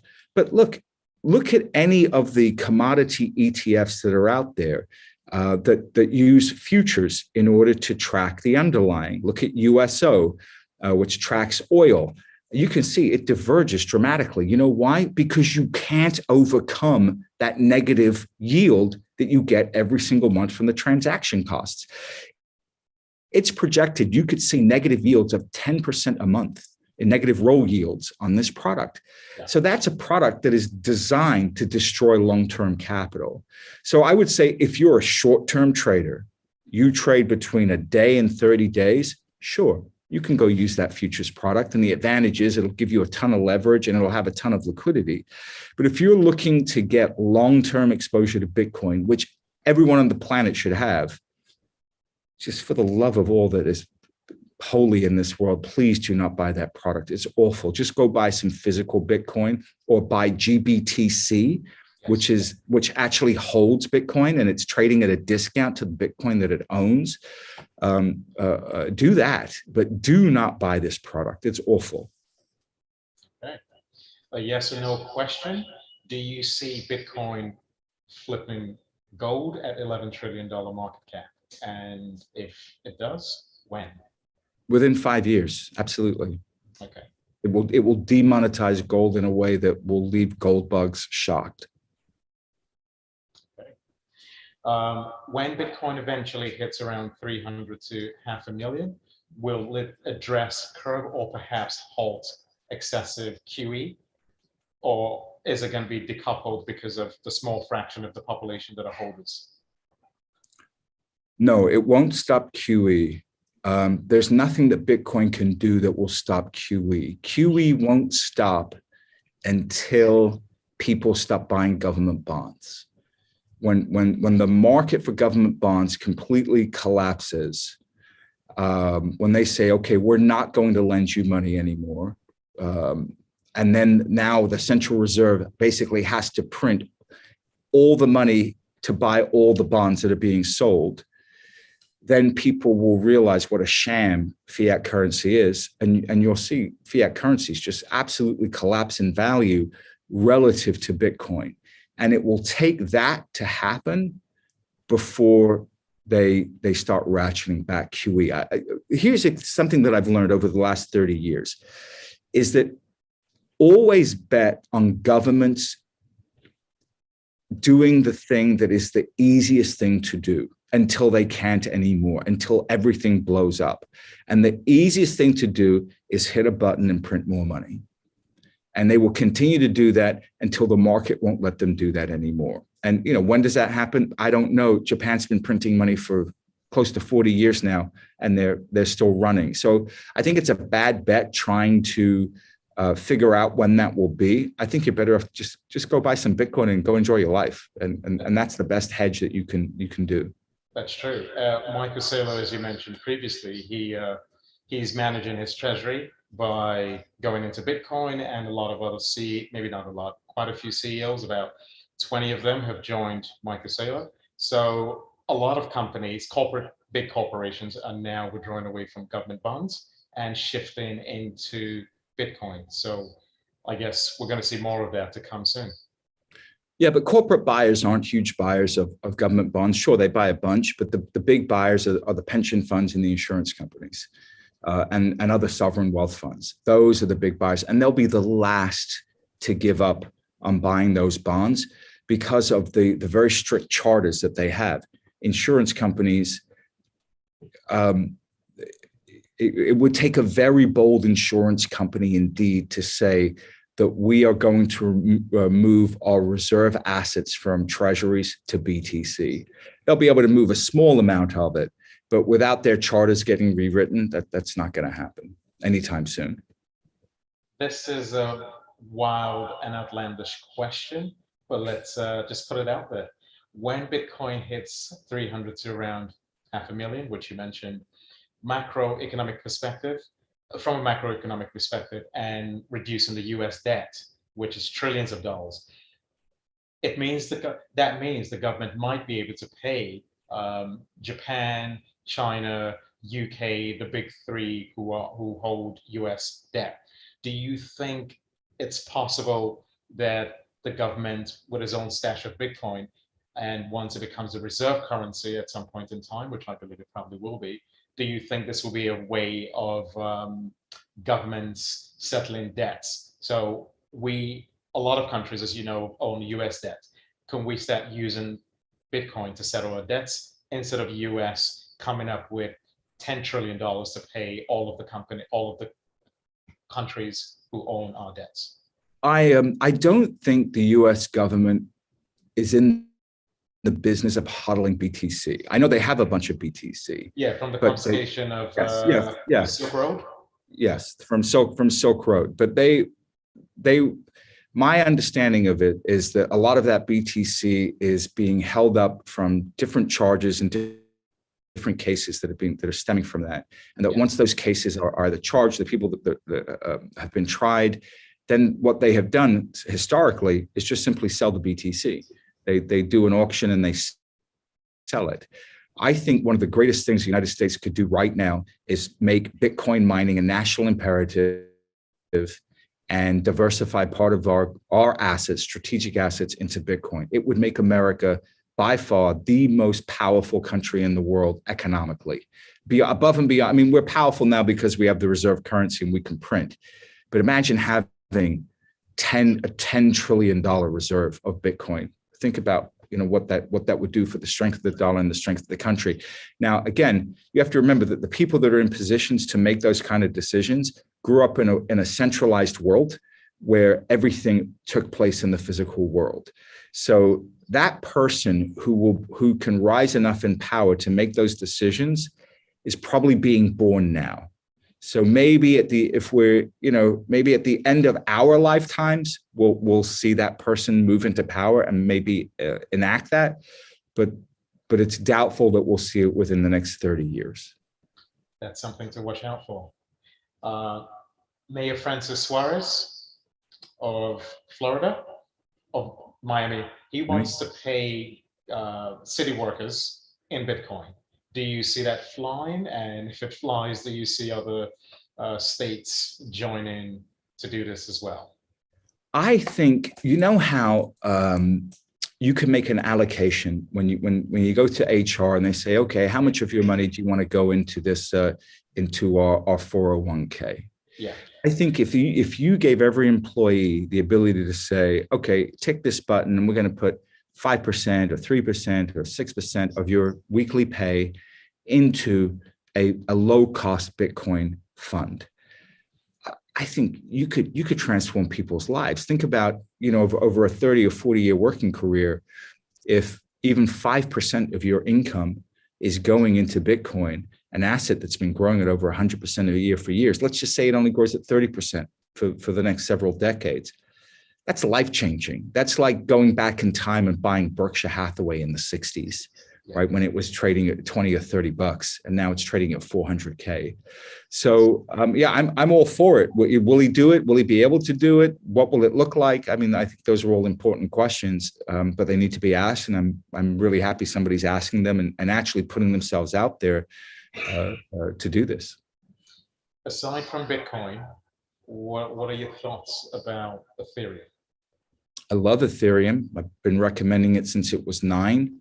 I still think Ethereum is cheap and has a lot more to go on it. I know there are other competing blockchain development platforms that do things faster and supposedly better. I remember hearing the same thing in the 80s, 90s, and 00s when they talked about Microsoft and the Microsoft desktop software. What I've learned is that it's not always the best technology that wins, but it's the most widely adopted technology that wins, and the technology that has the most amount of developers. When I wrote that first report on Ethereum, what I said is that Ethereum, in my belief, was going to become essentially the Microsoft operating system of this era. It was going to be the operating system that everybody would build upon if they wanted to build blockchain-enabled applications.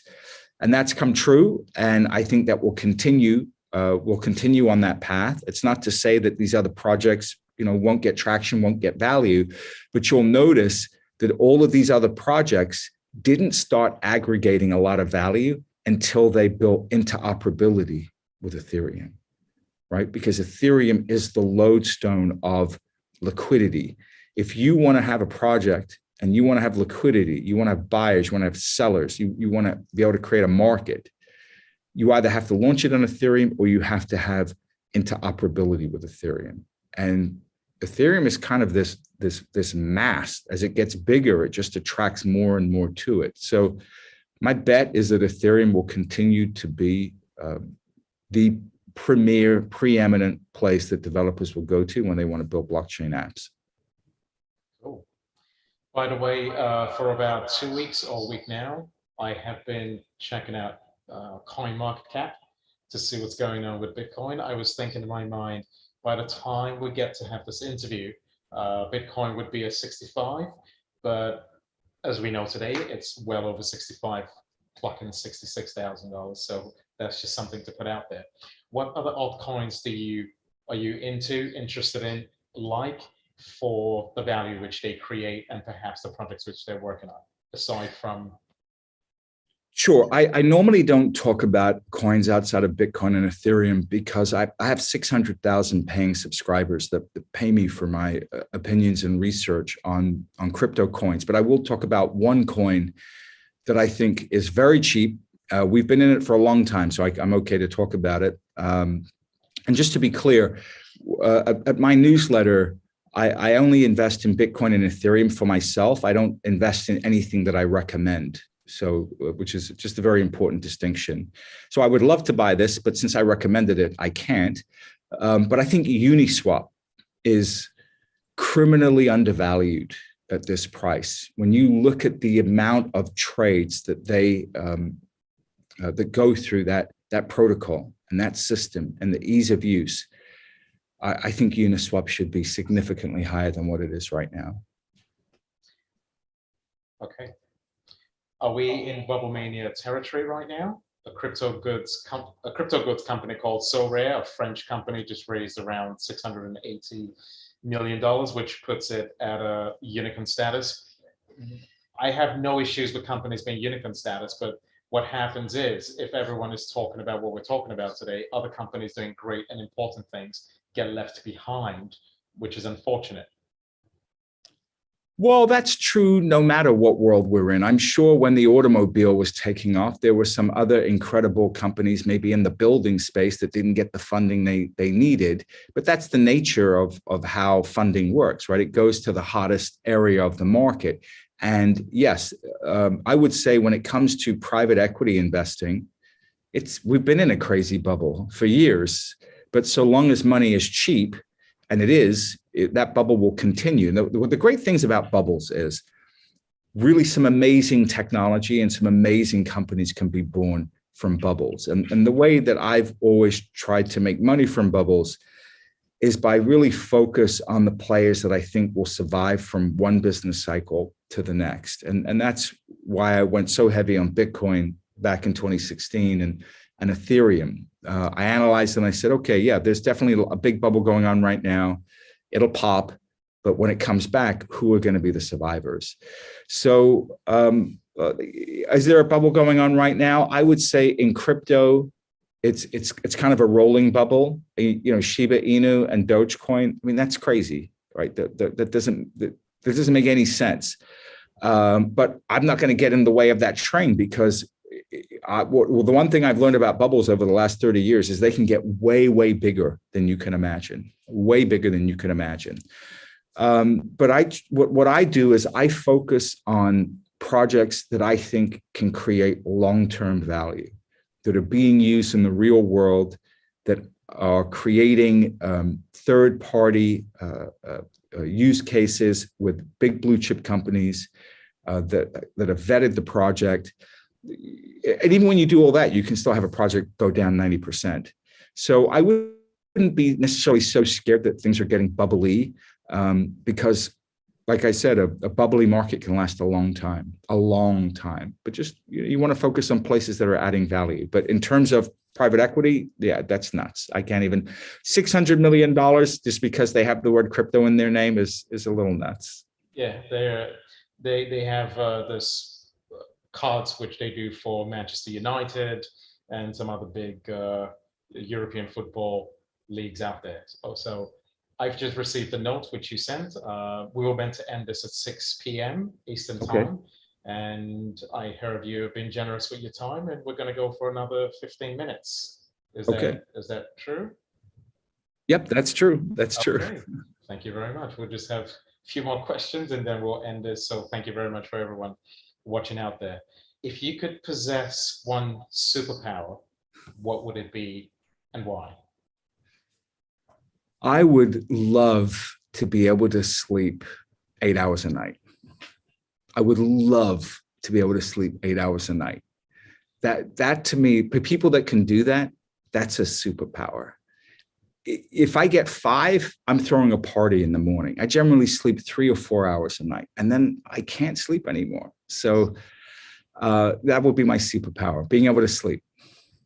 Wow. I can sleep 8 hours. I just never get to do it and I never get to sleep much. So we're in the same boat with that. What else aside from crypto gets you excited? I love collecting watches. I'm a lunatic for watches. I grew up in England and like I said, I grew up in the foster care system, very poor. And I don't know why I was always fascinated with watches and of course didn't have the money to, indulge that fascination. And then as I developed some wealth, being able to buy those watches that I lusted over as a kid, and then not all of them are expensive, but they, just to be able to have them, they're just a constant reminder for me of where I came from. And they're like trophies. They're like, oh, I worked hard and I was able to get this. And they're great milestones across the course of my life. So I'm a huge fan of watches. Good. I'm now going to ask you about your Swiss mechanic brands that you collect. So we'll just move on to the next question. What is your idea of fun and relaxing? I love boating. I live in the Caribbean. I live in Puerto Rico, which is a boater's paradise. And I love to go offshore fishing. And there's amazing fishing out here and great boating. So I like to sail, I like to powerboat, and I like to fish. Anything on the water, I'm ecstatic. Hence the reason you don't get much sleep, I believe. Is there a book coming soon? I am working on a book right now. It's funny that you ask. We are shooting to have it come out the first quarter of next year. And so watch out for that. That'll be fun. Okay. On the 3rd of January, on a friend's birthday, one of my good friends, I actually mentioned to him that Bitcoin was probably going to hit 100 or surpass it by December 31st this year. A lot has changed since 10 months. Of course, we cannot let you go without the obligatory question, which is, what is Bitcoin going to be and Ethereum by the end of this year, December 31st? And what do you think it would be by the end of the quarter, by the end of the cycle? Okay, so I think by the end of this year, we can see 100K Bitcoin. I don't think that's going to be too difficult to hit. I don't think so either. And I think Ethereum can trade between $8,000 and $10,000 by the end of the year, somewhere in that range, between 8K and 10K. Answering this question on the cycle is really interesting because generally speaking, the cycle ends, you would say we're 5 to 6 months away from the end of the cycle. But for the first time, we have institutional capital coming into this marketplace and coming into this marketplace in size. And institutional capital has a tendency to look through the cycle into the next cycle, and they start pulling forward those gains. They start basically discounting those gains ahead of time. So I don't think that we will experience a drop like we did, an 85% drop in the price of Bitcoin like we did through crypto winter. And I also think that this cycle will be a lot longer than the last cycle because the amount of new money that's coming in and the quality of the money that's coming in. The money that's coming in now is not scared money. The money that's coming in now, they say, okay, we're going to make a 5-year commitment to this asset. We're going to make a 10-year commitment to this asset. And we don't care what it does. Now, they're only putting 1 to 3 points of their balance sheet into it. So you put 1% of your balance sheet into something and it goes down 80%, you're not going to get fired for it, right? But when you run $100 billion, 1%, it's $1 billion. Yeah. It goes down 50%. No one's firing you. So what does that mean? It means that we could see this cycle go a lot longer than previous cycles, and it means that we could go much, much higher. So I want to be very clear. This is not a prediction, but this is kind of a thought experiment. Let's say I'm right. Let's say the cycle goes a lot longer, and let's say they pull forward from the next cycle, the next halving. Under that scenario, you could see Bitcoin hit 400K this cycle, and you could see Ethereum get pretty close to $40,000 a coin. And the cycle would be when exactly? Well, the cycle could lengthen out all the way to Q3 of next year, right? If potentially, it all depends on the rate of adoption of institutional capital. Because remember, institutional capital. I'm not talking about hedge funds and traders. I'm talking about things like people that have to plan for the long-term planning.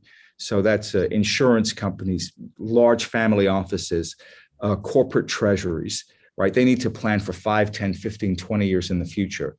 If that money comes in size, then that money's not going to trade. It's just going to buy it, put the Bitcoin in cold storage, and go about their business, whatever it is, if it's drilling for oil or selling clothes or selling life insurance policies. And we've never had that buyer in the market before.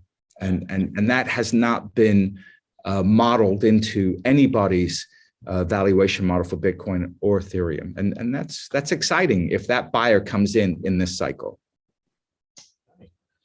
We've heard a lot from you today. We've learned a lot, and our guests out there and people watching, I'm sure, definitely excited with what you mentioned about Bitcoin reaching where it's going to be by the end of the cycle. Is there anything you'd like to leave our audience with today?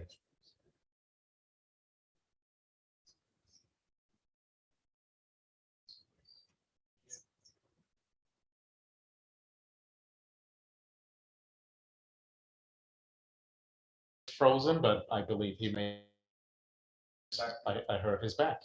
Yes, is there? We've heard all the good news that you provided, a wealth of information today.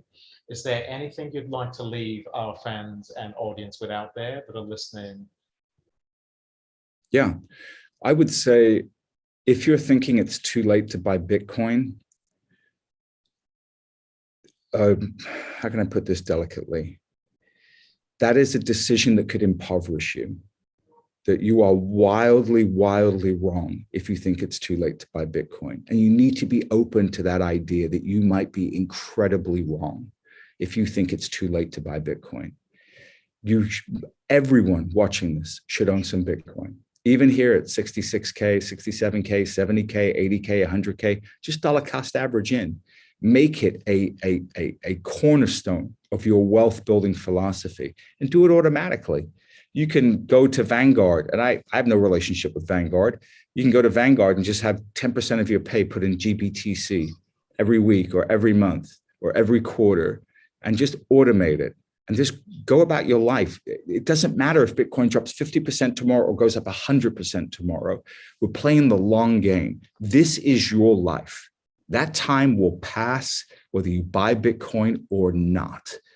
And so this one little decision you make today can move your entire course of your life if you make that decision. So you want to do it with Vanguard, you want to do it with Fidelity, it doesn't matter.